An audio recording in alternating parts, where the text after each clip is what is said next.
Punjabi radio USA ਸੁਣ ਰਹੇ ਸਾਰੇ ਹੀ ਸਰੋਤਿਆਂ ਨੂੰ, ਪੰਜਾਬੀ ਟੀਵੀ USA ਦੇਖ ਰਹੇ ਸਾਰੇ ਹੀ ਦਰਸ਼ਕਾਂ ਨੂੰ ਜੀ ਆਇਆਂ ਨੂੰ ਸਵਾਗਤ ਹੈ। ਸਤਿ ਸ੍ਰੀ ਅਕਾਲ।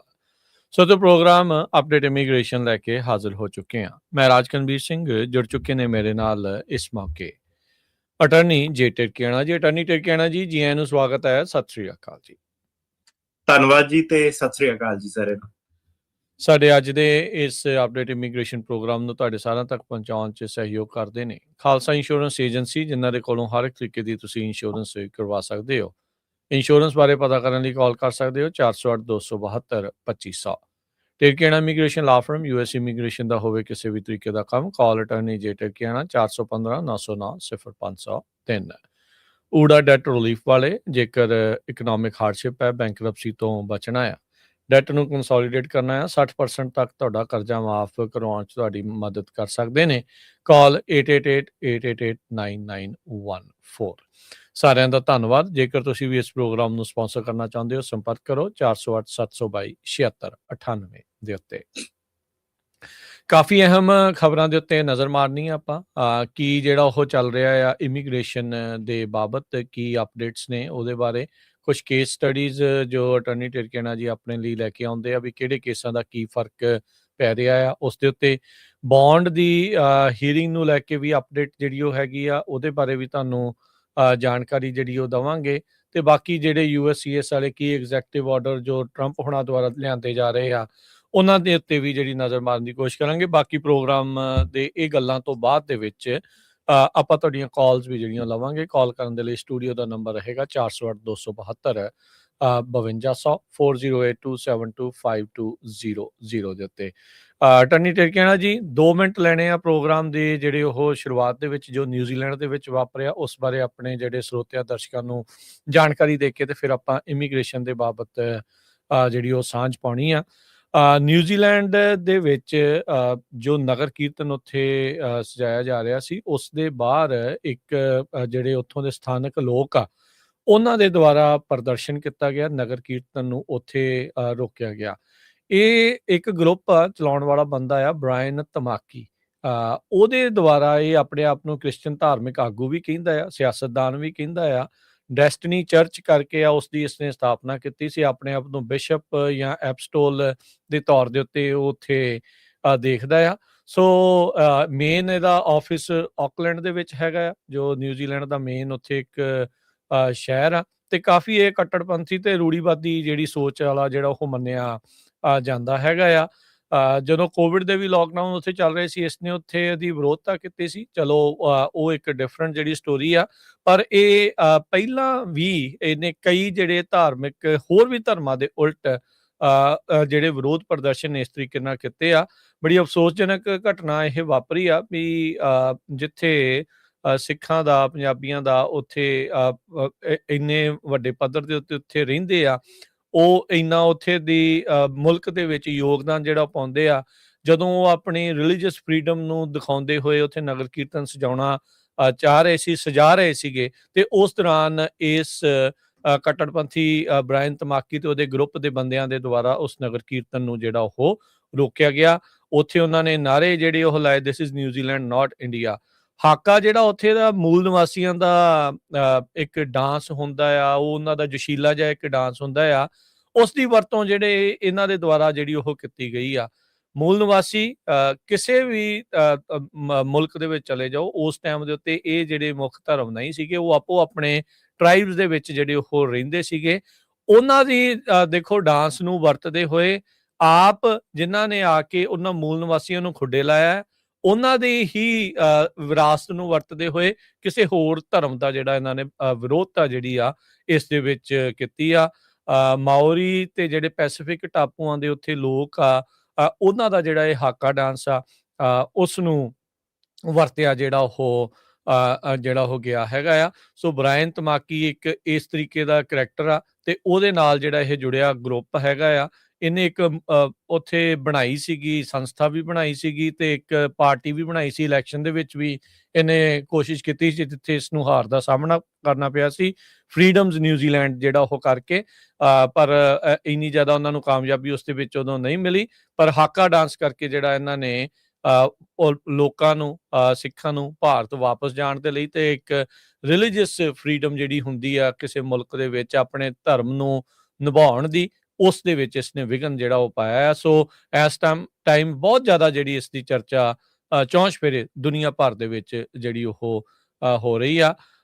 ਮੈਂ ਦੇਖ ਰਿਹਾ ਸੀਗਾ ਅਟਾਰਨੀ ਟਿਰਕੀਆਣਾ ਜੀ, ਆਪਾਂ ਜਦੋਂ ਇਹ ਵੀਡੀਓ ਪਾਈ ਤੇ ਥੱਲੇ ਕੁਝ ਆਪਣੇ ਹੀ ਕਮਿਊਨਿਟੀ ਦੇ ਕਹਿ ਰਹੇ ਵੀ ਮੈਂ ਇਸ ਬੰਦੇ ਦੀ ਸਪੋਰਟ ਕਰਦਾ ਆ, ਵੀ ਇਹਨਾਂ ਨੂੰ ਕੱਢ ਦੇਣਾ ਚਾਹੀਦਾ। ਭਾਈ ਤੂੰ ਇੱਥੇ ਕੀ ਕਰਦਾ, ਫਿਰ ਤੈਨੂੰ ਵੀ ਤਾਂ ਵਾਪਸ ਜਾਣਾ ਚਾਹੀਦਾ ਆ, ਵੀ ਤੂੰ ਵੀ ਤਾਂ ਅਮਰੀਕਾ 'ਚ ਹੀ ਰਹਿ ਰਿਹਾ ਆ।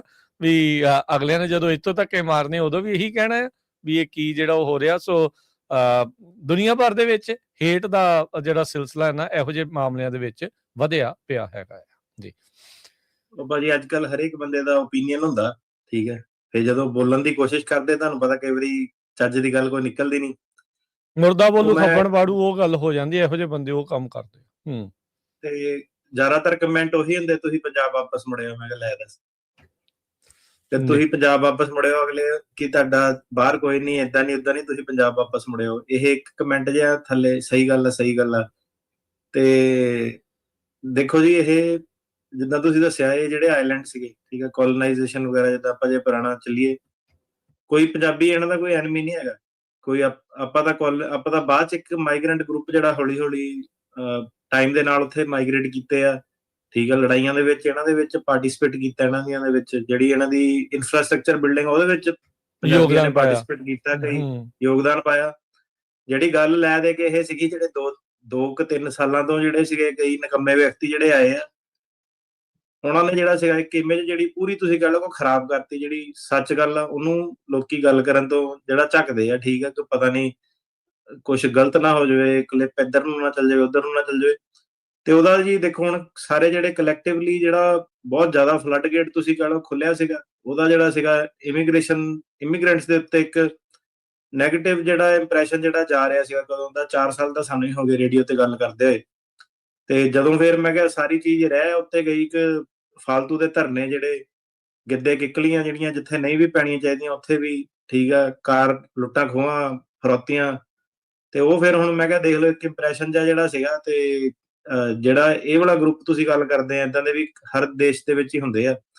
ਤੇ ਇਹ ਹੁਣ ਜੇ ਗੱਲ ਕਰੀਏ ਕਿ ਕ੍ਰਿਸਚੀਅਨਟੀ ਦੇ ਚਰਚ ਦੇ ਥੱਲੇ ਇਹ ਕਰਦੇ ਆ, ਤੇ ਜਿਹੜੇ ਨੇਟਿਵ ਉਹਨਾਂ ਦਾ ਕਿਹੜਾ ਕੋਈ ਉਹ ਕ੍ਰਿਸਚਨ ਧਰਮ ਦੇ ਲੋਕ ਸੀਗੇ, ਵੀ ਨਾ ਉਹਨਾਂ ਨੂੰ ਧੱਕੇ ਨਾਲ ਹੀ ਲੜਾਇਆ। ਆਪਾਂ ਥੋੜੀਆਂ ਖਬਰਾਂ ਦੇਖੀਆਂ ਨਿਊਜ਼ ਆਪਣੇ ਦੁਨੀਆ ਭਰ ਦੇ ਵਿੱਚ, ਕ੍ਰਿਸਚਨ ਚਰਚਾਂ ਦੇ ਉੱਤੇ ਥੋੜੇ ਦੋਸ਼ ਲੱਗਦੇ ਰਹੇ ਵੀ ਕਿੰਨੇ ਨਿਆਣਿਆਂ ਦਾ ਉਹਨਾਂ ਨੇ ਧਰਮ ਪਰਿਵਰਤਨ ਕੀਤਾ, ਕਿੰਨੇ ਮਾਰੇ ਤੇ ਕੀ ਕੁਛ ਨਹੀਂ ਉਹਨਾਂ ਨੇ ਕੀਤਾ ਜੀ।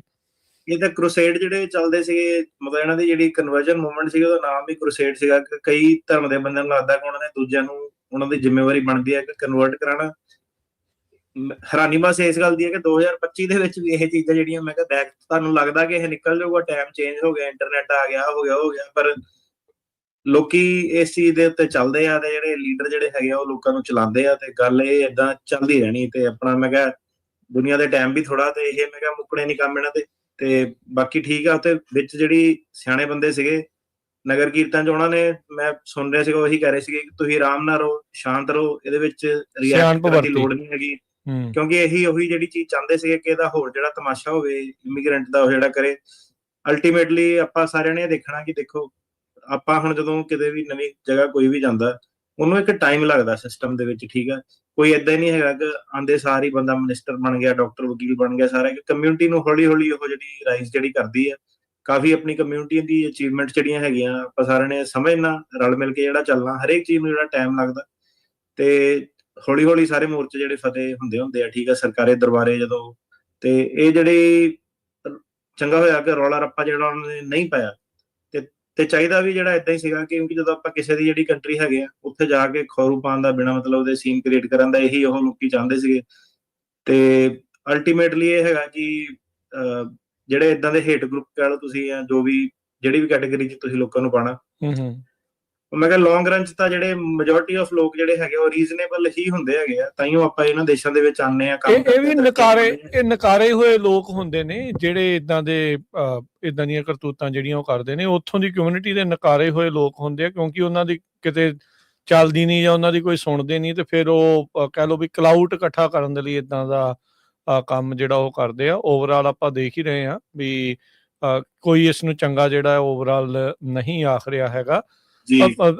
ਹੁਣ ਜਿਹੜੀ ਆਪਾਂ ਗੱਲ ਕਰਦੇ, ਸਿੱਖ ਧਰਮ ਦਾ ਕਦੀ ਵੀ ਨਹੀਂ ਕਿਸੇ ਦੇ ਧਰਮ ਪਰਿਵਰਤਨ ਦੇ ਵਿੱਚ ਯਕੀਨ ਜਿਹੜਾ ਉਹ ਰੱਖਦਾ। ਆਪਣੇ ਕਦੀ ਨਹੀਂ ਕੋਈ ਕਹਿੰਦੇ ਵੀ ਤੁਸੀਂ ਆਪਣਾ ਧਰਮ ਵਰਤ ਕੇ ਜਿਹੜਾ ਉਹ ਬਦਲ ਕੇ ਤੇ ਇੱਧਰਲੇ ਪਾਸੇ ਨੂੰ ਆਓ। ਅਸੀਂ ਆਪਣੀ ਇੱਕ ਰਿਲੀਜੀਅਸ ਫਰੀਡਮ ਨੂੰ ਉਸ ਦੀ ਕਹਿ ਲਓ ਵੀ ਉਸ ਰਾਈਟ ਨੂੰ ਐਕਸਰਸਾਈਜ਼ ਕਰਦੇ ਹੋਏ ਇਹ ਸਾਰਾ ਚੀਜ਼ ਜਿਹੜੀ ਉਹ ਕਰ ਰਹੇ ਸੀਗੇ। ਤੋਂ ਅਫਸੋਸਜਨਕ ਗੱਲ ਆ ਵੀ ਇਹ ਵਾਪਰੀ ਆ, ਇਦਾਂ ਦੀ ਚੀਜ਼ ਨਹੀਂ ਸੀ ਵਾਪਰਨੀ ਚਾਹੀਦੀ। ਪਰ ਉੱਥੋਂ ਦੇ ਸਿੱਖਾਂ ਦਾ ਵੀ, ਉੱਥੋਂ ਦੇ ਜਿਹੜੀ ਕਮਿਊਨਿਟੀ ਦਾ ਵੀ ਧੰਨਵਾਦ ਵੀ ਉਹਨਾਂ ਨੇ ਰਿਸਟ੍ਰੇਂਟ ਜਿਹੜਾ ਉਹ ਪੂਰਾ ਦਿਖਾਇਆ, ਇਸ ਗੱਲ ਨੂੰ ਅੱਗੇ ਨਹੀਂ ਵਧਾਇਆ। ਇਨਫੈਕਟ ਓਵਰਆਲ ਉਹਨਾਂ ਦੇ ਪ੍ਰਦਰਸ਼ਨ ਦੇ ਨਾਲ ਉਹਨਾਂ ਦਾ ਹੀ ਇਮੇਜ ਜਿਹੜਾ ਉਹ ਪਤਾ ਲੱਗਾ ਵੀ ਉਹ ਕਿੱਦਾਂ ਦੇ ਜਿਹੜੇ ਉਹ ਲੋਕ ਨੇ, ਵੀ ਉਹ ਹੇਟ ਦੇ ਨਾਲ ਭਰੇ ਨੇ। ਪਰ ਆਈ ਥਿੰਕ ਆਪਣੀ ਕਮਿਊਨਿਟੀ ਨੂੰ ਬਾਕੀ ਜਿਹੜੇ ਹੋਰ ਚਰਚਾਂ ਵਾਲੇ ਆ, ਹੋਰ ਇੰਨਾ ਹੀ ਜਿਹੜੀ ਕਮਿਊਨਿਟੀ ਦੇ ਹੋਰ ਲੋਕਾਂ ਦੇ ਨਾਲ ਵੀ ਕੰਟੈਕਟ ਗੱਲ ਜਿਹੜੀ ਉਹ ਕਰਨੀ ਚਾਹੀਦੀ ਆ ਵੀ ਤੁਸੀਂ ਕੀ ਸੋਚਦੇ ਆ ਇਸ ਦੇ ਬਾਰੇ, ਵੀ ਵਾਟ ਡੂ ਯੂ ਥਿੰਕ ਵੀ ਇਹ ਠੀਕ ਹੋਇਆ, ਗਲਤ ਹੋਇਆ, ਜਾਂ ਉਹ ਤੁਹਾਡੇ ਨਾਲ ਇਸ ਦੀ ਸਪੋਰਟ ਦੇ ਵਿੱਚ ਆਉਂਦੇ ਆ ਜਾਂ ਕਿੱਦਾਂ ਆਉਂਦੇ ਆ। ਉਹ ਵੀ ਜ਼ਰੂਰ ਇੱਕ ਕਾਰਵਾਈ ਅੱਗੇ ਜਿਹੜੀ ਉਹ ਗੱਲਬਾਤ ਆ, ਡਾਇਲੋਗ ਆ, ਉਹਨਾਂ ਨੂੰ ਉੱਥੇ ਕਰਨਾ ਜ਼ਰੂਰ ਚਾਹੀਦਾ ਹੈ। ਜੀ ਜੀ ਜੀ। ਤੇ ਹੁਣ ਆਪਾਂ ਇਮੀਗ੍ਰੇਸ਼ਨ ਦੇ ਬਾਬਤ ਗੱਲਬਾਤ ਸ਼ੁਰੂ ਕਰਦੇ ਹਾਂ। ਅਟਾਰਨੀ ਟਿਰਕੇਨਾ ਜੀ, ਰਾਸ਼ਟਰਪਤੀ ਟਰੰਪ ਹੋਣਾ ਨੇ ਇੱਕ ਹੋਰ ਐਗਜ਼ੈਕਟਿਵ ਆਰਡਰ ਜਾਰੀ ਕਰਦੇ ਹੋਏ ਕਈ ਐਗਜ਼ੈਕਟਿਵ ਡਿਪਾਰਟਮੈਂਟ ਤੇ ਜਿਹੜੀ ਏਜੰਸੀਜ਼ ਆ ਉਹਨਾਂ ਨੂੰ ਬੰਦ ਕਰ ਦਿੱਤਾ ਆ। ਇਹਦਾ ਕੀ ਅਸਰ ਹੋਊਗਾ ਇਮੀਗ੍ਰੇਸ਼ਨ ਦੇ ਉੱਤੇ? ਇਮੀਗ੍ਰੇਸ਼ਨ ਦੇ ਉੱਤੇ ਭਾਜੀ, ਜਿੱਦਾਂ ਹੁਣ 24 ਤਰੀਕ ਨੂੰ ਸਾਡੀ ਤਰੀਕ ਵੀ ਸੀਗੀ ਕਈ ਵਾਰੀ ਕੋਰਟ ਦੇ ਵਿੱਚ, 2 ਜਗ੍ਹਾ ਸੀਗੀਆਂ, ਉਹ ਤਰੀਕਾਂ ਜਿਹੜੀਆਂ ਕੈਂਸਲ ਹੋ ਗਈਆਂ। ਪਹਿਲਾਂ ਸਾਨੂੰ ਲੱਗਿਆ ਸ਼ਾਇਦ ਜੱਜ ਛੁੱਟੀ ਤੇ ਆ ਜਾਂ ਕੁਛ ਆ, ਤਾਂ ਫਿਰ ਜਿਹੜਾ ਐਗਜ਼ੈਕਟਿਵ ਆਰਡਰ ਆਇਆ ਤੇ ਇਹ ਤੋਂ ਪਤਾ ਲੱਗਿਆ ਕਿ ਇਹ ਜਿਹੜਾ ਸੀਗਾ 25 ਤਰੀਕ ਦੀ ਛੁੱਟੀ ਦਿੰਦੇ ਸੀਗੇ, ਤੇ ਹੁਣ ਇਹਨਾਂ ਨੇ ਇੱਕ ਦਿਨ ਵਿੱਚ ਐਡ ਕਰਤਾ, 24 25 26 ਤੁਸੀਂ ਕਹਿ ਲਓ ਕਿ ਲੌਂਗ ਵੀਕਐਂਡ ਜਿਹਾ ਬਣਾਤਾ ਇਹਨਾਂ ਨੇ। ਤੇ ਸਾਨੂੰ ਇਹਦੇ ਨਾਲ ਕੋਈ ਇਤਰਾਜ਼ ਨਹੀਂ ਹੈਗਾ, ਵਧੀਆ ਗੱਲ ਆ। ਪਰ ਜਿਹੜੇ ਹੁਣ ਓਬਵੀਅਸਲੀ ਕਈ ਵਿਚਾਰੇ ਜਿਹੜੇ ਵੇਟ ਵੂਟ ਕਰਦੇ ਸੀਗੇ, ਜਾਂ ਕਈ ਜੇਲ੍ਹ ਵਾਲੇ ਵੀ ਕੇਸ ਜਿਹੜੇ ਲੱਗੇ ਸੀਗੇ, ਉਹਨਾਂ ਨੂੰ ਥੋੜੀ ਖੱਜਲ ਖਰਾਬੀ ਸੀਗੀ। ਇੱਕ ਦਾ ਕੇਸ ਸੀਗਾ ਦਸੰਬਰ ਦੇ ਵਿੱਚ ਜੇਲ੍ਹ 'ਚ ਸੀਗਾ ਮੁੰਡਾ, ਉਹਦਾ ਚੱਕ ਕੇ ਉਹਨਾਂ ਨੇ ਅਪ੍ਰੈਲ 'ਚ ਪਾਤਾ। ਹੁਣ ਉਹੀ ਆ ਕਿ ਮੈਂ ਕਿਹਾ ਕਿੱਥੇ ਬੰਦਾ ਇਸ ਸਾਲ ਛੁੱਟ ਸਕਦਾ ਹੈਗਾ, ਤੇ ਹੁਣ ਉਹੀ 4 ਮਹੀਨੇ 5 ਮਹੀਨੇ ਹੋਰ ਜਿਹੜੀ ਤੁਸੀਂ ਕਹਿ ਲਓ ਕਿ ਜੇਲ੍ਹ ਦੇ ਵਿੱਚ ਰਹਿਣਾ ਪੈਣਾ ਜੀ। ਤੇ ਗੱਲ ਇਹ ਆ ਜਾਂਦੀ ਹੈ ਕਿ ਜਦੋਂ ਤੁਸੀਂ ਇੱਕਦਮ ਹੀ ਸਡਨ ਡਿਸੀਜਨ ਲੈਂਦੇ ਆ, ਠੀਕ ਹੈ, ਤੇ ਤੁਸੀਂ ਜਦੋਂ ਦੇਸ਼ ਰਨ ਕਰ ਰਹੇ ਤੇ ਤੁਹਾਡੇ ਕਦੀ ਇੱਕ ਦਿਨ ਕੁਛ ਆ ਗਿਆ ਦਿਮਾਗ 'ਚ, ਦੂਜੇ ਦਿਨ ਕੁਛ ਆ ਗਿਆ, ਤੇ ਫਟਾਫਟ ਏਦਾਂ ਚੀਜ਼ਾਂ ਹੁੰਦੀਆਂ। ਉਹਦਾ ਫਿਰ ਇਹ ਹੈਗਾ ਕਿ ਇੱਕ ਕੋਲੈਟਰਲ ਡੈਮੇਜ ਵੀ ਹੁੰਦਾ। ਜਿਹੜੇ ਹੁਣ ਇਹ ਜਿੱਦਾਂ ਮੈਂ ਦੱਸਿਆ ਕਿ ਮੈਂ ਤਾਂ ਇੱਕ ਦੀ ਤੁਹਾਨੂੰ ਗੱਲ ਦੱਸ ਰਿਹਾ, ਆਪਣੇ ਕਲਾਇੰਟ ਸੀਗਾ ਕਿ 4-5 ਮਹੀਨੇ ਦੇ ਵੱਧ ਗਏ ਹੋਰ, ਤੇ ਉਹਨੂੰ ਪਤਾ ਵੀ ਨਹੀਂ ਵਿਚਾਰੇ ਨੂੰ ਅੰਦਰ। ਉਹਨੂੰ ਹੁਣ ਦੱਸਾਂਗੇ ਕਿ ਯਾਰ ਆਹ ਚੀਜ਼ ਹੋ ਗਈ ਆ, 5 ਮਹੀਨੇ ਤੈਨੂੰ ਹੋਰ ਰਹਿਣਾ ਪੈਣਾ ਅੰਦਰ। ਤੇ ਬਸ ਇਹੀ ਆ। ਬਾਕੀ ਇਹਨਾਂ ਦੇ ਜੀ ਲੌਂਗ ਵੀਕਐਂਡ ਆ ਜੀ, ਇਹਨਾਂ ਦਾ ਛੁੱਟੀਆਂ ਦਾ ਦਿਨ ਜਿਹੜਾ ਹੁੰਦਾ, ਤੇ ਪਰਮਾਨੈਂਟ ਹੀ ਆਦਾ ਇਹ ਰੱਖਣਾ ਏਦਾਂ ਦਾ ਐਡ ਕਰਕੇ, ਤੇ ਛੁੱਟੀਆਂ ਤਾਂ ਦੇਣੀਆਂ ਚਾਹੀਦੀਆਂ ਜੀ ਲੋਕਾਂ, ਸਰਕਾਰੀ ਛੁੱਟੀਆਂ ਦੇਣ ਨਾਲੇ, ਸਕੂਲ ਬੰਦ ਰਹਿਣ ਨਾਲੇ ਸਾਨੂੰ ਵੀ ਥੋੜਾ ਕੀ ਕਹਿੰਦੇ ਆਰਗੇਨਾਈਜ਼ ਕਰਨ ਦਾ ਮੌਕਾ ਮਿਲ ਜਾਂਦਾ। ਠੀਕ ਹੈ ਜੀ। ਨਵਾਂ ਕੇਸ ਸਟੱਡੀ ਆਈ ਆ matter of LTA, board of immigration appeal ਦੇ ਵਿੱਚ। ਇਹ ਕੇਸ ਬਾਬਤ ਆ ਕੇਸ ਤੇ ਕੀ ਇਸ ਦੇ ਵਿੱਚ ਦੱਸਿਆ ਜਾ ਰਿਹਾ ਵੀ ਇਹਦਾ ਕੀ ਅਸਰ ਆ ਓਵਰਆਲ ਕੇਸਾਂ ਦੇ ਉੱਤੇ? ਹੁਣ ਸੋ ਫਰਮ ਰੀਸੈਟਲਮੈਂਟ ਨੂੰ ਲੈ ਕੇ ਜਿਹੜਾ ਕੇਸ ਹੈਗਾ, ਫਰਮ ਰੀਸੈਟਲਮੈਂਟ ਹੁੰਦਾ ਜਦੋਂ ਬੰਦਾ ਆਪਣਾ ਦੇਸ਼ ਨੂੰ ਛੱਡਦਾ ਤੇ ਕਿਸੇ ਹੋਰ ਦੇਸ਼ਾਂ 'ਚ ਰਹਿ ਕੇ ਜਿਹੜਾ ਉਰੇ ਆਉਂਦਾ ਜੀ, ਅਮਰੀਕਾ ਆਉਂਦਾ। ਤੇ ਮੈਨੂੰ ਯਾਦ ਆ ਰਾਜਕਰਨ ਜੀ, ਇਹਦੇ ਵਿੱਚ ਜਿਹੜੇ ਸੀਗੇ ਪਹਿਲੀਆਂ ਵੀਡੀਓਜ਼ ਜਿਹੜੀਆਂ ਸੀਗੀਆਂ, ਪਹਿਲੇ ਸੈਟ ਆਫ ਕੇਸ ਸੀਗੇ ਜਿਹੜੇ ਯੂਰਪ ਵਾਲੇ ਸਾਡੀ ਫਰਮ ਨੇ ਜਿਹੜੇ ਸੀਗੇ ਕੀਤੇ ਸੀਗੇ, ਲੈ ਕੇ ਆਏ ਸੀਗੇ ਲੋਕਾਂ ਮੂਹਰੇ। ਕਈ ਡਿਟੇਲ ਦੇ ਵਿੱਚ ਆਪਾਂ ਡਿਸਕਸ਼ਨ ਵੀ ਕੀਤੀ ਸੀਗੀ ਫਰਮ ਦੀ ਸੈਟਲਮੈਂਟ ਦੀ। ਕਾਫੀ ਸਾਰੇ ਜਿਹੜੇ ਕੇਸ ਜਿੱਤੇ ਵੀ ਸੀਗੇ, ਗ੍ਰੀਸ ਤੋਂ, ਇਟਲੀ ਤੋਂ, ਸਪੇਨ ਤੋਂ, ਫਰਾਂਸ ਤੋਂ, ਪੁਰਤਗਾਲ ਤੋਂ, ਜਿਹੜੇ ਉਧਰਲੇ ਲੋਕੀ ਤੁਸੀਂ ਕਹਿ ਲਓ ਕਿ ਕਈ ਚਿਰ ਤੋਂ ਉੱਥੇ ਜਿਹੜੇ ਰਹਿ ਰਹੇ ਸੀਗੇ, ਪੱਕੇ ਸੀਗੇ, ਤੇ ਉਹਨਾਂ ਦਾ ਮੁੱਦਾ ਜਿਹੜਾ ਬਣਦਾ ਸੀਗਾ, ਉਹਦੇ ਬਾਬਤ ਇਹ ਜਿਹੜਾ ਕੇਸ ਹੈਗਾ ਫਰਮ ਰੀਸੈਟਲਮੈਂਟ ਬਾਹਰ ਦਾ। ਤੇ ਐਕਚੁਅਲੀ ਇਹਦੇ ਵਿੱਚ ਜਿਹੜਾ ਅਸਾਈਲਮ ਸੀਕਰ ਸੀ ਉਹ ਇੰਡੀਆ ਰਹਿ ਕੇ ਆਈ ਸੀਗੀ, ਤੇ ਇੰਡੀਆ ਦੇ ਵਿੱਚ 5 ਸਾਲ ਮੇਰੇ ਖਿਆਲ ਏਦਾਂ ਦਾ ਕੁਝ ਟਾਈਮ ਉਹਨੇ ਸਪੈਂਡ ਕੀਤਾ ਸੀਗਾ। ਵਰਕ ਆਥੋਰਾਈਜੇਸ਼ਨ ਵਗੈਰਾ ਸੀਗੀ, ਹੁਣ ਸਾਰਿਆਂ ਨੂੰ ਪਤਾ ਕਿ ਇੰਡੀਆ ਪੱਕਾ ਪੁੱਕਾ ਤਾਂ ਨਹੀਂ ਕਿਸੇ ਨੂੰ ਕਰਦਾ, ਪਰ ਉੱਥੇ ਜਿੱਦਾਂ ਉਹਨੇ ਰਹਿਣ ਦੀ ਪਰਮਿਸ਼ਨ ਵਗੈਰਾ ਸੀਗੀ, ਤੇ ਜਿਹੜਾ BIA ਸੀਗਾ ਉਹਨੇ ਕੇਸ ਜਿਹੜਾ ਰਿਜੈਕਟ ਕਰਤਾ। ਉਹ ਕਹਿੰਦੇ ਆ ਕਿ ਜਦੋਂ ਤੁਹਾਨੂੰ ਕਿਤੇ ਰਹਿਣ ਦੀ ਪਰਮਿਸ਼ਨ ਹੁੰਦੀ ਹੈ, ਤੁਸੀਂ ਕੰਮ ਕਰ ਸਕਦੇ ਆ ਉੱਥੇ, ਉੱਥੇ ਦੇ ਬੈਨੀਫਿਟ ਲੈ ਸਕਦੇ ਆ, ਪ੍ਰਾਪਰਟੀ ਵਗੈਰਾ ਉੱਥੇ ਰੈਂਟ ਕਰ ਸਕਦੇ ਆ, ਖਰੀਦ ਸਕਦੇ ਆ, ਤੇ ਤੁਹਾਡੇ ਤੇ ਪਰਮਾਨੈਂਟ ਰੈਜ਼ੀਡੈਂਟ ਫਰਮ ਰੀਸੈਟਲਮੈਂਟ ਬਾਰ ਜਿਹੜੀ ਲੱਗਦੀ ਹੈ। ਮਤਲਬ ਤੁਸੀਂ ਕਹਿ ਲਓ ਕਿ ਇੱਕ ਤਰ੍ਹਾਂ ਹੋਰ ਜਿਹੜੀ ਥੋੜੀ ਜਿਹੀ ਉਹਨਾਂ ਨੇ ਕਾਨੂੰਨ ਜਿਹੜਾ ਟਾਈਟ ਕਰਤਾ ਸ਼ਿਕੰਜਾ ਉਹਦਾ ਇਸ ਮਾਮਲੇ ਦੇ ਵਿੱਚ, ਫਰਮ ਰੀਸੈਟਲਮੈਂਟ ਬਾਰ ਦੇ ਵਿੱਚ। ਤੇ ਬਾਕੀ ਜਿਹੜੇ ਆਪਾਂ ਟ੍ਰੈਂਡ ਦੇਖ ਰਹੇ ਆ ਔਨ ਦਾ ਫੀਲਡ, ਉਹੀ ਦੇਖ ਰਹੇ ਆ ਕਿ ਜਿਹੜੇ ਯੂਰਪ 'ਚ ਇੱਕ ਆਨਲਾਈਨ ਦੇ ਵਿੱਚ ਨਾ ਬੜਾ ਵਿਵਾਦ ਛਿੜਿਆ ਹੁੰਦਾ ਸੀ ਲੋਕਾਂ ਦੇ ਵਿੱਚ। ਉਹ ਮੇਰੇ ਖਿਆਲ ਉਹੀ ਕਿ ਅਮਰੀਕਾ ਦੀ ਬੱਲੇ ਬੱਲੇ ਆ ਜੀ, ਬਾਕੀ ਦੇ ਇੱਥੇ ਇੰਨੇ ਪੈਸੇ ਬਣ ਜਾਂਦੇ, ਉੱਥੇ ਘੱਟ ਬਣਦੇ ਆ। ਏਦਾਂ ਇਸ ਚੱਕਰ ਨੂੰ ਵੀ ਕਾਫੀ ਜਿਹੜੇ ਲੋਕ ਜਿਹੜੇ ਇੱਕ ਤੁਸੀਂ ਕਹ ਲਓ ਕਿ ਰੈਂਕਿੰਗ ਜੀ ਲੋਕਾਂ ਨੇ ਕੀਤੀ ਹੋਈ ਸੀਗੀ ਕਿ ਅਮਰੀਕਾ ਨੰਬਰ 1 ਆ, ਦੂਜੇ ਦੇ ਆਪਣੇ ਜਿਹੜੀ ਤੁਸੀਂ ਕਹ ਲਓ ਕਿ ਅਰਨਿੰਗਸ ਦੇ ਹਿਸਾਬ ਨਾਲ। ਹੁਣ ਜਿਹੜਾ ਸੀਗਾ ਟ੍ਰੈਂਡ ਉਹ ਇਹ ਆ ਰਿਹਾ ਕਿ ਜਿਹੜੇ ਲੋਕਾਂ ਦੇ ਕੋਲ, ਨਾਲੇ ਇਹ ਜਦੋਂ ਸੀਗਾ ਵੀ ਨਾ 4 ਸਾਲ ਪਹਿਲਾਂ ਵੀ ਆਪਣੀ ਇਹੀ ਪੋਜੀਸ਼ਨ ਸੀਗੀ ਕਿ ਜਿਹੜੇ ਹਰੇਕ ਚੀਜ਼ ਦਾ ਜਿਹੜਾ ਪੈਸੇ ਦੇ ਨਾਲ ਨਹੀਂ ਤੁਸੀਂ ਤੋਲ ਸਕਦੇ। ਯੂਰਪ ਦੇ ਵਿੱਚ ਜਿਹੜੀ ਸੀ ਲਾਈਫ ਸਟਾਈਲ ਵਗੈਰਾ ਬੜਾ ਵਧੀਆ ਹੈਗਾ, ਲੋਕੀ ਘੁੰਮਣ ਜਾਂਦੇ ਉਲਟਾ ਇੱਥੋਂ ਦੀ ਪੈਸੇ ਖਰਚ ਕੇ। ਜੀ ਜੀ ਜੀ। ਤੇ ਉਹ ਥੋੜਾ ਜਿਹੜਾ ਤੁਸੀਂ ਕਹਿ ਲਓ ਕਿ ਕੋਵਿਡ ਦੇ ਵਿੱਚ ਬੜਾ ਉਰੇ ਜ਼ਿਆਦਾ ਇਨਕਮ ਵਗੈਰਾ ਜ਼ਿਆਦਾ ਸੀਗੀ, ਸਪੈਸ਼ਲੀ ਟਰੈਕਿੰਗ ਦੇ ਵਿੱਚ। ਤੇ ਉਹ ਜਿਹੜੀ ਚੀਜ਼ ਸੀਗੀ, ਉਹ ਜਿਹੜੀ ਤੁਸੀਂ ਕਹਿ ਲਓ ਕਿ ਇੱਕ ਤਰ੍ਹਾਂ ਰੌਲਾ ਰੱਪਾ ਜ਼ਿਆਦਾ ਸੀਗਾ, ਤੇ ਉਹ ਸਾਰਿਆਂ ਨੂੰ ਪਤਾ ਸੀਗਾ ਕਿ ਉਹ ਹਮੇਸ਼ਾ ਨਹੀਂ ਚੱਲਣਾ। ਸਿਗਨੀਫਿਕੈਂਟ ਜਿਹੜਾ ਪੇ ਡਿਫਰੈਂਸ ਸੀਗਾ, ਉਹਦੇ ਕਰਕੇ ਕਾਫੀ ਲੋਕੀ ਆਪਣਾ ਜਿਹੜਾ ਸੀਗਾ ਛੱਡਾ ਕੇ ਉੱਥੋਂ ਦੀ ਜਿਹੜੇ ਆ ਗਏ, ਜਿਹਨਾਂ ਦੇ ਚੰਗੇ ਭਲੇ ਬਿਜ਼ਨਸ ਵਗੈਰਾ ਵੀ ਚੱਲਦੇ ਸੀਗੇ। ਤੇ ਹੁਣ ਆਪਾਂ ਦੇਖ ਰਹੇ ਹਾਂ ਕਿ ਉਹੀ ਇੱਕ ਟ੍ਰੈਂਡ ਜਿਹਾ ਸ਼ੁਰੂ ਹੋ ਗਿਆ ਕਿ ਲੋਕੀ ਵਾਪਸ ਜਿਹੜਾ ਸੀਗਾ ਅਮਰੀਕਾ ਤੋਂ ਯੂਰਪ ਨੂੰ ਜਿਹੜਾ ਜਾਣ ਲੱਗ ਪਏ। ਕਿਉਂਕਿ ਦੇਖੋ ਇੱਥੇ ਇੰਨੇ ਜਿਹੜੇ ਵੀ ਬੰਦੇ ਯੂਰਪ ਦੇ ਆਏ ਆ ਕੇ, ਉਹਨਾਂ ਨੇ 2 ਚੀਜ਼ਾਂ ਜ਼ਰੂਰ ਕਹੀਆਂ। ਕਹਿੰਦੇ ਕਿ ਬੜਾ ਸਟ੍ਰੈਸਫੁਲ ਕੰਟਰੀ ਆ। ਮੈਂ ਉਹਨਾਂ ਨਾਲ ਐਗਰੀ ਕਰਦਾ, ਬੜਾ ਸਟ੍ਰੈਸਫੁਲ ਕੰਟਰੀ ਹੈ। 7 ਦਿਨ ਇੱਥੇ ਕੰਮ ਕਰਨਾ ਪੈਂਦਾ, 365 ਦਿਨ।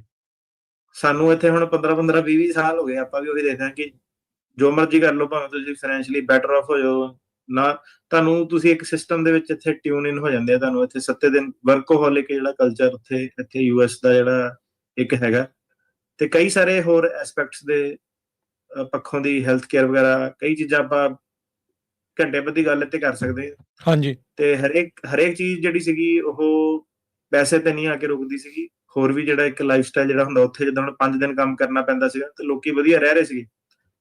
ਤੇ ਕਈ ਲੋਕਾਂ ਨੂੰ ਹੁਣ ਜਿਹੜੀ ਉਹ ਚੀਜ਼ ਸਮਝ ਆਉਣ ਲੱਗ ਪਈ। ਤੇ ਹੁਣ ਜਿਹੜੇ ਹਿਸਾਬ ਨਾਲ ਮਾਹੌਲ ਜਿਹੜਾ ਬਣਿਆ ਪਿਆ ਹਨਾ, ਇਹ ਵਾਲੀ ਸਰਕਾਰ ਨੇ ਸਪੈਸ਼ਲੀ ਫੜੋ ਫੜਾਈ ਦਾ ਚੱਕਰ ਆ, ਸਪੈਸ਼ਲੀ ਜਿਹੜੇ ਫੈਮਿਲੀ ਵਾਲੇ ਲੋਕ ਆ, ਕਾਫੀ ਲੋਕ ਜਿਹੜੇ ਸੀਗੇ ਉਹਨਾਂ ਨੇ ਰੀਕਨਸੀਡਰ ਕੀਤਾ। ਕਾਫੀ ਲੋਕੀ ਵੋਲੰਟਰੀ ਡਿਪਾਰਚਰ ਜਿਹੜੀ ਲੈ ਕੇ ਕੋਰਟਾਂ ਦੇ ਵਿੱਚੋਂ ਦੀ ਕੇਸ ਜਿਹੜੇ ਬੰਦ ਕਰਾ ਕੇ ਜਿਹੜੇ ਵਾਪਸ ਗਏ ਆ। ਜੀ ਜੀ। ਤੇ ਹੁਣ ਇਹੀ ਇਧਰਲੇ ਪਾਸੇ ਨੂੰ ਜਿਹੜੀ ਸਰਕਾਰ ਸ਼ਿਕੰਜਾ ਜਿਹੜਾ ਕੱਸ ਰਹੀ ਹੈ ਫਰਮ ਰੀਸੈਟਲਮੈਂਟ ਬਾਰ ਦੇ ਵੱਲ, ਤੇ ਉਹ ਜਿਹੜੇ ਸੀਗੇ ਲੋਕਾਂ ਨੂੰ ਆਪਣੀਆਂ ਆਪਸ਼ਨ ਜਿਹੜੀਆਂ ਵੇ ਕਰਨੀ ਚਾਹੀਦੀਆਂ। ਜਿਹੜਾ ਬੰਦਾ ਕਈ ਯੂਰਪੀਅਨ ਕੰਟਰੀਜ਼ ਹੈਗੇ ਉਹ E2 ਵੀਜ਼ੇ ਲਈ ਕੁਆਲੀਫਾਈ ਜਿਹੜੇ ਕਰਦੇ ਆ। ਬੰਦਾ ਉੱਥੇ ਜੇ ਸਿਟੀਜ਼ਨ ਹੋਵੇ ਤਾਂ ਉਹ ਉਰੇ ਫਿਰ ਦੁਬਾਰਾ ਬਿਜ਼ਨਸ ਵਗੈਰਾ ਕਰਨ ਲਈ ਆ ਸਕਦਾ। ਠੀਕ ਆ, same goes for Canada, Australia, New Zealand, Italy, France, ਇਹ ਜਿਹੜੇ ਕੰਟਰੀਜ਼ ਹੈਗੇ ਨੇ, ਬੰਦਾ ਇੱਥੇ ਜੇ ਸਿਟੀਜ਼ਨ ਬਣ ਜਾਂਦਾ ਤਾਂ ਇੱਥੇ ਬਿਜ਼ਨਸ ਕਰਨ ਆ ਸਕਦਾ। ਸੋ ਹੋਰ ਕਈ ਰਾਹ ਜਿਹੜੇ ਖੁੱਲ ਜਾਂਦੇ ਆ। ਪਰ ਜਿਹੜਾ ਸੀਗਾ ਦੇਖਾ ਦੇਖੀ ਵੀ ਕਾਫੀ ਲੋਕ ਜਿਹੜੇ ਸੀਗੇ ਕੋਵਿਡ ਵਾਲੇ ਟਾਈਮ ਦੇ ਵਿੱਚ ਆਏ ਸੀਗੇ, ਕਿਉਂਕਿ ਇੱਥੇ ਅਮਰੀਕਾ 'ਚ ਪੈਸੇ ਜ਼ਿਆਦਾ ਬਣਦੇ ਸੀ ਉਸ ਕਰਕੇ। ਤੇ ਹੁਣ ਉਹ ਆਪਾਂ ਦੇਖ ਰਹੇ ਹਾਂ ਕਿ ਉਹ ਟ੍ਰੈਂਡ ਜਿਹੜਾ ਚੇਂਜ ਹੋ ਰਿਹਾ, ਆਬਵੀਅਸਲੀ ਫॉर ਵੇਰੀਅਸ ਰੀਜ਼ਨਸ, ਕਿ ਲੋਕੀ ਥੋੜੇ ਡਰੇ ਵੀ ਹੋਏ ਆ। ਤੇ ਫੈਮਿਲੀ ਵਾਲਿਆਂ ਨੂੰ ਐਂ ਲੱਗਦਾ ਕਿ ਫੈਮਿਲੀ ਟੁੱਟ ਜਾਣੀ, ਜੇਲ੍ਹ 'ਚ ਬੰਦ ਕਰ ਦੇਣਾ ਉਹਨਾਂ ਨੇ। ਤੇ ਉਹ ਇੰਪ੍ਰੈਸ਼ਨ ਜਿਹੜਾ ਅਮਰੀਕਾ ਦਾ ਹੋ ਗਿਆ ਇਸ ਵੇਲੇ। ਜੀ ਜੀ। ਸੋ ਬਿਲਕੁਲ। ਸੋ ਇਹ ਸਾਰੀਆਂ ਚੀਜ਼ਾਂ ਜਿਹੜੀਆਂ ਇਸ ਦੇ ਵਿੱਚ ਨਾਲ ਆਪਾਂ ਦੇਖ ਰਹੇ ਹਾਂ ਵੀ ਉਹ ਚੱਲ ਰਹੀਆਂ। ਸੋ ਇਹਦੇ ਨਾਲ ਫਿਰ ਜਿਹੜੇ ਆਪਣੇ ਕੇਸ ਆ, ਜੇ ਤੁਸੀਂ ਇਹਨੂੰ ਬਰੀਫ ਦੇ ਵਿੱਚ ਦੱਸਣਾ ਹੋਵੇ ਵੀ ਕੀ ਅਸਰ ਕਿੱਦਾਂ ਦਾ ਤੁਹਾਨੂੰ ਦੱਸਿਆ ਜਾਊਗਾ BIA ਦੇ ਇਸ ਫੈਸਲੇ ਦਾ? ਫੈਸਲਾ BIA ਦਾ ਪਹਿਲਾਂ ਤਾਂ ਜਿਹੜਾ ਏਦਾਂ ਹੁੰਦਾ ਸੀਗਾ ਕਿ ਸਰਕਾਰ ਨੇ ਐਸਟੈਬਲਿਸ਼ ਕਰਨਾ ਹੁੰਦਾ ਹੈਗਾ ਕਿ ਲੋਕਾਂ ਕੋਲ ਗ੍ਰੀਨ ਕਾਰਡ ਇਕੁਇਵਲੈਂਟ ਜਿਹੜੀ ਉੱਥੇ ਇੱਕ ਪਰਮਨੈਂਟ ਰੈਜ਼ੀਡੈਂਸ ਦੀ ਆਫਰ ਸੀਗੀ ਕੰਟਰੀਆਂ ਦੇ ਵਿੱਚ। ਤੇ ਉਹਦੇ ਵਿੱਚ ਜ਼ਿਆਦਾਤਰ ਤੁਸੀਂ ਜਿੱਤ ਸਕਦੇ ਸੀਗੇ ਇਹ ਐਸਟੈਬਲਿਸ਼ ਕਰਕੇ ਕਿ ਉਹ ਜਿਹੜਾ ਰੈਜ਼ੀਡੈਂਸ ਸੀਗਾ ਪੱਕਾ ਨਹੀਂ ਸੀਗਾ, ਤੁਹਾਡੇ ਕੋਲ ਵਰਕ ਪਰਮਿਟ ਹੀ ਸੀਗਾ, ਏਦਾਂ ਦੀਆਂ ਚੀਜ਼ਾਂ। ਤੇ ਜਿਹੜੀ BIA ਸੀਗੀ ਉਹ ਇੱਕ ਸਟੈਪ ਇਹਨੂੰ ਗਾਂਹ ਲੈ ਗਈ ਕਿ ਇਕੱਲੇ ਗ੍ਰੀਨ ਕਾਰਡ ਦੀ ਆਪਾਂ ਨਹੀਂ ਜਿਹੜੀ ਇਨਵੈਸਟੀਗੇਸ਼ਨ ਕਰਨੀ। ਜੇ ਬੰਦੇ ਕੋਲ ਵਰਕ ਪਰਮਿਟ ਵੀ ਸੀਗਾ ਤੇ ਉਹ ਲੌਂਗ ਟਰਮ ਉੱਥੇ ਕੰਮ ਕਰ ਸਕਦਾ ਸੀਗਾ, ਉਹਦੇ ਤੇ ਵੀ ਫਰਮ ਰੀਸੈਟਲਮੈਂਟ ਦੀ ਬਾਰ ਜਿਹੜੀ ਲਗਾਣੀ ਹੈ। ਤੇ ਉਹ ਕੰਮ 'ਚ ਡਿਫਰੈਂਸ ਹੋ ਗਿਆ ਨਾ। ਹੁਣ ਕਈ ਬੰਦਿਆਂ ਕੋਲ ਵਰਕ ਪਰਮਿਟ ਸੀਗਾ ਮਿਡਲ ਈਸਟਰਨ ਕੰਟਰੀਆਂ ਦੇ ਵਿੱਚ ਵਰਕ ਪਰਮਿਟ ਸੀਗਾ, ਉੱਥੇ ਰਹਿ ਰਹੇ ਸੀਗੇ, ਤੇ ਉਹ ਪਹਿਲਾਂ ਆਰਗੂਮੈਂਟ ਕਰ ਸਕਦੇ ਸੀਗੇ ਕਿ ਇਹ ਕੰਟਰੀਆਂ ਪੱਕੇ ਨਹੀਂ ਕਰਦੇ ਆ, ਤੇ ਹੁਣ ਸਰਕਾਰ ਕਹਿ ਰਹੀ ਹੈ ਕਿ ਪੱਕੇ ਕਰਨ ਦੀ ਲੋੜ ਹੀ ਨਹੀਂ ਹੈਗੀ, ਜੇ ਤੁਸੀਂ ਉੱਥੇ ਪੱਕੇ ਤੌਰ ਤੇ ਕੰਮ ਵੀ ਕਰ ਸਕਦੇ ਸੀਗੇ, ਉਹਦਾ ਵੀ ਸੇਮ ਇਫੈਕਟ ਜਿਹੜਾ ਹੁੰਦਾ। ਠੀਕ ਹੈ ਜੀ ਜੀ। ਬੌਂਡ ਹੀਅਰਿੰਗ ਦੇ ਬਾਬਤ ਕੀ ਕੋਰਟ ਦੀ ਇੰਪੋਰਟੈਂਟ ਅਪਡੇਟ ਜਿਹੜੀ ਉਹ ਆਈ ਆ, ਕੀ ਕਹਿੰਦੇ ਵੀ ਬੌਂਡ ਹੀਅਰਿੰਗ ਮਿਲਣੀਆਂ ਚਾਹੀਦੀਆਂ ਆ ਵਿੱਚ, ਜੇ ਤਾਂ ਉਹਨਾਂ ਨੇ ਇਸ਼ੂ ਕਰਨੇ ਵੀ ਸ਼ੁਰੂ ਕੀਤੇ ਸੀਗੇ, ਸੋ ਕੀ ਹੈ ਲੇਟੈਸਟ ਇਸ ਦੇ ਉੱਤੇ ਬੌਂਡ ਹੀਅਰਿੰਗਸ ਨੂੰ ਲੈ ਕੇ? ਸੋ ਬੌਂਡ ਹੀਅਰਿੰਗ ਨੂੰ ਲੈ ਕੇ ਖੁਸ਼ਖਬਰੀ ਹੈ, ਠੀਕ ਹੈ, ਇਹ ਹੁਣ ਆਪਾਂ ਟੈਸਟ ਕਰਾਂਗੇ ਇਸ ਆਉਣ ਵਾਲੇ ਹਫਤੇ ਦੇ ਵਿੱਚ, ਤੇ ਤੁਹਾਨੂੰ 10-15 ਦਿਨਾਂ ਦੇ ਬਾਅਦ ਆਪਾਂ ਜਿਹੜਾ ਸੀਗਾ ਜਵਾਬ ਦੇਵਾਂਗੇ ਕਿ ਕੀ ਜਿਹੜਾ ਅਲਟੀਮੇਟਲੀ ਕੋਰਟਸ ਦੇ ਵਿੱਚ ਹੁੰਦਾ। ਜਿਹਨਾਂ ਨੂੰ ਨਹੀਂ ਪਤਾ ਉਹ ਇਹ ਆ ਕਿ ਜਦੋਂ ਬੰਦਾ ਬਾਰਡਰ ਟੱਪ ਕੇ ਆਉਂਦਾ ਸੀਗਾ, ਉਹਨੂੰ ਫੜ ਲਿਆ ਜਾਂਦਾ ਸੀਗਾ, ਤੇ ਜਾਂ ਤਾਂ ਆਈਸ ਉਹਨੂੰ ਆਪ ਹੀ ਪੈਰੋਲ ਤੇ ਛੱਡ ਦਿੰਦੀ ਸੀ। ਜਿੱਦਾਂ ਬਾਈਡਨ ਦੇ ਕੇਸ 'ਚ ਆਈਸ ਨੇ ਸਿੱਧੇ ਜਿਹੜੇ ਛੱਡਤੇ ਬੰਦੇ, ਉਹਨਾਂ ਨੇ ਕੁਝ ਜ਼ਿਆਦਾ ਹੀ ਜਲਦੀ ਛੱਡਤੇ ਕਿ ਮਤਲਬ ਉਹਨਾਂ ਦੇ ਬਿਆਨ ਨਹੀਂ ਲਏ, ਕੁਝ ਵੀ ਨਹੀਂ, ਜਿਹਦੇ ਕਰਕੇ ਸਾਰਾ ਪੰਗਾ ਜਿਹੜਾ ਪਿਆ, ਉਹ ਚੀਜ਼ ਜਿਹੜੀ ਕਰਨੀ ਚਾਹੀਦੀ ਸੀ। ਹੁਣ ਕੀ ਹੋਇਆ, ਉਦੋਂ ਕੀ ਹੁੰਦਾ ਸੀਗਾ ਕਿ ਜਿਹਨਾਂ ਨੂੰ ਆਈਸ ਨਹੀਂ ਛੱਡਦੀ ਸੀਗੀ, ਉਹ ਜੱਜ ਮੂਹਰੇ ਬੌਂਡ ਰਿਕੁਐਸਟ ਕਰ ਲੈਂਦੇ ਸੀਗੇ। ਤਕਰੀਬਨ ਜੱਜ ਜਿਹੜੇ ਸੀਗੇ ਬੌਂਡ ਜਿਹੜਾ ਇੱਕ ਰਕਮ ਰਖਾ ਕੇ, ਠੀਕ ਆ, 5,000 10,000 ਜਿੰਨਾ ਵੀ ਕੋਰਟ ਦੇ ਵਿੱਚ ਉਦੋਂ ਚੱਲਦਾ ਹੁੰਦਾ ਸੀਗਾ, ਲੋਕਾਂ ਨੂੰ ਛੱਡ ਦਿੰਦੇ ਸੀਗੇ, ਤੇ 3-4 ਸਾਲ ਬਾਅਦ ਉਹੀ ਬੰਦੇ ਦਾ ਤਰੀਕ ਪੈਂਦੀ ਸੀ, ਕੇਸ ਪੈਂਦਾ ਸੀਗਾ, ਤੇ ਫਾਈਨਲ ਹੀਅਰਿੰਗ ਤੇ ਉਹਦੇ ਉੱਤੇ ਫੈਸਲਾ ਹੋ ਜਾਂਦਾ ਹੈਗਾ। ਜ਼ਿਆਦਾਤਰ ਫੈਸਲੇ ਵੀ ਜਿਹੜੇ ਪੋਜ਼ਿਟਿਵ ਹੁੰਦੇ ਹੈਗੇ। ਟਰੰਪ ਸਰਕਾਰ ਨੇ ਉਹ ਸਾਰੀ ਚੀਜ਼ ਚੇਂਜ ਕਰਤੀ, ਠੀਕ ਹੈ। ਇੱਕ ਤਾਂ ਉਹਨਾਂ ਨੇ ਜੱਜ ਕੱਢ ਤੇ ਉਹਨਾਂ ਨੇ ਕਈ ਪੱਖੋਂ ਤੁਸੀਂ ਦੇਖੋ ਕਿ ਇਮੀਗ੍ਰੇਸ਼ਨ ਨੂੰ ਜਿਹੜਾ ਅਟੈਕ ਕੀਤਾ, ਠੀਕ ਆ, ਲਾਇਸੈਂਸ ਖੋਲੇ ਲੋਕਾਂ ਦੇ, ਵਰਕ ਪਰਮਿਟ ਛੋਟੇ ਕਰਤੇ, ਇਮੀਗ੍ਰੇਸ਼ਨ ਜੱਜ ਬਾਹਰ ਕੱਢ ਤੇ, ਉਹਨਾਂ ਨੂੰ ਨਵੇਂ ਰੂਲ ਜਿਹੜੇ ਸੀਗੇ, ਜਿੱਦਾਂ ਹੁਣ ਆਪਣਾ RKK ਹੋ ਗਿਆ, ਇਹ ਜਿਹੜਾ ਅੱਜ ਹੁਣੇ ਗੱਲ ਕਰਕੇ ਹਟੇ ਫਰਮ ਦੀ ਸੈਟਲਮੈਂਟ ਬਾਰ ਵਾਲਾ, ਹਾਂਜੀ, ACA ਇੱਕ ਥਰਡ ਕੰਟਰੀ 'ਚ ਤੁਸੀਂ ਜਾ ਸਕਦੇ ਆ, ਪ੍ਰੀ ਟਰਮਿਟ ਜਿਹੜੇ ਕੇਸ ਕਰਨੇ ਸ਼ੁਰੂ ਕਰਤੇ, ਕਈ ਚੀਜ਼ਾਂ ਜਿਹੜੀਆਂ ਉਹਨਾਂ ਨੇ ਕਰਨੀਆਂ ਸ਼ੁਰੂ ਕਰ ਦਿੱਤੀਆਂ ਕਿ ਕਿੱਦਾਂ ਜਿਹੜੇ ਜ਼ਿਆਦਾ ਤੋਂ ਜ਼ਿਆਦਾ ਜਿਹੜੇ ਸੀਗੇ ਕੇਸ ਡਿਨਾਈ ਜਿਹੜੇ ਕੀਤੇ ਜਾਣ। ਉਹਨੂੰ ਕਰਦੇ ਕਰਾਂਦੇ ਇਹਨਾਂ ਨੇ ਜਿਹੜੀ ਸੀਗੀ ਮੇਨ ਇਹਨਾਂ ਦਾ ਬ੍ਰਹਮਸਤਰ ਇਹ ਸੀਗਾ ਕਿ ਇਹ ਕਹਿੰਦੇ ਕਿ ਜਦੋਂ ਬੰਦਾ ਕੱਚਾ ਬਾਰਡਰ ਤੇ ਆਂਦਾ, ਉਹ ਇੱਕ ਐਪਲੀਕੈਂਟ ਫॉर ਐਡਮਿਸ਼ਨ ਹੈਗਾ, ਤੇ 2 ਧਾਰਾਵਾਂ ਹੈਗੀਆਂ, ਇੱਕ ਹੈਗੀ 235, ਇੱਕ ਹੈਗੀ 236 ਜੀ। 236 ਥੱਲੇ ਜੱਜ ਕੋਲ ਹਮੇਸ਼ਾ ਪਾਵਰ ਹੁੰਦੀ ਆ ਬੌਂਡ ਹੀਅਰਿੰਗ ਦੇਣ ਦੀ। ਉਹ ਗੱਲ ਲੱਗਾ ਕਿ ਬਾਅਦ ਚ ਭਾਵੇਂ ਜੱਜ ਬੌਂਡ ਦੇਵੇ ਨਾ ਦੇਵੇ, ਪਰ ਬੌਂਡ ਹੀਅਰਿੰਗ ਕੰਡਕਟ ਕਰ ਸਕਦਾ।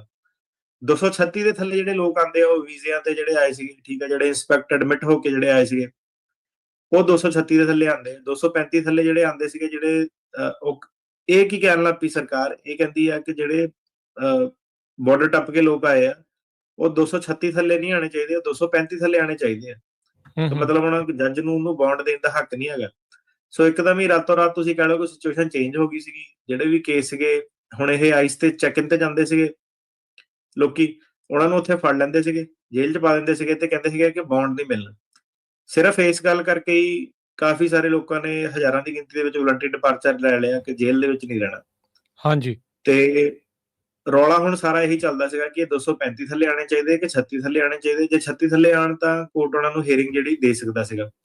ਇਹਦੇ ਉੱਤੇ ਫਿਰ ਇਹੀ ਕਲਾਸ ਐਕਸ਼ਨ ਲਾਅ ਸੂਟ ਜਿਹੜਾ ਸ਼ੁਰੂ ਹੋ ਗਿਆ ਕੈਲੀਫੋਰਨੀਆ ਦੇ ਸੈਂਟਰਲ ਡਿਸਟ੍ਰਿਕਟ ਦੇ ਵਿੱਚ, ਤੇ ਉਹਨਾਂ ਨੇ ਇੱਕ ਇੰਜੰਕਸ਼ਨ ਵੀ ਜਿਹੜੀ ਦਿੱਤੀ ਸੀਗੀ ਨਵੰਬਰ 25 2025 ਨੂੰ, ਉਹ ਵੀ ਆਪਾਂ ਸਾਂਝੀ ਕੀਤੀ ਸੀਗੀ। ਕੋਰਟ ਨੇ ਕਹਿਤਾ ਸੀਗਾ ਕਿ ਇਹ 236 ਦੇ ਥੱਲੇ ਆਣੇ ਚਾਹੀਦੇ, ਇਹਨਾਂ ਨੂੰ ਬੌਂਡ ਦਿਓ। ਪਰ ਜਿਹੜੇ ਇਮੀਗ੍ਰੇਸ਼ਨ ਕੋਰਟ ਵੀ ਆ, ਉਹਦੇ ਵਿੱਚ ਵੀ ਉਹ ਵੀ ਥੋੜਾ ਹੁਣ ਸਰਕਾਰ ਦੇ ਹਿਸਾਬ ਨਾਲ ਡਰ ਕੇ ਕੰਮ ਜਿਹੜੇ ਕਰਦੇ ਆ। ਉਹ ਕਹਿੰਦੇ ਜਜਮੈਂਟ ਜਿਹੜੀ ਫਾਈਨਲ ਨਹੀਂ ਹੋਈ, ਨਵੰਬਰ 25 ਵਾਲੀ ਜਜਮੈਂਟ ਦੇ ਆਉਣ ਤੋਂ ਬਾਅਦ ਵੀ ਜਿਹੜਾ ਸੀਗਾ ਕੋਰਟ ਜਿਹੜੇ ਰਿਜੈਕਟ ਕਰ ਰਹੇ ਸੀਗੇ। ਤੇ ਜ਼ਿਆਦਾਤਰ ਜਿਹੜੇ ਸਾਨੂੰ ਬੌਂਡ ਮਿਲੇ ਆ, ਉਹਦੇ ਵਿੱਚ ਸਾਨੂੰ ਹੇਬੀਅਸ ਦੇ ਥਰੂ ਹੀ ਮਿਲੇ ਸੀਗੇ, ਕਿ ਹੇਬੀਅਸ ਦਾ ਇੱਕ ਨਵਾਂ ਪ੍ਰੋਸੈਸ ਕਰਨਾ ਪੈਂਦਾ ਸੀਗਾ। ਉਹਦੇ ਵਿੱਚ ਟਾਈਮ ਤੇ ਖਰਚਾ, ਤੇ ਸਿਵਲ ਕੋਰਟ ਦੇ ਵਿੱਚ ਜਾ ਕੇ ਇੱਕ ਰਿਟ ਫਾਈਲ ਕਰਨੀ ਪੈਂਦੀ ਸੀ। ਸੋ ਹੇਬੀਅਸ ਵਾਲਾ ਇੱਕ ਸਟੈਪ ਜਿਹੜਾ ਇੱਕ ਐਡ ਹੋ ਗਿਆ। ਹੁਣ ਬੰਦਾ ਪਹਿਲਾਂ ਹੀ ਜੇਲ੍ਹ ਦੇ ਵਿੱਚ, ਕਿੱਥੋਂ ਹੇਬੀਅਸ ਆਊਗੀ? ਤੇ ਹੇਬੀਅਸ ਦੇ ਵਿੱਚ ਵੀ ਜਿਹੜੇ ਸੀਗੇ ਕੋਰਟ ਕਹਿੰਦੇ ਸੀਗੇ ਕਿ 90 ਦਿਨ ਵੇਟ ਕਰੋ। ਏਦਾਂ ਦੇ ਕੰਮ ਜਿਹੜੇ ਸੀਗੇ ਬਹੁਤ ਚੱਲ ਪਏ ਸੀਗੇ, ਤੇ ਲੋਕੀ ਜਿਹੜੇ ਸੀਗੇ ਜੇਲ੍ਹ ਦੇ ਵਿੱਚ 4-4 5-5 ਮਹੀਨੇ ਜਿਹੜੇ ਸੀਗੇ ਔਨ ਐਵਰੇਜ ਉਹਨਾਂ ਨੂੰ ਹੋ ਗਏ ਸੀਗੇ ਕੈਂਪ ਦੇ ਵਿੱਚ। ਹੁਣ ਇਹਦੇ ਵਿੱਚ ਕੀ ਸੀਗਾ ਕਿ ਦਸੰਬਰ 18 2025 ਨੂੰ ਫੇਰ ਇਹਨਾਂ ਨੇ ਆਪਣੀ ਜਿਹੜੀ ਕਲੈਰੀਫਿਕੇਸ਼ਨ ਦਿੱਤੀ ਕੋਰਟਾਂ ਨੂੰ। ਉਹਨਾਂ ਨੇ ਕਿਹਾ ਕਿ ਜਿਹੜੀ ਸਾਡੀ ਨਵੰਬਰ 25 ਵਾਲੀ ਜਿਹੜੀ ਜਜਮੈਂਟ ਜਿਹੜੀ ਸੀਗੀ, ਉਹਦੀ ਕਲੈਰੀਫਿਕੇਸ਼ਨ ਇਹੀ ਹੈਗੀ ਹੈ ਕਿ ਇਮੀਗ੍ਰੇਸ਼ਨ ਜੱਜ ਜਿਹੜਾ ਸੀਗਾ, ਇਹਨਾਂ ਨੂੰ ਬਿਨਾਂ ਬੌਂਡ ਹੀਅਰਿੰਗ ਦੇ ਡੱਕ ਕੇ ਜਿਹੜਾ ਨਹੀਂ ਰੱਖ ਸਕਦਾ।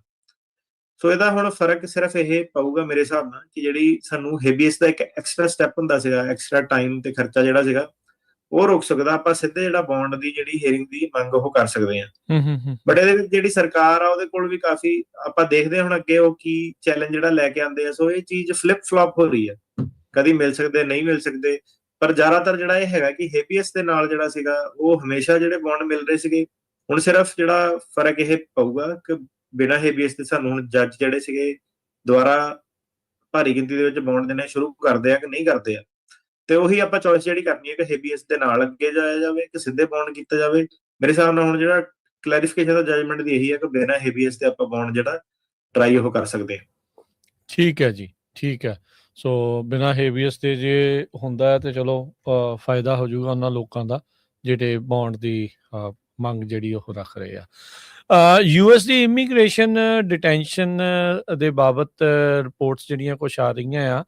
4 ਹੋਰ ਇਮੀਗ੍ਰੈਂਟ ਡੈਥ ਜਿਹੜੀਆਂ ਆ ਇਸ ਸਾਲ ਦੇ ਵਿੱਚ ਵੱਧ ਗਈਆਂ। ਪਿਛਲੇ 2 ਦਹਾਕਿਆਂ ਦੇ ਵਿੱਚ ਇਮੀਗ੍ਰੇਸ਼ਨ ਡਿਟੈਂਸ਼ਨ ਸੈਂਟਰਸ ਦੇ ਵਿੱਚ ਮਰਨ ਵਾਲਿਆਂ ਦੀ ਸਭ ਤੋਂ ਵੱਡੀ ਸੰਖਿਆ ਜਿਹੜੀ ਹੈ ਬਣ ਗਈ ਹੈ। ਹਾਂਜੀ, ਸੋ 30 ਬੰਦੇ ਜਿਹੜੇ ਮਰ ਗਏ। ਠੀਕ ਹੈ, ਵੱਡੀ ਗੱਲ ਆ ਇਹ। 30 ਬੰਦੇ ਜਿਹੜੇ ਤੁਹਾਡੀ ਦੇਖ ਰੇਖ ਦੇ ਵਿੱਚ ਮਰੇ, ਜਿਹੜੇ ਕਿ ਨਹੀਂ ਮਰਨੇ ਸੀਗੇ ਸ਼ਾਇਦ ਉਹ ਜੇ ਬਾਹਰ ਹੁੰਦੇ। ਤੁਸੀਂ ਉਹਨਾਂ ਨੂੰ ਫੜ ਕੇ ਰੱਖਿਆ, ਉਹਨਾਂ ਨੂੰ ਜਾਂ ਤਾਂ ਵਾਪਸ ਭੇਜਣਾ ਸੀਗਾ ਜਾਂ ਉਹਨਾਂ ਨੂੰ ਹੀਅਰਿੰਗ ਦੇਣੀ ਸੀਗੀ। ਸੋ 30 ਬੰਦਿਆਂ ਦੀ ਡੈਥ ਜਿਹੜੀ ਹੋ ਗਈ 2004 ਤੋਂ ਲੈ ਕੇ ਹੁਣ ਤੱਕ ਇਹ ਹਾਈਐਸਟ ਆ। ਹੇਟੀ, ਨਿਕਾਰਾਗੁਆ, ਐਰੀਟਰੀਆ, ਬੁਲਗੇਰੀਆ, ਇਹਨਾਂ ਦੇ ਜ਼ਿਆਦਾਤਰ ਜਿਹੜੇ ਸੀਗੇ ਉਹ ਲੋਕਾਂ ਦੀ ਡੈਥ ਜਿਹੜੀ ਹੋਈ ਆ। ਤੇ ਉਹਨਾਂ ਨੂੰ ਕਹਿੰਦੇ ਆ ਕਿ ਮੈਡੀਕਲ ਐਮਰਜੈਂਸੀ ਜਾਂ ਨੈਚੁਰਲ ਕਾਜ਼ ਕਰਕੇ ਹੋਇਆ। ਤੇ ਜਿਹੜੇ ਇਮੀਗ੍ਰੈਂਟ ਐਡਵੋਕੇਟ ਹੈਗੇ ਉਹ ਕਹਿੰਦੇ ਕਿ ਹਾਲਾਤ ਬਹੁਤ ਉੱਥੇ ਮਾੜੇ ਆ, ਕੰਡੀਸ਼ਨਸ ਜਿਹੜੀਆਂ ਸੈਨੀਟਰੀ ਨਹੀਂ ਹੈਗੀਆਂ, ਲੋਕੀ ਤੁਸੀਂ ਓਵਰ ਕਰਾਊਡਿੰਗ ਕੀਤੀ ਹੈ ਤਾਂ ਕਰਕੇ ਡੈਥ ਹੋਈ ਹੈ। ਤੇ ਇਹਦੇ ਵਿੱਚ ਡੈਮੋਕ੍ਰੈਟਿਕ ਜਿਹੜੇ ਲੀਡਰ ਸੀਗੇ, ਸਪੈਸ਼ਲੀ ਪਰਮਿਲਾ ਜੈਪਾਲ, ਉਹਨਾਂ ਨੇ ਵੀ ਕੰਡੈਮ ਕੀਤਾ ਇਹਨੂੰ ਕਾਫੀ ਕਿ ਕਿੱਦਾਂ ਤੁਸੀਂ ਟਰੀਟ ਕਰ ਰਹੇ ਆ ਇਮੀਗ੍ਰੈਂਟਸ ਨੂੰ। ਬੇਸਿਕ ਜਿਹੜੀ ਕੇਅਰ ਦੇਣੀ ਚਾਹੀਦੀ ਹੈ ਉਹ ਤੁਸੀਂ ਦੇ ਨਹੀਂ ਰਹੇ।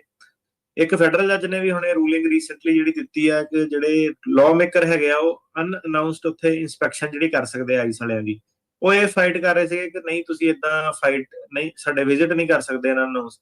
ਤੇ ਆਬਵੀਅਸਲੀ ਜਿਹੜੇ ਲਾਅ ਮੇਕਰ ਹੈਗੇ ਆ, ਜਿਹੜੇ ਲੀਡਰ ਲੋਕਾਂ ਨੇ ਇਹਨਾਂ ਨੂੰ ਜਿਤਾਇਆ, ਤਾਂ ਉਹ ਤਾਂ ਇੱਕ ਤਰ੍ਹਾਂ ਤੁਸੀਂ ਕਹਿ ਲਓ ਕਿ ਮੁਖੀਆ ਹੀ ਹੈਗੇ ਪਿੰਡ ਦੇ। ਤੇ ਉਹਨਾਂ ਨੇ ਤਾਂ ਜਾ ਕੇ ਜਿਹੜਾ ਦੇਖਣਾ ਹੀ ਹੈ ਨਾ ਕਿ ਫੈਸਿਲਿਟੀਆਂ 'ਚ ਕੀ ਚੱਲਦਾ ਸੀਗਾ। ਤੇ ਜੱਜ ਨੇ ਇਹਨਾਂ ਦੇ ਫੇਵਰ 'ਚ ਜਿਹੜਾ ਕਰਤਾ ਕਿ ਤੁਸੀਂ ਜਾ ਕੇ ਅਨਅਨਾਉਂਸਡ ਤੁਸੀਂ ਜਾ ਕੇ ਵਿਜ਼ਿਟ ਕਰ ਸਕਦੇ ਆ। ਤੇ ਜਦੋਂ ਇਹ ਚੀਜ਼ਾਂ ਹੋਈਆਂ ਤੇ ਉਤੋਂ ਕਾਫੀ ਜਿਹੜੀ ਇਨਸਪੈਕਸ਼ਨ ਤੋਂ ਪਤਾ ਲੱਗਿਆ, ਸਪੈਸ਼ਲੀ ਜਿਹੜੀ ਮੈਨਹਟਨ ਫੈਸਿਲਿਟੀ ਸੀਗੀ, ਡੈਨ ਗੁੱਡਮੈਨ ਕਰਕੇ ਜਿਹੜੇ ਰਿਪਰੈਜ਼ੈਂਟੇਟਿਵ ਉਹ ਗਏ ਸੀਗੇ। ਤੇ ਉਹਦੇ ਵਿੱਚ ਉਹਨਾਂ ਨੇ ਦੇਖਿਆ ਕਿ ਇਹ ਸੇਫਟੀ ਕੰਸਰਨਸ ਵੀ ਜਿਹੜੇ ਹੈਗੇ ਆ ਕਿ ਬਹੁਤ ਜ਼ਿਆਦਾ ਗਿਣਤੀ 'ਚ ਲੋਕ ਹੈਗੇ ਆ ਤੇ ਅੰਦਰ ਕਈ ਵਾਰੀ ਕ੍ਰਾਈਮ ਵੀ ਹੋ ਜਾਂਦਾ ਇਮੀਗ੍ਰੈਂਟਾਂ ਨਾਲ, ਸੈਕਸ਼ੂਅਲ ਅਸੌਲਟ ਵਗੈਰਾ ਜਿਹੜੇ ਬੜੇ ਉੱਥੇ ਆਮ ਜਿਹੜੇ ਵੱਧ ਗਏ ਆ। ਤੇ ਉਹ ਚੀਜ਼ਾਂ ਨੂੰ ਬੜਾ ਜਿਹੜਾ ਸੀਗਾ ਆਈਸ ਅਣਦੇਖਾ ਜਿਹੜਾ ਕਰ ਰਹੀ ਹੈ। ਲੋਕੀ ਜਿਹੜੇ ਮਰੇ ਆ ਉਹ ਤਾਂ ਅਲੱਗ ਇੱਕ ਚੀਜ਼ ਹੋ ਗਈ, ਉੱਥੇ ਜਿਹੜੇ ਐਗਜ਼ਿਸਟਿੰਗ ਲੋਕੀ ਵੀ ਹੈਗੇ ਉਹਨਾਂ ਨਾਲ ਵੀ ਸੈਕਸ਼ੂਅਲ ਵਾਇਲੈਂਸ ਜਿਹੜਾ ਕਾਫੀ ਜਿਹੜਾ ਜੇਲ੍ਹਾਂ ਦੇ ਵਿੱਚ ਵੱਧ ਗਿਆ। 66,000 ਲੋਕੀ ਜਿਹੜੇ ਸੀਗੇ ਨਵੰਬਰ ਦੇ ਵਿੱਚ ਡਿਟੈਂਸ਼ਨ ਸੈਂਟਰਾਂ ਦੇ ਵਿੱਚ। ਤੇ ਸਿਰਫ ਉਹਦਾ ਰੀਜ਼ਨ ਇਹੀ ਸੀਗਾ ਕਿ ਇਹ ਹੁਣ ਜਿਹੜੀਆਂ ਇਨਫੋਰਸਮੈਂਟ ਪ੍ਰਾਇੋਰਟੀਜ਼, ਓਵਰ ਕਰਾਊਡਿੰਗ ਹੋ ਗਈ, ਮੈਡੀਕਲ ਕੇਅਰ ਨਹੀਂ ਹੈਗੀ। ਤੇ ਡਿਟੈਂਸ਼ਨ ਜਿਹੜੀ ਸਮੇਂ ਤੋਂ ਵੱਧ ਟਾਈਮ ਲਈ ਤੁਸੀਂ ਜਦੋਂ ਕਿਸੇ ਨੂੰ ਡਿਟੇਨ ਕਰ ਲੈਂਦੇ ਆ ਕਿ ਬੌਂਡ ਨਹੀਂ ਦਿੰਦੇ ਉਹਨਾਂ ਨੂੰ, ਉਹਦੇ ਕਰਕੇ ਜਿਹੜੀ ਸੀਗੀ ਆંકੜੇ ਜਿਹੜੇ ਵਧੀ ਜਾ ਰਹੇ ਸੀਗੇ। ਤੇ ਇਹ ਵੀ ਹੁਣ ਇੱਕ ਜਿਹੜੀ ਸਮੱਸਿਆ ਜਿਹੜੀ ਬਣਨੀ ਸ਼ੁਰੂ ਹੋ ਗਈ ਹੈ ਹੈਲਥ ਰੀਜ਼ਨ ਕਰਕੇ ਵੀ, ਜਿਹੜਾ ਸੀਗਾ ਹੁਣ ਇਹਨਾਂ ਨੂੰ ਛੱਡਣੇ ਪੈਣੇ ਲੋਕੀ। ਤੇ ਇਹ ਜਿਹੜਾ ਮੁੱਦਾ ਤੇ ਮੇਨ ਇਹ ਹੈਗਾ ਕਿ ਪੋਲੀਟੀਕਲ ਮੁੱਦਾ ਜਿਹੜਾ ਸੀਗਾ ਕਿ ਇਮੀਗ੍ਰੇਸ਼ਨ ਕੰਟਰੋਲ ਜਿਹੜੀ ਕਰਨੀ ਹੈ। ਪਰ ਇਹ ਹੈ ਕਿ ਜੇਲ੍ਹਾਂ ਵਾਲਾ ਢਾਂਚਾ ਜਿਹੜਾ ਸੀਗਾ ਉਹ ਇਨਫ ਨਹੀਂ ਇਹਨਾਂ ਦੇ ਲਈ ਹੋ ਪਾਇਆ, ਜਿਹੜੇ ਹਿਸਾਬ ਨਾਲ ਇਹਨਾਂ ਨੇ ਜਿੰਨੇ ਲੋਕੀ ਇਹਨਾਂ ਨੇ ਚੱਕੇ ਆ।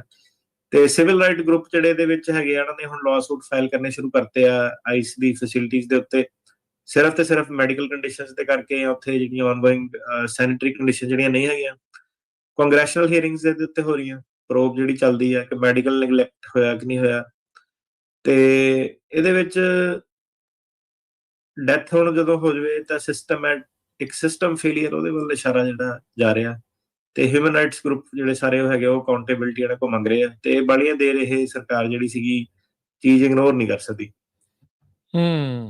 ਜੀ, ਬਰਾਊਨ ਯੂਨੀਵਰਸਿਟੀ ਵਾਲਾ ਕਾਂਡ ਦੇਖਿਆ, MIT ਦਾ ਪ੍ਰੋਫੈਸਰ ਇੱਕ ਬੰਦੇ ਨੇ ਜਿਹੜਾ ਉਹ ਮਾਰਿਆ, ਉਹ ਪੁਰਤਗਾਲ ਦਾ ਇੱਕ ਸੀਗਾ, ਨਾਲ ਹੀ ਉਹਨਾਂ ਦੇ ਪੜ੍ਹਦਾ ਰਿਹਾ। ਉਹਨੇ ਕਤਲੋਗਾਰਤ ਕੀਤੀ ਤੇ ਇਹ ਪਤਾ ਲੱਗਾ ਸੀਗਾ ਵੀ ਉਹ ਡਾਇਵਰਸਿਟੀ ਵੀਜ਼ੇ ਦਾ ਲਾਭਪਾਤਰੀ ਸੀ, ਉਹਦੇ ਥਰੂ ਉਹ ਆਇਆ ਸੀ। ਤੇ ਟਰੰਪ ਐਡਮਿਨਿਸਟ੍ਰੇਸ਼ਨ ਨੇ ਜਿੱਦਾਂ ਹੀ ਇਸ ਚੀਜ਼ ਦਾ ਪਤਾ ਲੱਗਾ, ਜਿਹੜਾ ਇਹ diversity visa green card lottery program ਆ, ਉਹਨੂੰ ਪੌਜ਼ ਕਰ ਦਿੱਤਾ ਬਰਾਊਨ ਯੂਨੀਵਰਸਿਟੀ ਦੀ ਸ਼ੂਟਿੰਗ ਤੋਂ ਬਾਅਦ ਚ। ਹਾਂਜੀ, ਸੋ ਜਿਹਨਾਂ ਨੂੰ ਨਹੀਂ ਪਤਾ, ਹਰ ਸਾਲ 50,000 ਜਿਹੜੇ US ਗ੍ਰੀਨ ਕਾਰਡ ਮਿਲਦੇ ਆ। ਉਹ ਕੰਟਰੀਆਂ ਦੇ ਲੋਕਾਂ ਨੂੰ ਇੱਕ ਲੋਟਰੀ ਹੁੰਦੀ ਆ, ਉਹਦੇ ਵਿੱਚ ਇੰਡੀਆ ਆਬਵੀਅਸਲੀ ਨਹੀਂ ਆਉਂਦਾ ਹੈਗਾ। ਉਹ ਚ ਲੋਟਰੀ ਜਿਹੜੀ ਹੁੰਦੀ ਆ ਕਿਉਂ ਹੁੰਦੀ ਹੈ ਇਹ ਕਿ ਕਈ ਸਾਰੇ ਛੋਟੇ ਟਾਪੂ, ਛੋਟੇ ਦੇਸ਼ ਜਿਹੜੇ ਹੈਗੇ ਉੱਥੋਂ ਇਨਫ ਲੋਕ ਜਿਹੜੇ ਆਉਂਦੇ ਨਹੀਂ ਪ੍ਰਪੋਰਸ਼ਨ ਦੇ ਵਿੱਚ, ਤੇ ਉਹ ਕਹਿੰਦੇ ਆ ਕਿ ਯੂਐਸ ਦੇ ਵਿੱਚ ਡਿਵਰਸਿਟੀ ਚਾਹੀਦੀ ਆ, ਤੇ 50,000 ਲੋਕੀ ਜਿਹੜੇ ਸੀਗੇ ਉਹ ਅਲੱਗ-ਅਲੱਗ ਕੰਟਰੀਆਂ ਚੋਂ ਆਉਣ, ਤਾਂ ਕਿ ਇਹ ਨਾ ਹੋਵੇ ਕਿ ਸਿਰਫ ਇੰਡੀਅਨ ਜਾਂ ਚਾਈਨੀਜ਼ ਮੂਲ ਦੇ ਲੋਕ ਜਿਹੜੇ ਜ਼ਿਆਦਾ ਹੋਣ, ਤੇ ਇਸ ਕਰਕੇ ਜਿਹੜਾ ਸੀਗਾ ਡਿਵਰਸਿਟੀ ਵੀਜ਼ਾ ਐਗਜ਼ਿਸਟ ਕਰਦਾ ਸੀਗਾ। ਤੇ ਹੁਣ ਜਿਹੜਾ ਤੁਸੀਂ ਕਹਿ ਲਓ ਕਿ ਆਹ ਜਿਹੜਾ ਕ੍ਰਾਈਮ ਹੋ ਗਿਆ, ਜਿਹੜੀ ਇਹ ਸਰਕਾਰ ਵੀ ਹੈ, ਇਹ ਵੀ ਆਲਮੋਸਟ ਐਂ ਲੱਗ ਰਿਹਾ ਕਿ ਜਦੋਂ ਕੋਈ ਬਹਾਨਾ ਇਹਨਾਂ ਨੂੰ ਲੱਭਦਾ, ਇਹ ਸਾਰਾ ਜਿਹੜਾ ਇਮੀਗ੍ਰੇਸ਼ਨ ਦਾ ਸਿਸਟਮ ਆ ਉਹਨੂੰ ਹੋਲਡ ਕਰ ਦਿੰਦੇ ਆ। ਇੱਕ ਬੰਦੇ ਨੇ ਏਦਾਂ ਕੀਤਾ, ਇਹ ਕਈ ਸਾਲਾਂ ਤੋਂ ਜਿਹੜਾ ਸੀਗਾ 1990 ਤੋਂ ਮੇਰੇ ਖਿਆਲ ਇਹ ਪ੍ਰੋਗਰਾਮ ਹਰ ਸਾਲ ਚੱਲਦਾ ਆ ਰਿਹਾ, ਕਦੀ ਕੁਝ ਨਹੀਂ ਹੋਇਆ। ਇੱਕ ਬੰਦੇ ਕਰਕੇ ਇਹਨਾਂ ਨੇ ਜਿਹੜਾ ਸੀਗਾ ਸਾਰਾ ਹੀ ਜਿਹੜਾ ਸੀਗਾ ਪ੍ਰੋਗਰਾਮ ਉਹ ਹੋਲਡ ਤੇ ਜਿਹੜਾ ਪਾਤਾ। ਇਹਨੂੰ ਹੁਣ ਲੋਕੀ ਕਹਿੰਦੇ ਆ ਕਿ ਇਹ ਰਿਸਪਾਂਸ ਜਿਹੜੀ ਪ੍ਰਪੋਰਸ਼ਨੇਟ ਨਹੀਂ ਹੈਗੀ, ਤੇ ਕਈ ਲੋਕੀ ਜਿਹੜੇ ਆਣੇ ਵੀ ਸੀਗੇ ਉਹਨਾਂ ਦੇ ਵੀ ਫਿਊਚਰ ਅਨਸਰਟਨਟੀ ਚ ਪਾਤਾ, ਤੇ ਉਹਨਾਂ ਨੂੰ ਵੀ ਰੋਕ ਟੋਕ ਜਿਹੜੀ ਕਰਤੀ, ਕਿਉਂਕਿ ਲੋਕੀ ਇਹਦੀ ਲੋਟਰੀ ਲੱਗਣਾ ਬੜੀ ਵੱਡੀ ਗੱਲ ਹੁੰਦੀ ਹੈ, ਕਿੰਨੀ ਦੇਰ ਤੋਂ ਵੇਟ ਜਿਹੜੀ ਕਰ ਰਹੇ ਸੀਗੇ। ਤੇ ਹੁਣ ਇਹਨਾਂ ਨੇ ਇਹ ਪ੍ਰੋਗਰਾਮ ਜਿਹੜਾ ਪੌਜ਼ ਕਰਤਾ। ਸੇਮ ਚੀਜ਼ ਕੱਲੇ ਅਸਾਈਲਮ ਨੂੰ ਨਹੀਂ ਅਟੈਕ ਇਹ ਕਰਦੇ, ਲੋਕਾਂ ਨੂੰ ਲੱਗਦਾ ਇਹ ਉਦਾਂ ਕਹਿੰਦੇ ਸੀਗੇ ਕਿ ਨਹੀਂ, ਜੇ ਤੁਸੀਂ ਕੱਚੇ ਆਏ ਆ ਆਪਾਂ ਤੁਹਾਨੂੰ, ਜੇ ਤੁਸੀਂ ਪੱਕੇ ਤਰੀਕੇ ਨਾਲ ਆਉਂਦੇ ਆ ਤੇ ਆਪਾਂ ਤੁਹਾਡੀ ਹੈਲਪ ਕਰਾਂਗੇ, ਪਰ ਏਦਾਂ ਹੈ ਨਹੀਂ ਗੀ ਚੀਜ਼। ਜਦੋਂ ਇਹ ਤਾਂ ਹੁਣ ਦੇਖੋ, ਇਹ ਤਾਂ ਇਹਨਾਂ ਨੇ ਆਪ ਹੀ ਡਾਇਵਰਸਿਟੀ ਵੀਜ਼ੇ ਦੇ ਵਿੱਚ ਗ੍ਰੀਨ ਕਾਰਡ ਦਿੱਤੇ ਸੀਗੇ, ਵੈਟਿੰਗ ਵੂਟਿੰਗ ਕਰਕੇ ਆਏ ਹੋਣੇ ਆ ਸਾਰਾ ਕੁਝ। ਹਾਂਜੀ ਹਾਂਜੀ, ਬਿਲਕੁਲ ਵੈਟਿੰਗ ਕਰਕੇ ਆਇਆ ਸੀਗਾ। ਫਿਰ ਤੁਹਾਡੀ ਵੈਟਿੰਗ ਦਾ ਕੀ ਫਾਇਦਾ ਜੇ ਤੁਸੀਂ ਵੈਟਿੰਗ ਉਦੋਂ ਸਹੀ ਕਰ ਲਓ ਤੁਸੀਂ। ਜਿਹੜਾ ਇਹ ਆਇਆ ਵੀ ਮੈਨੂੰ ਲੱਗਦਾ 2017 ਚ ਟਰੰਪ ਨਾਲ ਦੇ ਕਾਰਜਕਾਲ ਚ ਹੀ ਆਇਆ ਹੈ। ਹਾਂਜੀ, ਹੁਣ ਲੋਕ ਕ੍ਰਾਈਮ ਕਰਨ ਤੋਂ ਮੋਟੀਵੇਟਡ, ਪਤਾ ਨਹੀਂ ਹੁਣ ਕੀ ਫੈਕਟਰਸ ਜਾਂ ਕਿੱਦਾਂ ਹੈਗਾ ਉਹਦੇ ਵਿੱਚ। ਡਿਵਰਸਿਟੀ ਵੀਜ਼ਾ ਤਾਂ ਨਹੀਂ ਕੋਈ ਲੈਣ ਦੇਣਾ ਸੀਗਾ। ਹੁਣ ਸਾਰੇ ਇਮੀਗ੍ਰੈਂਟ ਤਾਂ ਨਹੀਂ ਮਾੜੇ ਹੁੰਦੇ, ਨਹੀਂ ਉਹ ਤਾਂ ਉਹੀ ਤੇ ਗੱਲ ਆ ਨਾ, ਪਰ ਇਹ ਆ ਵੀ ਉਹ ਬਹਾਨਾ ਬਣ ਜਾਂਦਾ।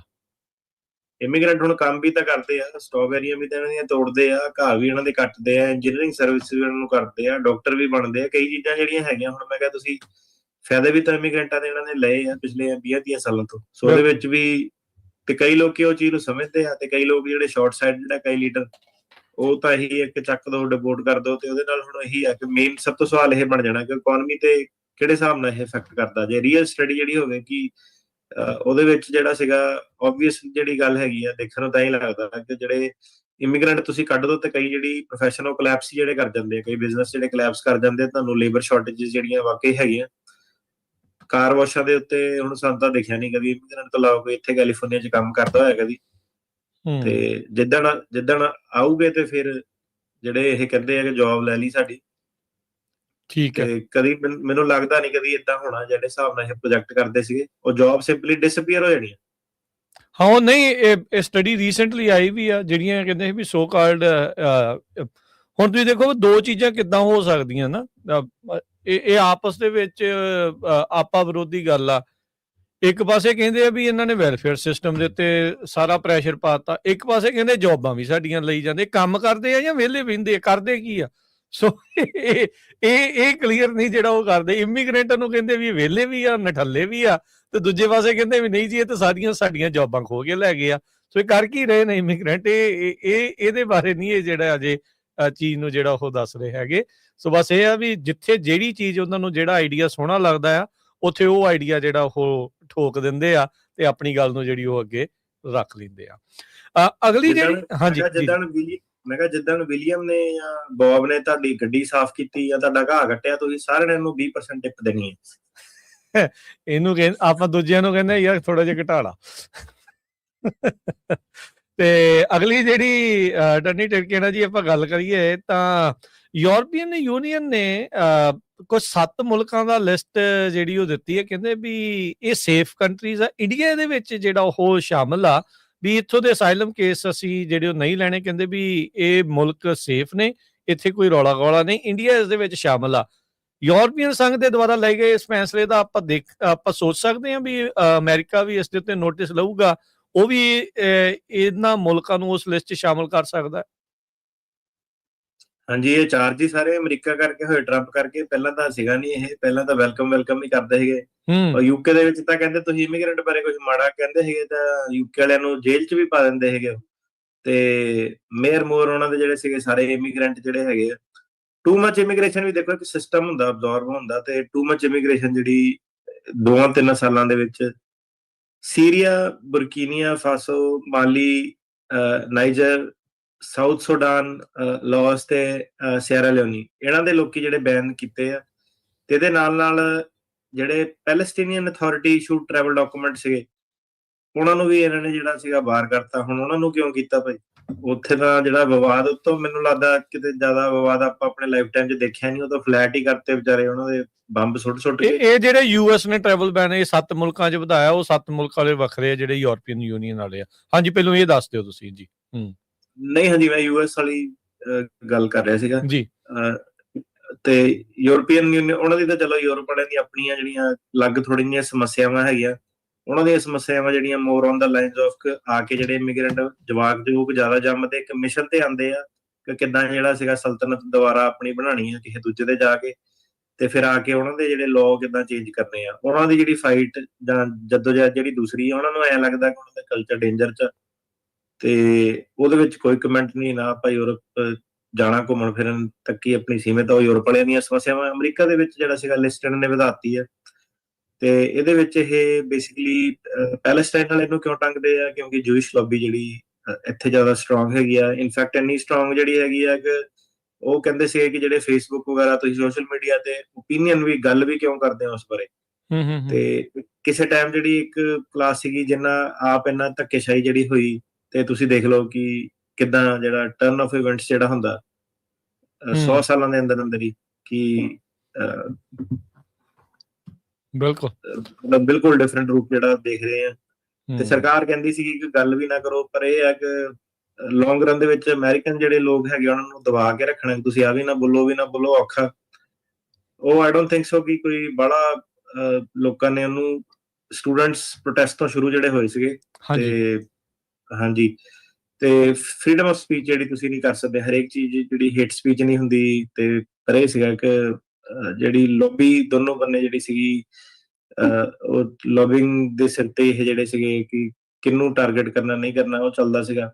ਇਹਦੇ ਵਿੱਚ ਜਿਹੜੇ ਹਿਊਮਨ ਰਾਈਟਸ ਗਰੁੱਪ ਆ ਜਾਂ ਇਮੀਗ੍ਰੇਸ਼ਨ ਐਡਵੋਕੇਟਸ ਉਹਨਾਂ ਨੂੰ ਇਹੀ ਕੰਸਰਨ ਸੀਗਾ ਕਿ ਤੁਸੀਂ ਇਹਦਾ ਬਹਾਨਾ ਲੱਭ ਕੇ ਜਿਹੜੇ ਸਟੂਡੈਂਟਸ ਵਗੈਰਾ ਆਪਾਂ ਦੇਖਿਆ ਬੋਸਟਨ ਯੂਨੀਵਰਸਿਟੀ ਦੇ ਸਟੂਡੈਂਟ, NYU ਦੇ ਜਿਹੜੇ ਐਡੇ ਟੌਪ ਜਿਹੜੇ ਸਕੂਲ ਆ ਉਹਦੇ ਸਟੂਡੈਂਟਸ ਜਿਹੜੇ ਟਾਰਗੇਟ ਨੇ ਕੀਤੇ ਸੀਗੇ।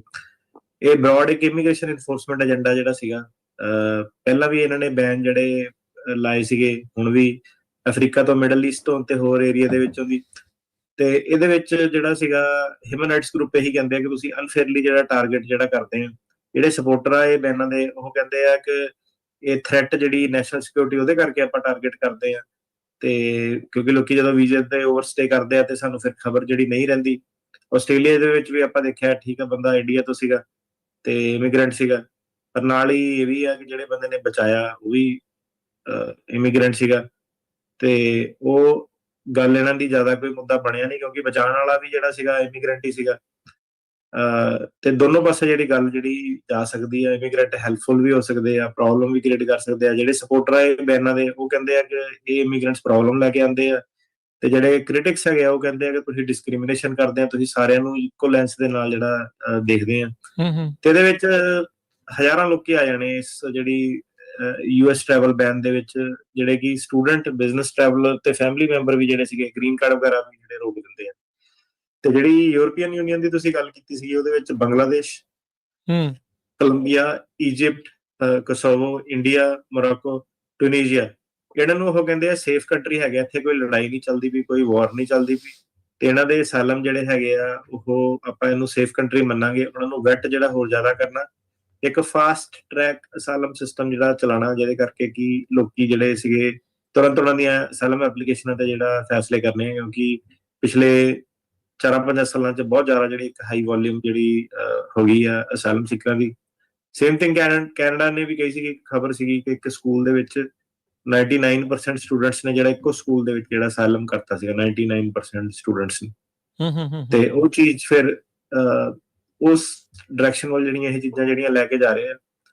ਤੇ ਇਹਦੇ ਵਿੱਚ ਜਿਹੜਾ ਸੀਗਾ ਰਿਫਾਰਮ ਜਿਹੜਾ ਆਬਵੀਅਸਲੀ ਯੂਰਪੀਅਨ ਯੂਨੀਅਨ ਦੇ ਜਿਹੜੇ ਐਕਟਸ ਹੈਗੇ ਮਾਈਗ੍ਰੇਸ਼ਨ ਤੇ ਅਸਾਈਲਮ ਦੇ ਉੱਤੇ, ਉਹਨੂੰ ਇਹ ਚੇਂਜ ਜਿਹੜਾ ਕਰਨਾ ਚਾਹੁੰਦੇ ਆ ਜੂਨ 2026 ਤੱਕ। ਇਹ ਕਹਿੰਦੇ ਇੰਪਲੀਮੈਂਟ ਜਿਹੜਾ ਕਰਨਾ ਅਸਾਈਲਮ ਰਿਲੇਟਡ ਜਿਹੜੀ ਇਮੀਗ੍ਰੇਸ਼ਨ ਜਿਹੜੀ ਸੀਗੀ ਯੂਰਪ 'ਚ ਉਹ ਰੋਕਣੀ ਆ, ਬੈਕਲੌਗ ਵਗੈਰਾ ਜਿਹੜੇ ਹੈਗੇ ਆ ਉਹ ਰੋਕਣੇ ਆ, ਤੇ ਮਾਈਗ੍ਰੇਸ਼ਨ ਨੂੰ ਜਿਹੜਾ ਸਹੀ ਤਰੀਕੇ ਨਾਲ ਟੈਕਲ ਜਿਹੜਾ ਉਹਨਾਂ ਨੇ ਕਰਨਾ।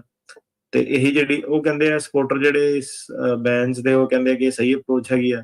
ਜਿਹੜੇ ਹਿਊਮਨ ਰਾਈਟਸ ਆਰਗੇਨਾਈਜੇਸ਼ਨ ਜਿਹੜੀਆਂ ਹੈਗੀਆਂ ਉਹ ਕਹਿੰਦੀਆਂ ਕਿ ਤੁਸੀਂ ਏਦਾਂ ਕਰੋਗੇ ਇਹਦੇ ਨਾਲ ਜਿਹੜਾ ਕੋਈ ਜੈਨੂਇਨ ਅਸਾਈਲਮ ਸੀਕਰ ਵੀ ਹੈਗਾ ਤੁਸੀਂ ਉਹਦੀ ਲਾਈਫ ਵੀ ਡੇਂਜਰ ਜਿਹੜੀ ਪਾਉਂਦੇ ਆ। ਫ੍ਰੀडम, ਸਿਵਲ ਲਿਬਰਟੀ ਦਾ ਜਿਹੜਾ ਮੁੱਦਾ ਇਹ ਆ ਜਾਂਦਾ, ਮਾਈਨੋਰਿਟੀਜ਼ ਦਾ, ਤੇ ਤੁਸੀਂ ਸਿੱਧੇ ਜਿਹੜਾ ਕਹਿ ਰਹੇ ਆ ਕਿ ਸੇਫ ਕੰਟਰੀ ਹੈ ਕਿ ਇੰਡੀਆ ਫੋਰ ਐਗਜ਼ਾਮਪਲ, ਜੇ ਤੁਸੀਂ ਸਿੱਧੇ ਕਹਿ ਲਓ ਕਿ ਸੇਫ ਕੰਟਰੀ ਆ, ਤੇ ਜ਼ਰੂਰੀ ਨਹੀਂ ਹੈਗਾ ਕਿ ਉਹ ਕੰਟਰੀ ਦੇ ਵਿੱਚ ਹਰੇਕ ਬੰਦਾ ਸੇਫ ਆ। ਉੱਥੇ ਵੀ ਬਹੁਤ ਧੱਕੇਸ਼ਾਹੀਆਂ ਜਿਹੜੀਆਂ ਹੁੰਦੀਆਂ, ਕਿ ਤੁਹਾਨੂੰ ਕੇਸ ਬਾਏ ਕੇਸ ਜਿਹੜਾ ਦੇਖਣਾ ਚਾਹੀਦਾ। ਇਹ ਸੇਫ ਕੰਟਰੀ ਵਾਲਾ ਲੇਬਲ ਜਿਹੜਾ ਤੁਸੀਂ ਨਾ ਲਾਓ, ਪਰ ਉਹਨਾਂ ਨੇ ਇਹ ਲੇਬਲ ਜਿਹੜਾ ਲਾਤਾ, ਚੀਜ਼ਾਂ ਜਿਹੜੀਆਂ ਹੁਣ ਐਂਟਾ ਇਮੀਗ੍ਰੇਸ਼ਨ ਵੱਲ ਜਿਹੜੀਆਂ ਜਾ ਰਹੀਆਂ, ਤੇ ਮਾਈਗ੍ਰੇਸ਼ਨ ਕਿਉਂਕਿ ਬਹੁਤ ਜ਼ਿਆਦਾ ਜਿਹੜੀ 4-5 ਸਾਲਾਂ ਦੇ ਵਿੱਚ ਹੋਈ ਹੈ, ਲੋਕੀ ਕਾਫੀ ਜ਼ਿਆਦਾ ਜਿਹੜੇ ਮੂਵ ਕੀਤੇ ਆ, ਤੇ ਉਹਨੂੰ ਇਹ ਕੰਟਰੋਲ ਜਿਹੜਾ ਕਰਨਾ ਚਾਹੁੰਦੇ ਆ, ਸਿੱਧੀ ਜੀ ਗੱਲ। ਤੇ ਇਹ ਜਿੱਦਾਂ ਮੈਂ ਪਹਿਲਾਂ ਪੁੱਛਿਆ ਸੀਗਾ ਵੀ ਕੀ ਅਮਰੀਕਾ ਵਾਲੇ ਵੀ ਇਸ ਤੋਂ ਦੇਖਦੇ ਹੋਏ ਵੀ ਯੂਰਪੀਅਨ ਯੂਨੀਅਨ ਨੇ ਕਰਤੇ ਵੀ ਉਹ ਵੀ ਕਹਿ ਦੇਣ ਵੀ ਹਾਂ ਭਾਈ ਵੀ ਇੱਥੇ ਸੇਫ ਆ, ਆਪਾਂ ਇਹਨਾਂ ਦੇ ਉੱਤੇ ਨਹੀਂ ਕਰਨਾ, ਜਾਂ ਇਹਦਾ ਅਸਰ ਤੁਸੀਂ ਲੱਗਦਾ ਵੀ ਤੁਹਾਨੂੰ ਇੱਥੇ ਪਊਗਾ ਜਾਂ ਨਹੀਂ ਪਊਗਾ ਅਮਰੀਕਾ ਦੇ ਵਿੱਚ, ਉਹ ਉੱਥੇ ਯੂਰਪੀਅਨ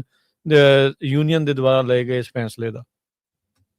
ਦੇਖੋ, ਯੂਰਪ ਦੇ ਵਿੱਚ ਕਈ ਹੈਗੀਆਂ country civil law country. Civil law country ਹੁੰਦਾ ਜਦੋਂ ਲਾਅ ਮੇਕਰ ਲਾਅ ਬਣਾ ਲੈਂਦਾ, ਉਹਦੇ ਉੱਤੇ ਜੱਜਾਂ ਕੋਲ ਪਾਵਰ ਨਹੀਂ ਹੁੰਦੀ, ਉਹਨੇ ਲਾਅ ਉਹਦੇ ਪੜ੍ਹਨਾ ਹੁੰਦਾ, ਠੀਕ ਹੈ। ਜਿੱਦਾਂ ਫਰਾਂਸ ਦੀ ਆਪਾਂ ਗੱਲ ਕਰੀਏ, ਠੀਕ ਹੈ, ਸਾਡੇ ਨਾਲ ਇੱਕ ਕੁੜੀ ਪੜ੍ਹਦੀ ਹੁੰਦੀ ਸੀ ਲਾਅ ਦੇ ਵਿੱਚ। ਉਹ ਜਦੋਂ ਉਹਨੂੰ ਆਇਆ, ਉਹਨੂੰ ਬੜੀ ਪ੍ਰੋਬਲਮ ਹੋਈ ਯੂਐਸ ਦੇ ਵਿੱਚ ਲਾਅ ਸਮਝਣ ਦੀ। ਉਹ ਕਹਿੰਦੀ ਕਿ ਐਂਡ 'ਚ ਜੱਜ ਕੋਈ ਹੋਰ ਹੀ ਫੈਸਲਾ ਕਰ ਦਿੰਦਾ।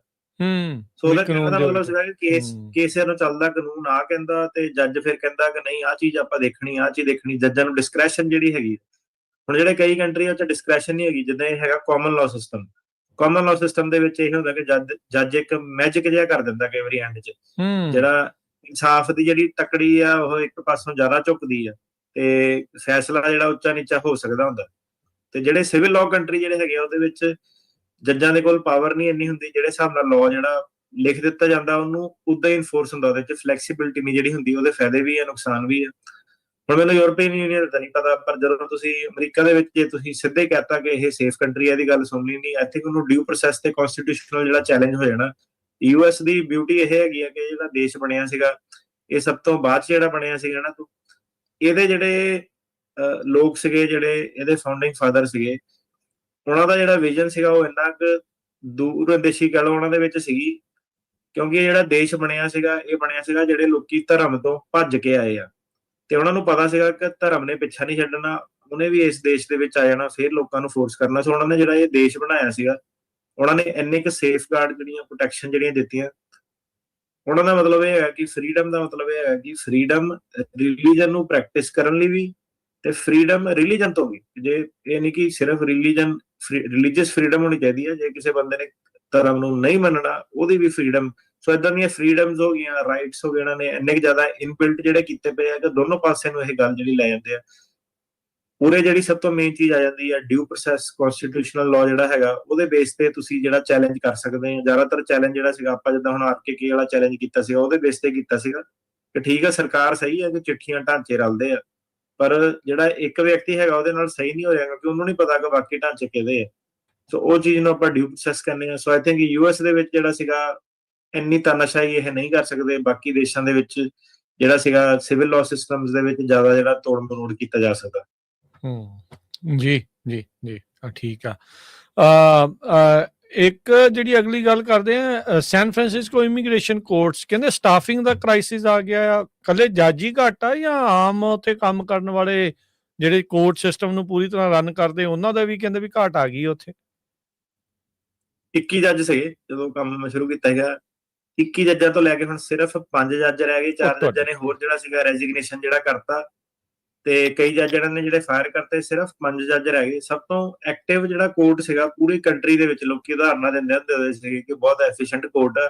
ਸਭ ਤੋਂ ਬਿਜ਼ੀ ਜਿਹੜਾ ਕੋਰਟ ਸੀਗਾ, ਤੇ ਉਹਦਾ ਦੇਖ ਲਓ ਤੁਸੀਂ, ਲੈ ਦੇ ਕੇ 5 ਜੱਜ ਸਿਰਫ ਜਿਹੜੇ ਰਹਿ ਗਏ। ਲਿਬਰਲ ਟੈਰੀਟਰੀ ਸੀ, ਸਪੈਸ਼ਲੀ ਉਹਨਾਂ ਨੂੰ ਜਿਹੜਾ ਅਟੈਕ ਕੀਤਾ। 12 ਜੱਜ ਫਾਇਰ ਕਰਤੇ, ਤੇ 21 ਜੱਜ ਜਿਹੜੇ ਟੋਟਲ ਸੀਗੇ। ਹੁਣ ਜਿਹੜਾ ਰਿਮੇਨਿੰਗ ਜੱਜ ਜਿਹੜੇ ਸੀਗੇ, ਉਹਨਾਂ ਤੇ ਪ੍ਰੈਸ਼ਰ ਇੰਨਾ ਕੁ ਸੀਗਾ। ਸੋ ਹੁਣ ਕੱਲਾ ਜੱਜ ਜਿਹੜਾ ਸੀਗਾ 4 ਤੋਂ 6000 ਕੇਸਿਸ ਜਿੱਦਾਂ ਉਹਦਾ ਬੈਕਲੌਗ ਸੀਗਾ ਕੱਲੇ ਜੱਜ ਉੱਤੇ, ਤੇ ਇੰਨੇ ਸਾਰੇ ਜੱਜ ਇਹਨਾਂ ਨੇ ਫਾਇਰ ਕਰਤੇ, ਤੇ ਲੋਕਾਂ ਦੀਆਂ ਤਰੀਕਾਂ ਜਿਹੜੀਆਂ ਪਹਿਲਾਂ ਹੀ ਨਹੀਂ ਪੈ ਰਹੀਆਂ ਸੀਗੀਆਂ। 5 ਸਾਲ ਉੱਥੇ ਕਹਿੰਦੇ ਔਨ ਐਵਰੇਜ ਸੈਨ ਫਰਾਂਸਿਸਕੋ ਦੇ ਵਿੱਚ ਵੇਟ ਸੀਗੀ ਹੀਅਰਿੰਗ ਦੀ। ਹੁਣ ਤੇ ਹੁਣ ਇਹ ਮਿਲਟਰੀ ਜੱਜ ਵਗੈਰਾ ਜਿਹੜੇ ਕਹਿੰਦੇ ਸੀਗੇ ਲੈ ਕੇ ਆਣੇ ਆ, ਉਹਦੇ ਵਿੱਚ ਵੀ ਜਿਹੜੇ ਜੱਜ 50% ਕੇਸ ਪਾਸ ਕਰਦੇ ਆ, ਉਹਨੂੰ ਵੀ ਇਹਨਾਂ ਨੇ ਕੱਢਣਾ ਸ਼ੁਰੂ ਕਰਤਾ। ਮਤਲਬ ਇਹਦੇ ਵਿੱਚ ਤੇ ਗੱਲ ਇਹਨਾਂ ਦੀ ਉਹੀ ਹੋ ਗਈ ਕਿ ਬੰਦਾ ਜਿਹੜਾ ਜੱਜ ਇਹ ਕਹਿੰਦੇ ਲਾਓ ਹੀ ਉਹੀ ਕਿ ਜਿਹੜਾ ਕੇਸ ਡਿਨਾਈ ਕਰੇ। ਇੱਕ ਚੀਜ਼ ਇਹਨਾਂ ਦੀ ਹੋਰ ਸੀਗੀ, ਐਕਸੀਡੈਂਟਲੀ ਕਿਸੇ ਵਕੀਲ ਨੇ ਲਿਸਟ ਕੱਟ ਲਈ ਇਹਨਾਂ ਦੀ, ਉਹ ਚ ਵਕੀਲਾਂ ਦੇ ਨਾਂ ਲਿਖੇ ਹੋਏ ਆ, ਆ ਜਿਹੜੇ ਵਕੀਲ ਆ ਟਾਰਗੇਟ ਕਰਨੇ ਆ। ਤੇ ਅੱਛਾ। ਉਹ ਫਿਰ ਇਹਨਾਂ ਨੇ ਨਾਲ ਹੀ ਡਿਲੀਟ ਕਰਤੀ। ਉਹ ਹੁਣ ਜਿਹੜੇ ਵਕੀਲ ਆ ਉਹ ਮੰਗ ਰਹੇ ਕਿ ਲਿਸਟ ਦੱਸੋ ਕਿਹੜੇ ਹਿਸਾਬ ਨਾਲ ਤੁਸੀਂ ਬਣਾਈ ਹੈ, ਕਿਹੜੇ ਵਕੀਲ ਟਾਰਗੇਟ ਕਰਨੇ ਆ। ਉਹਦੀ ਵੀ ਸਰਕਾਰ ਨੇ ਜਿਹੜੀ ਆਈਸ ਵਾਲਿਆਂ ਨੇ ਲਿਸਟ ਬਣਾਈ ਹੋਈ ਸੀਗੀ ਵਕੀਲਾਂ ਦੀ ਵੀ, ਤੇ ਉਹਦੇ ਵਿੱਚ ਕਈ ਸਾਰੇ ਵਕੀਲ ਜਿਹੜੇ ਸੀਗੇ ਉਹਨਾਂ ਦੇ ਨਾਂ ਜਿਹੜੇ ਸੀਗੇ ਅਮਰੀਕਨ ਲਾਇਰ ਸਪੈਸ਼ਲੀ ਜਿਹੜੇ ਜ਼ਿਆਦਾ ਸਰਕਾਰ ਦੇ ਖਿਲਾਫ ਜਿਹੜੇ ਕੇਸ ਜਿਹੜੇ ਲੜਦੇ ਸੀਗੇ, ਇੱਕ ਇਹ ਜਿਹੜੇ ਸੀਗੇ ਉਹਨੂੰ ਉਹ ਥ੍ਰੈਟ ਜਿਹੜਾ ਮੰਨਦੇ ਸੀਗੇ ਕਿ ਇਹ ਲਾਅ ਚੇਂਜ ਕਰ ਦਿੰਦੇ ਆ।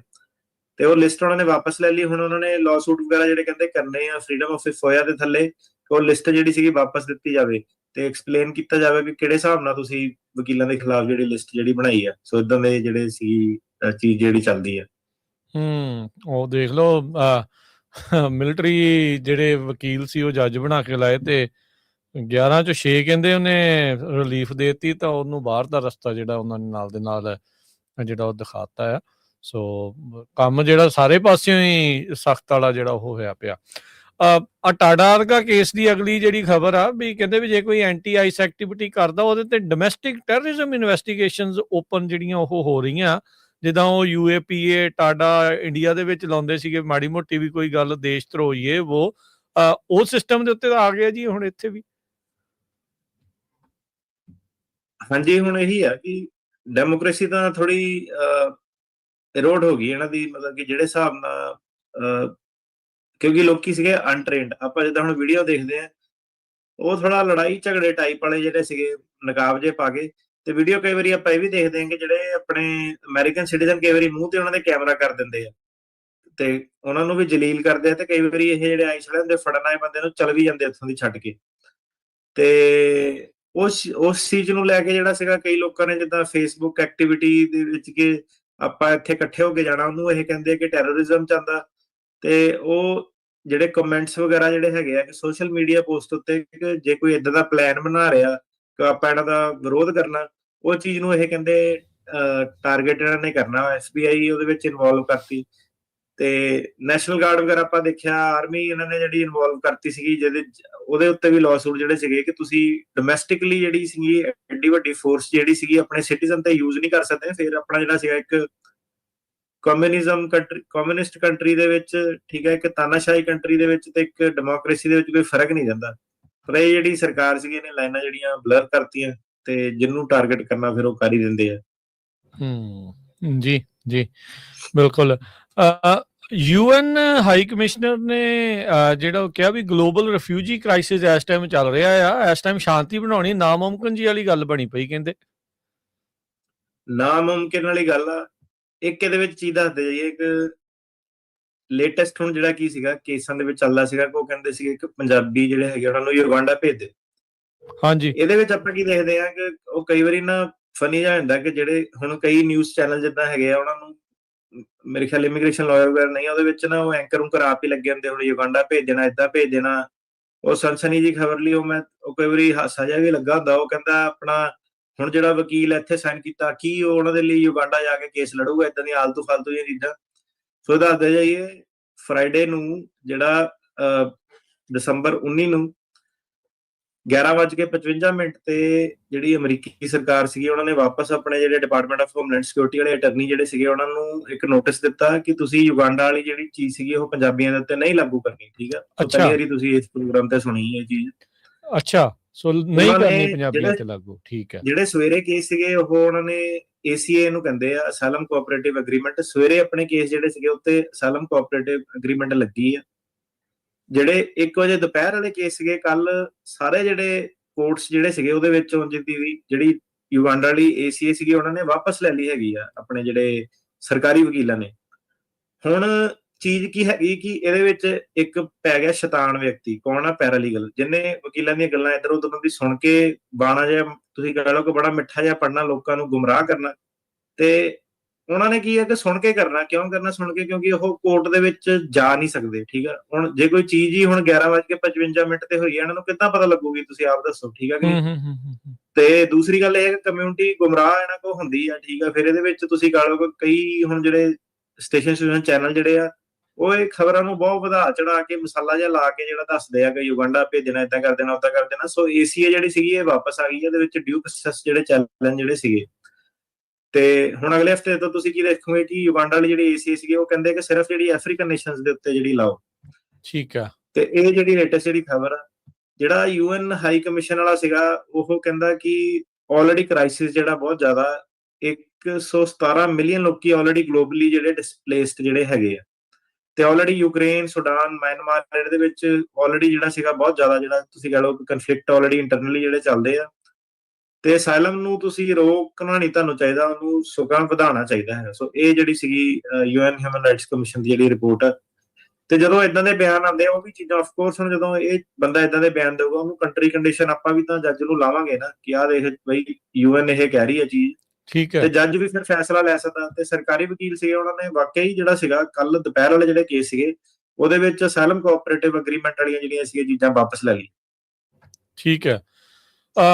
ਦਸੰਬਰ ਦੇ ਵਿੱਚ ਕਾਫੀ ਇਮੀਗ੍ਰੇਸ਼ਨ ਪਾਲਿਸੀ ਚੇਂਜ ਜਿਹੜੇ ਉਹ ਆਏ ਆ, ਕੀ ਚੇਂਜ ਜਿਹੜਾ ਜੀ ਇਹਨਾਂ ਨੇ ਕੀਤਾ, ਜੇ ਦੱਸਣਾ ਹੋਵੇ? ਟਰੰਪ 골ਡ ਕਾਰਡ ਵੀ ਆ ਗਿਆ, ਇਨਵੈਸਟਰ ਵੀਜ਼ਾ ਵੀ ਲਾਂਚ ਹੋ ਗਿਆ, H1B H4 ਵਾਲਿਆਂ ਦੇ ਉੱਤੇ ਵੀ ਤੇਜ਼ ਆ, ਕਈਆਂ ਦੇ ਜਿੱਦਾਂ ਤੁਸੀਂ ਦੱਸਿਆ ਵੀ 7 ਕੰਟਰੀਆਂ ਹੋਰ ਬੈਨ ਹੋ ਗਈਆਂ। ਕੀ ਆਏ ਜੀ ਨਵੇਂ ਜਿਹੜੇ ਓਵਰਆਲ ਇਮੀਗ੍ਰੇਸ਼ਨ ਚੇਂਜਸ ਇਸ ਵੀਕ, ਇਸ ਮਹੀਨੇ 'ਚ? ਗੋਲਡ ਕਾਰਡ ਤਾਂ ਛੱਡੋ, ਇਹਨੇ ਵੈਬਸਾਈਟ ਤੇ ਕਹਿੰਦਾ ਪਲੈਟੀਨਮ ਕਾਰਡ ਵੀ ਆਣਾ ਜੇ, ਉਹ ਗੋਲਡ ਕਾਰਡ ਤੋਂ ਵੀ ਉੱਤੇ ਹੋਣਾ ਵਾ। ਉਹਦੇ ਵਿੱਚ ਤਾਂ ਮੈਨੂੰ ਲੱਗਦਾ ਮਸਾਜ ਇਹਨਾਂ ਨੇ ਫ੍ਰੀ ਸਰਵਿਸ ਦਿਆ ਕਰਨੀ, ਜਦੋਂ 에ਅਰਪੋਰਟ ਤੋਂ ਆਇਆ ਕਰਨਾ ਨਾ ਬੰਦੇ ਨੇ ਕਾਰਡ ਲੈ ਕੇ ਆਪਣਾ, ਤੇ ਟਰੰਪ ਹੁਣੀ ਆਪ ਜੀ ਇਹਨੂੰ ਆਖਣਗੇ ਉੱਥੇ ਆ ਕੇ। ਹਾਂਜੀ, ਅਸਾਈਲਮ ਐਪਲੀਕੇਸ਼ਨ ਫ੍ਰੀਜ਼ ਕਰਤੀਆਂ ਇਹਨਾਂ ਨੇ, ਜਿਹੜੀਆਂ ਸੀਗੀਆਂ ਮਿਲੀਅਨਸ ਆਫ ਲੋਕਾਂ ਦੀਆਂ, ਆਹੀ ਜਿਹੜਾ ਗੋਲੀਆਂ ਜਿਹੜੀਆਂ ਚੱਲੀਆਂ ਸੀਗੀਆਂ ਅਫਗਾਨ ਵਾਲੀਆਂ, ਉਹਦੇ ਬਹਾਨੇ ਕਰਕੇ। ਵੈਟਿੰਗ ਕਹਿੰਦੇ ਐਕਸਪੈਂਡ ਕਰਦੇ ਨੇ, ਸੋਸ਼ਲ ਮੀਡੀਆ ਨੂੰ ਲੈ ਕੇ ਬਾਇਓਮੈਟ੍ਰਿਕਸ ਜਿਹੜੇ ਸੀਗੇ ਜਵਾਕਾਂ ਦੇ ਵੀ, ਜਿਹੜੇ ਸੀਗੇ 14 ਸਾਲ ਤੋਂ ਛੋਟੇ ਆ, ਉਹਨਾਂ ਦੇ ਵੀ ਉਹ ਕਹਿੰਦੇ ਕਰਨੇ ਆ, facial recognition technology, retina scan, ਤੇ ਮਿਲਟਰੀ ਸਟੇਟ ਹੁਣ ਦੱਸੋ ਕਿਹੜੇ ਹਿਸਾਬ ਨਾਲ ਨਹੀਂ ਬਣਿਆ। ਈਵਨ ਇਹਦੇ ਵਿੱਚ ਕਹਿੰਦੇ ਗ੍ਰੀਨ ਕਾਰਡ ਹੋਲਡਰ ਵੀ ਜਿਹੜੇ ਹੈਗੇ ਆ, ਉਹਨਾਂ ਨੂੰ ਵੀ ਵਿੱਚ ਪਾਣਾ। ਉਹਨਾਂ ਨੂੰ ਕੋਈ ਪੁੱਛੇ ਕਿ ਭਾਈ ਉਹ ਤਾਂ ਆਲਰੇਡੀ ਗ੍ਰੀਨ ਕਾਰਡ ਹੋਲਡਰ ਆ, ਉਹਨਾਂ ਨੂੰ ਤਾਂ ਤੁਸੀਂ ਆਪ ਕਹਿੰਦੇ ਆ ਕਿ ਤੁਸੀਂ ਬਾਹਰ ਨਹੀਂ ਰਹਿ ਸਕਦੇ, ਤੁਸੀਂ ਅਮਰੀਕਾ ਆ ਕੇ ਰਹੋ, ਤੇ ਉਹਨਾਂ ਨੂੰ ਤੁਸੀਂ ਜਿਹੜੀ ਸਕਰੂਟਨੀ ਤੇ ਇਦਾਂ ਸਬਜੈਕਟ ਜਿਹੜਾ ਕਰਦੇ ਆ। H1B ਵਾਲੇ ਵੀਜ਼ੇ ਵਾਲੇ ਨਹੀਂ ਬਖਸ਼ੇ, H4 ਜਿਹੜੇ ਉਹਨਾਂ ਦੇ ਵੀਜ਼ੇ ਵਾਲੇ ਜਿਹੜੇ ਨਹੀਂ ਬਖਸ਼ੇ, ਉਹਨਾਂ ਤੇ ਰੋਕ ਟੋਕ। ਉਹ ਜਦੋਂ ਹੁਣ ਬਾਹਰ ਜਾਂਦੇ ਆ ਸਟੈਂਪ ਸਟੂੰਪ ਲੈਣ ਐਮਬੈਸੀ, ਤੇ ਉਹਨਾਂ ਦਾ ਕਈ ਵਾਰੀ ਆਪਾਂ ਦੇਖ ਰਹੇ ਹਾਂ ਕਿ ਉਹ ਵਿਚਾਰੇ ਚੱਲ ਜਾਂਦੇ ਆ, ਉਹਨਾਂ ਨੂੰ ਉੱਥੇ ਜਾ ਕੇ ਕਹਿੰਦੇ ਆ ਕਿ ਕਈਆਂ ਦੀ ਜਿਹੜੀ ਡੇਟ ਸੀਗੀ ਉਹ ਸਾਲ ਬਾਅਦ ਕਰਤੀ ਇੰਟਰਵਿਊ ਦੀ ਪੋਸਟਪੋਨ, ਉਹਨੂੰ ਡੇਟ ਹੀ ਨਹੀਂ ਮਿਲ ਰਹੀ ਲੋਕਾਂ ਨੂੰ। ਜਨਵਰੀ ਜਿੱਦਾਂ ਕਿਸੇ ਦੀ ਡੇਟ ਸੈੱਟ ਸੀਗੀ, ਉਹ ਇੱਕ ਤਰ੍ਹਾਂ ਤੋਂ ਔਖਾ ਹੋ ਗਿਆ, ਹੁਣ ਉਹ ਫਸ ਜਾਂਦੇ ਆ ਬਾਹਰ ਜਾ ਕੇ, ਤੇ ਫਿਰ ਜਿਹੜੇ ਉਹਨਾਂ ਦੇ EMPLOYER ਆ, ਜੌਬ ਉਹਨਾਂ ਦੀ ਜਿਹੜੀ ਕੈਂਸਲ ਕਰ ਦਿੰਦੇ ਆ। ਵਰਕ ਪਰਮਿਟ ਜਿਹੜੇ ਸੀਗੇ ਉਹ ਘਟਾਤੇ, 18 ਮਹੀਨੇ ਕਰਤੇ। ਬਾਅਦ ਚ ਜਦੋਂ ਬੰਦਾ ਉਹਨੂੰ ਰਿਨੂਅਲ ਨਹੀਂ ਕਰਦਾ, ਉਹਨੂੰ ਟਾਈਮ ਸਿਰ ਰਿਨੂਅਲ ਨਹੀਂ ਦਿੰਦੇ ਨਹੀਂ ਆ, ਉਹ ਜਿਹੜਾ ਵਰਕ ਪਰਮਿਟ ਸੀਗਾ ਉਹਦੇ ਵਿੱਚ ਗੈਪ ਆ ਜਾਂਦੇ ਆ। ਸੋ ਇਦਾਂ ਦੇ ਜਿਹੜੇ ਪੰਗੇ ਇਹਨਾਂ ਨੇ, ਛੋਟੀ ਛੋਟੀਆਂ ਚੀਜ਼ਾਂ ਜਿਹੜੀਆਂ ਤੰਗ ਪਰੇਸ਼ਾਨ ਕਰਨ ਵਾਲੀਆਂ, ਇਮੀਗ੍ਰੈਂਟਾਂ ਦੇ ਰਾਹ ਤੁਸੀਂ ਕਹ ਲਓ ਕਰੋੜੇ ਜਿਹੜੇ ਸੁੱਟਣੇ ਇਹਨਾਂ ਨੇ ਜ਼ਿਆਦਾ ਜਿਹੜੇ ਸ਼ੁਰੂ ਕਰਤੇ ਆ। ਬਾਕੀ ਇਹ ਆ ਜੀ, ਦੇਖੋ ਇਹ ਐਕਸਪੈਕਟਡ ਸੀਗਾ, ਫਾਈਟ ਜਿਹੜੀ ਤੁਸੀਂ ਕਰਨੀ ਆ ਸਾਰਿਆਂ ਨੇ, ਠੀਕ ਆ, ਹੌਸਲਾ ਨਹੀਂ ਛੱਡਣਾ। ਤੇ ਇਹ ਪ੍ਰੋਬਲਮਾਂ ਜਿਹੜੀਆਂ ਸੀਗੀਆਂ ਕੋਈ ਏਦਾਂ ਨਹੀਂ ਹੈਗੀਆਂ ਪਹਿਲੀ ਵਾਰੀ ਆਈਆਂ, ਜਦੋਂ ਪਹਿਲਾਂ ਆਇਆ ਸੀਗਾ 2019 ਦੇ ਗੇਟ ਦੇ ਵਿੱਚ ਵੀ ਜਦੋਂ ਤੱਕੇ ਸੀਗਾ, ਤੇ ਉਹ ਉਦੋਂ ਵੀ ਜਿਹੜੀਆਂ ਸੀਗੀਆਂ ਇਹ ਪ੍ਰੋਬਲਮ ਜਿਹੜੀਆਂ ਸਾਰੀਆਂ ਸੀਗੀਆਂ, ਤੇ ਇਹਦੇ ਕੋਲੋਂ ਐਕਸਪੈਕਟਡ ਜਿਹਾ ਸੀਗਾ। ਥੋੜੀ ਜਿਹੀ ਚੀਜ਼ਾਂ ਇਹ ਜ਼ਿਆਦਾ ਕਰ ਗਿਆ, ਪਰ ਇਹ ਹੈ ਕਿ ਕਈ ਚੀਜ਼ਾਂ ਇਹਦੀਆਂ ਜਿਹੜੀਆਂ ਰਿਵਰਸ ਵੀ ਜਿਹੜੀਆਂ ਹੋ ਗਈਆਂ, ਤੇ ਫਾਈਟ ਚੱਲਦੀ ਰਹਿਣੀ ਜੀ। ਜੱਜ ਨੂੰ ਵੀ ਦੇਖ ਲਓ, ਇਹਨਾਂ ਨੇ ਦੋਸ਼ੀ ਕਰਾਰ ਦੇ ਦਿੱਤਾ, ਜੱਜ ਡੂਗਨ, ਜਿਨੇ ਇੱਕ ਇਮੀਗ੍ਰੈਂਟ ਨੂੰ ਕਹਿੰਦੇ ਵੀ ਫੈਡਰਲ ਏਜੰਟਸ ਨੂੰ ਜਿਹੜਾ ਰੋਕਿਆ ਸੀਗਾ, ਮਿਲਵਾਕੀ ਦੀ ਜਿਹੜੀ ਜੱਜ ਸੀਗੀ, ਉਸਨੂੰ ਵੀ ਦੋਸ਼ੀ ਕਰਾਰ ਦੇ ਦਿੱਤਾ। ਇੰਨੀ ਵੱਡੀ ਬਣਾਉਣ ਦੀ ਜ਼ਰੂਰਤ ਨਹੀਂ ਸੀਗੀ, ਜਿੰਨਾ ਮਤਲਬ ਕਿ ਟੈਕਨੀਕਲੀ ਠੀਕ ਆ, ਵਾਇਲੇਟ ਉਹਨੇ ਕੀਤਾ ਕਿ ਆਪਣਾ ਕੋਰਟ ਦਾ ਕਿ ਪਿਛਲੇ ਦਰਵਾਜ਼ੇ ਤੋਂ ਨਿਕਲ ਜਾਓ, ਉਹਦੀ ਜੋ ਵੀ ਮੋਰਲ ਜਾਂ ਪ੍ਰਿੰਸੀਪਲ ਜਿਹੜੇ ਹੋਣੇ ਆ, ਪਰ ਉਹਨੂੰ ਕਿੱਡਾ ਵੱਡਾ ਇਹਨਾਂ ਨੇ ਜਿਹੜਾ ਤੁਸੀਂ ਚੱਕ ਲਿਆ ਕਿ ਜੱਜ ਨੂੰ ਜਿਹੜੀ ਟ੍ਰੀਟਮੈਂਟ ਜਿਹੜੀ ਦਿੱਤੀ ਆ, ਤੇ ਆਈ ਡੋਨਟ ਥਿੰਕ ਸੋ ਕਿ ਉਹਦਾ ਕਿਸੇ ਨੂੰ ਕੋਈ ਬੈਨੀਫਿਟ ਜਿਹੜਾ ਕਿਸੇ ਵੀ ਕਿਸਮ ਦਾ ਜਿਹੜਾ ਹੈਗਾ। ਉਹਦੇ ਵੀ ਤੁਸੀਂ ਜਾ ਕੇ ਕਮੈਂਟਾਂ 'ਚ ਦੇਖੋ, ਉਹਦੇ ਵਿੱਚ ਵੀ ਕਈ ਲੋਕੀ ਉਹਨੂੰ ਸ਼ਲਾਘਾ ਕਰਦੇ ਆ ਕਿ ਨਹੀਂ ਜੱਜ ਲਾਅ ਤੋਂ ਅਬਵ ਨਹੀਂ ਹੈਗਾ, ਬਟ ਆਈ ਡੋਨਟ ਨੋ ਕਿ ਹੁਣ ਪੂਰੇ ਫੈਕਟਸ ਜਿਹੜੇ ਕੀ ਆ, ਕੋਰਟ 'ਚ ਫੜਨ ਆਏ ਸੀਗੇ, ਇਮੀਗ੍ਰੈਂਟ ਸੀਗਾ ਬੰਦਾ, ਤੇ ਜੱਜ ਨੇ ਦਰਵਾਜ਼ਾ ਖੋਲਿਆ, ਪਰ ਉਹਨੂੰ ਇਹ ਹੈਗੀ ਐਗਜ਼ਾਮਪਲ ਜਿਹੜੀ ਜ਼ਿਆਦਾ ਵੱਡੀ ਸੈੱਟ ਕਰਤੀ। ਸੋ ਬਾਕੀਆਂ ਨੂੰ ਬੇਸਿਕਲੀ ਇਸ਼ਾਰਾ ਆ ਵੀ ਤੁਸੀਂ ਸਾਡੇ ਹਿਸਾਬ ਨਾਲ ਹੀ ਚੱਲੋ। ਜੀ ਜੀ। ਤੇ ਟਰਨੀ ਟੇਕ ਕਹਿਣਾ ਜੀ, ਬ੍ਰੇਕ ਲੈ ਲੈਂਦੇ ਇੱਥੇ ਆਪਾਂ, ਤੇ ਬ੍ਰੇਕ ਤੋਂ ਬਾਅਦ ਦੇ ਵਿੱਚ ਮੁੜਦੇ ਹਾਂ ਵਾਪਸ, ਤੇ ਫਿਰ ਖਬਰਾਂ ਦਾ ਸਿਲਸਿਲਾ ਇਦਾਂ ਹੀ ਗੱਲਬਾਤ ਦਾ ਸਿਲਸਿਲਾ ਜਾਰੀ ਰੱਖਾਂਗੇ। ਫਿਰ ਕਾਲਸ ਲਵਾਂਗੇ। ਕਾਲ ਕਰਨ ਦੇ ਲਈ ਸਰੋਤਿਓ ਨੰਬਰ ਰਹੇਗਾ 408-272-5200 4082725200। ਇੱਕ ਬ੍ਰੇਕ ਲਵਾਂਗੇ, ਤੇ ਬ੍ਰੇਕ ਤੋਂ ਬਾਅਦ ਮੁੜਦੇ ਹਾਂ ਵਾਪਸ ਪ੍ਰੋਗਰਾਮ ਅਪਡੇਟ ਇਮੀਗ੍ਰੇਸ਼ਨ ਦੇ ਵਿੱਚ।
ਬ੍ਰੇਕ ਤੋਂ ਬਾਅਦ ਇੱਕ ਵਾਰੀ ਫਿਰ ਆਪ ਸਭ ਦਾ ਸਵਾਗਤ ਕਰਦੇ ਹਾਂ ਸੋਤੇ ਪ੍ਰੋਗਰਾਮ ਅਪਡੇਟ ਇਮੀਗ੍ਰੇਸ਼ਨ ਦੇ ਵਿੱਚ ਜੁੜੇ ਹੋਏ ਨੇ ਆਪਣੇ ਨਾਲ ਯੂਐਸ ਇਮੀਗ੍ਰੇਸ਼ਨ ਦੇ ਅਟਾਰਨੀ ਜੇ ਟਿਟਕੇਣਾ ਜੀ। ਅਟਾਰਨੀ ਟਿਟਕੇਣਾ ਜੀ, ਜੀ ਆਇਆਂ ਨੂੰ ਇੱਕ ਵਾਰੀ ਫਿਰ ਸਵਾਗਤ ਹੈ। ਸਤਿ ਸ਼੍ਰੀ ਅਕਾਲ ਜੀ।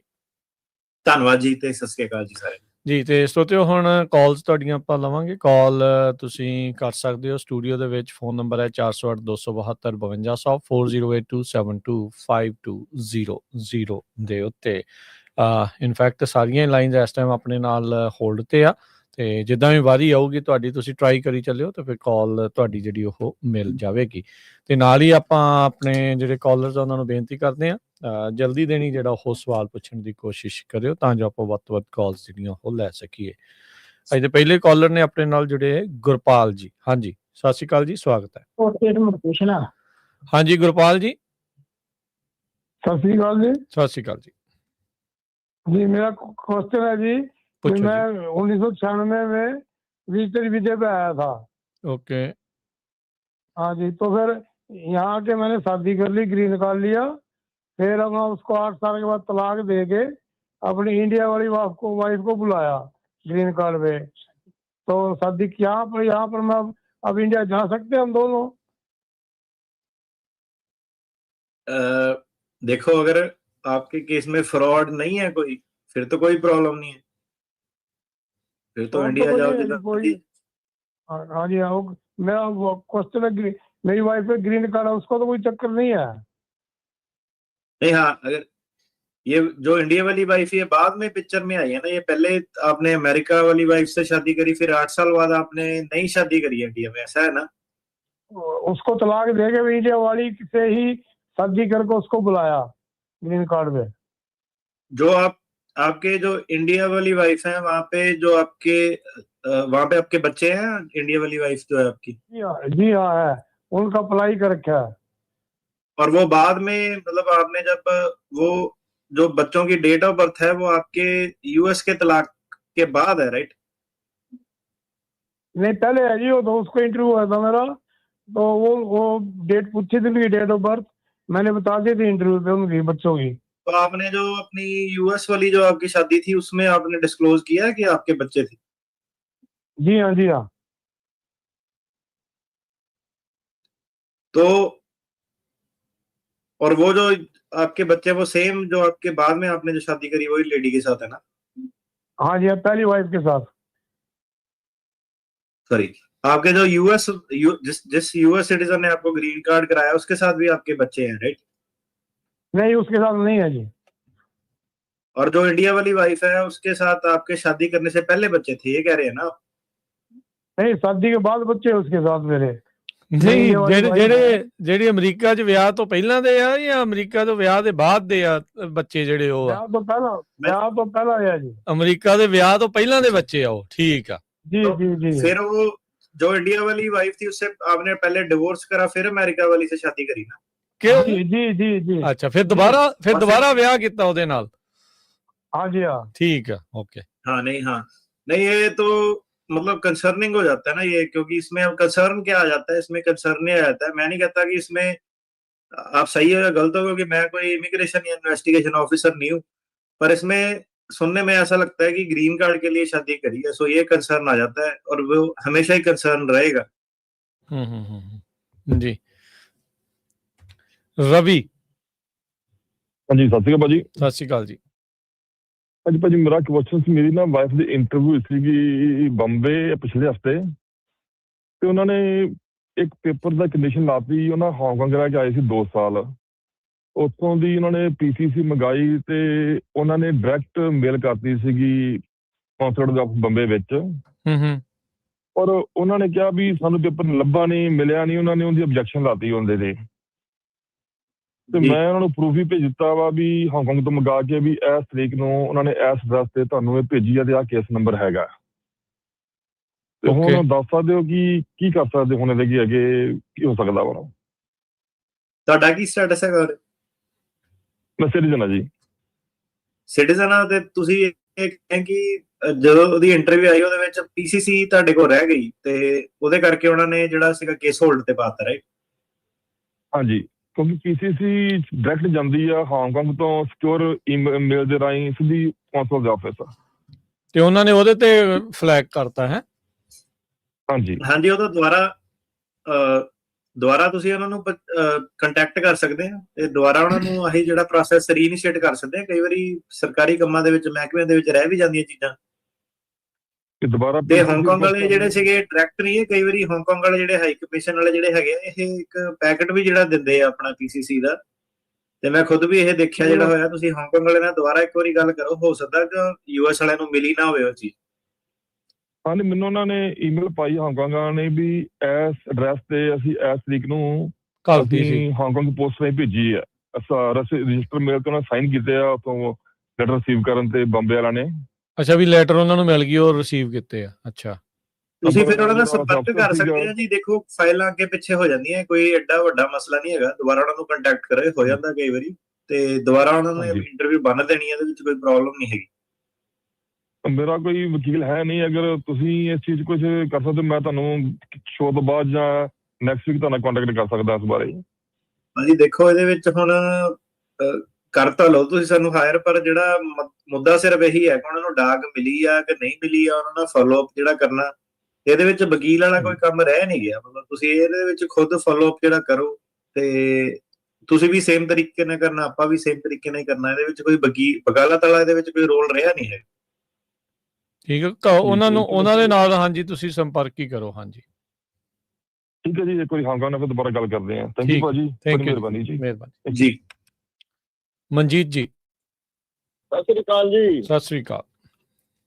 ਮੈਂ ਜੀ 2016 ਚ ਬੈਸਟਰ ਵੀਜ਼ੇ ਤੇ ਆਇਆ ਸੀ ਤੇ ਕੇਸ ਲਾਇਆ, ਤੇ ਉਹ ਜਿਹੜੇ ਕਹਿੰਦੇ $100 ਆ ਵੀ ਉਹ ਭਰਾਉਣਾ ਪਊਗਾ ਮੇਲ ਆਈ ਤੇ ਜਾਂ ਬਿਨਾਂ ਮੇਲ ਤੋਂ।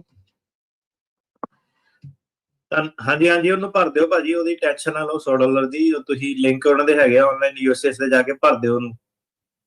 ਠੀਕ ਹੈ ਜੀ, ਜਾਣੀ ਉਧਰ ਚਾਹੇ ਭੇਜਣ ਜਾਂ ਨਾ ਭੇਜਣ, ਈਮੇਲ ਜਾਂ ਮੈਸੇਜ ਕਹਿੰਦੇ ਛੱਡਾਂਗੇ। ਉਹਨੂੰ ਭਰ ਦਿਓ ਭਾਜੀ, ਤੁਸੀਂ ਟੈਨਸ਼ਨ ਨਾ ਲਓ $100 ਦੀ। ਤੇ ਉਹਨੂੰ ਭਰੋ, ਉਹਨਾਂ ਦੀ ਵੈਬਸਾਈਟ ਤੇ ਫੀਚਰ ਹੈਗਾ, ਰਸੀਟ ਨੰਬਰ ਪਾ ਕੇ ਭਰ ਸਕਦੇ। ਠੀਕ ਹੈ ਜੀ, ਸਤਿ ਸ੍ਰੀ ਅਕਾਲ। ਅਰਸ਼, ਹੈਲੋ, ਹਾਂਜੀ ਹਾਂਜੀ ਅਰਸ਼ ਭਾਜੀ ਸਤਿ ਸ਼੍ਰੀ ਅਕਾਲ ਜੀ। ਸਤਿ ਸ਼੍ਰੀ ਅਕਾਲ ਜੀ। ਭਾਜੀ ਮੇਰਾ ਨਾ ਵਾਈਫ ਵਾਲੀ ਸਪਾਊਸ I-485 ਅਪਲਾਈ ਕੀਤਾ ਵਾ। ਦੂਜੇ ਪਾਸੇ ਉਹਨਾਂ ਨੇ ਮੇਰਾ ਰੀਓਪਨ ਕਰਤਾ ਸੀ ਅਸਾਈਲਮ ਜੀ। ਹੁਣ ਉਹ ਟਰਮੀਨੇਟ ਹੋ ਗਿਆ ਜੀ। ਉਹ ਟਰਮੀਨੇਟ ਦਾ USCIS ਨੂੰ ਭੇਜਣਾ ਹੁੰਦਾ, ਕੋਈ ਪ੍ਰੂਫ ਆ ਜੀ? ਤੁਸੀਂ ਵੀਜ਼ੇ ਤੇ ਆਏ ਸੀਗੇ? ਹਾਂਜੀ ਭਾਜੀ, B1 B2 ਤੇ ਜੀ। ਤੇ ਮਤਲਬ ਮੇਕ ਸ਼ੋਰ ਕਰਿਓ ਕਿ 485 ਤੁਹਾਡਾ ਐਕਟਿਵ ਹੈਗਾ। ਤੇ ਹਾਂਜੀ, ਉਹਨਾਂ ਨੂੰ ਤੁਸੀਂ ਭੇਜ ਸਕਦੇ ਆ ਆਪਣਾ ਪ੍ਰੂਫ ਜਿਹੜਾ ਸੀਗਾ ਟਰਮੀਨੇਟ ਜੇ ਹੋ ਗਿਆ। I-130 ਹੋ ਗਿਆ ਪ੍ਰੂਫ ਤੁਹਾਡਾ? ਭਾਜੀ ਮੇਰਾ I-730 ਸੀਗਾ ਜੀ, ਉਹ ਇੰਪਰੂਵ ਹੋ ਗਿਆ ਲਾਸਟ ਈਅਰ ਜੀ। ਹਾਂਜੀ, USCIS ਵਾਲਿਆਂ ਨੂੰ ਤੁਸੀਂ ਹਾਂਜੀ ਭੇਜ ਦਿਓ ਉਹਨਾਂ ਨੂੰ, ਕੋਈ ਨੁਕਸਾਨ ਨਹੀਂ ਉਹਦਾ ਹੈਗਾ। ਮਤਲਬ ਤੁਹਾਡਾ ਪ੍ਰੋਸੈਸ ਥੋੜਾ ਛੇਤੀ ਹੋ ਜਾਊ। ਉਹ ਭਾਜੀ ਕਿਵੇਂ ਆਨਲਾਈਨ ਹੀ ਭੇਜਣਾ ਹੁੰਦਾ ਜਾਂ ਉਹਨਾਂ ਨੂੰ ਮੇਲ ਕਰਨਾ ਹੁੰਦਾ ਭਾਜੀ ਕਿਸੇ ਐਡਰੈਸ ਤੇ? ਜਿਹੜਾ ਉਹਦਾ ਤੁਹਾਡਾ ਸਰਵਿਸ ਸੈਂਟਰ ਹੈਗਾ ਨਾ ਉੱਤੇ, ਜਿੱਥੇ 485 ਪੈਂਡਿੰਗ ਉਹਦਾ ਜਿਹੜਾ ਸਰਵਿਸ ਸੈਂਟਰ ਆ, ਉੱਥੇ ਮੇਲ ਕਰਨਾ ਹੁੰਦਾ। ਠੀਕ ਹੈ ਜੀ, ਮੈਂ ਮੇਲ ਕਰਦਾ ਉਹਨਾਂ ਨੂੰ ਜੀ। ਥੈਂਕ ਯੂ, ਬਹੁਤ ਬਹੁਤ ਧੰਨਵਾਦ ਭਾਜੀ ਦੋਨਾਂ ਭਰਾਵਾਂ ਦਾ ਜੀ। ਥੈਂਕ ਯੂ ਸੋ ਮਚ ਜੀ। ਜੀ ਸ਼ੁਕਰੀਆ ਭਾਜੀ। ਦਲਜੀਤ ਜੀ।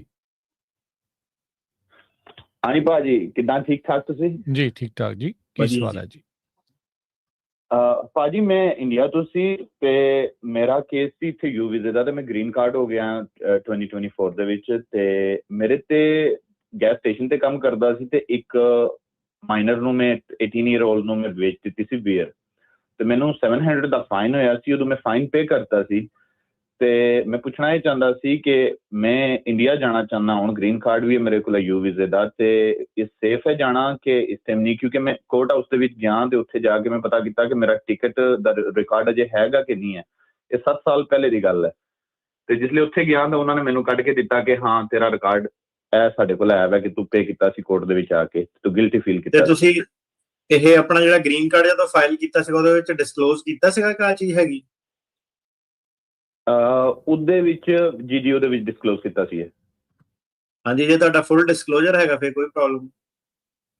ਅੱਛਾ, ਮਤਲਬ ਜੇ ਉਹਦੇ ਵਿੱਚ ਦੱਸਿਆ ਤਾਂ ਫਿਰ ਪੰਗਾ ਨਹੀਂ ਬਣਾਉਣਗੇ?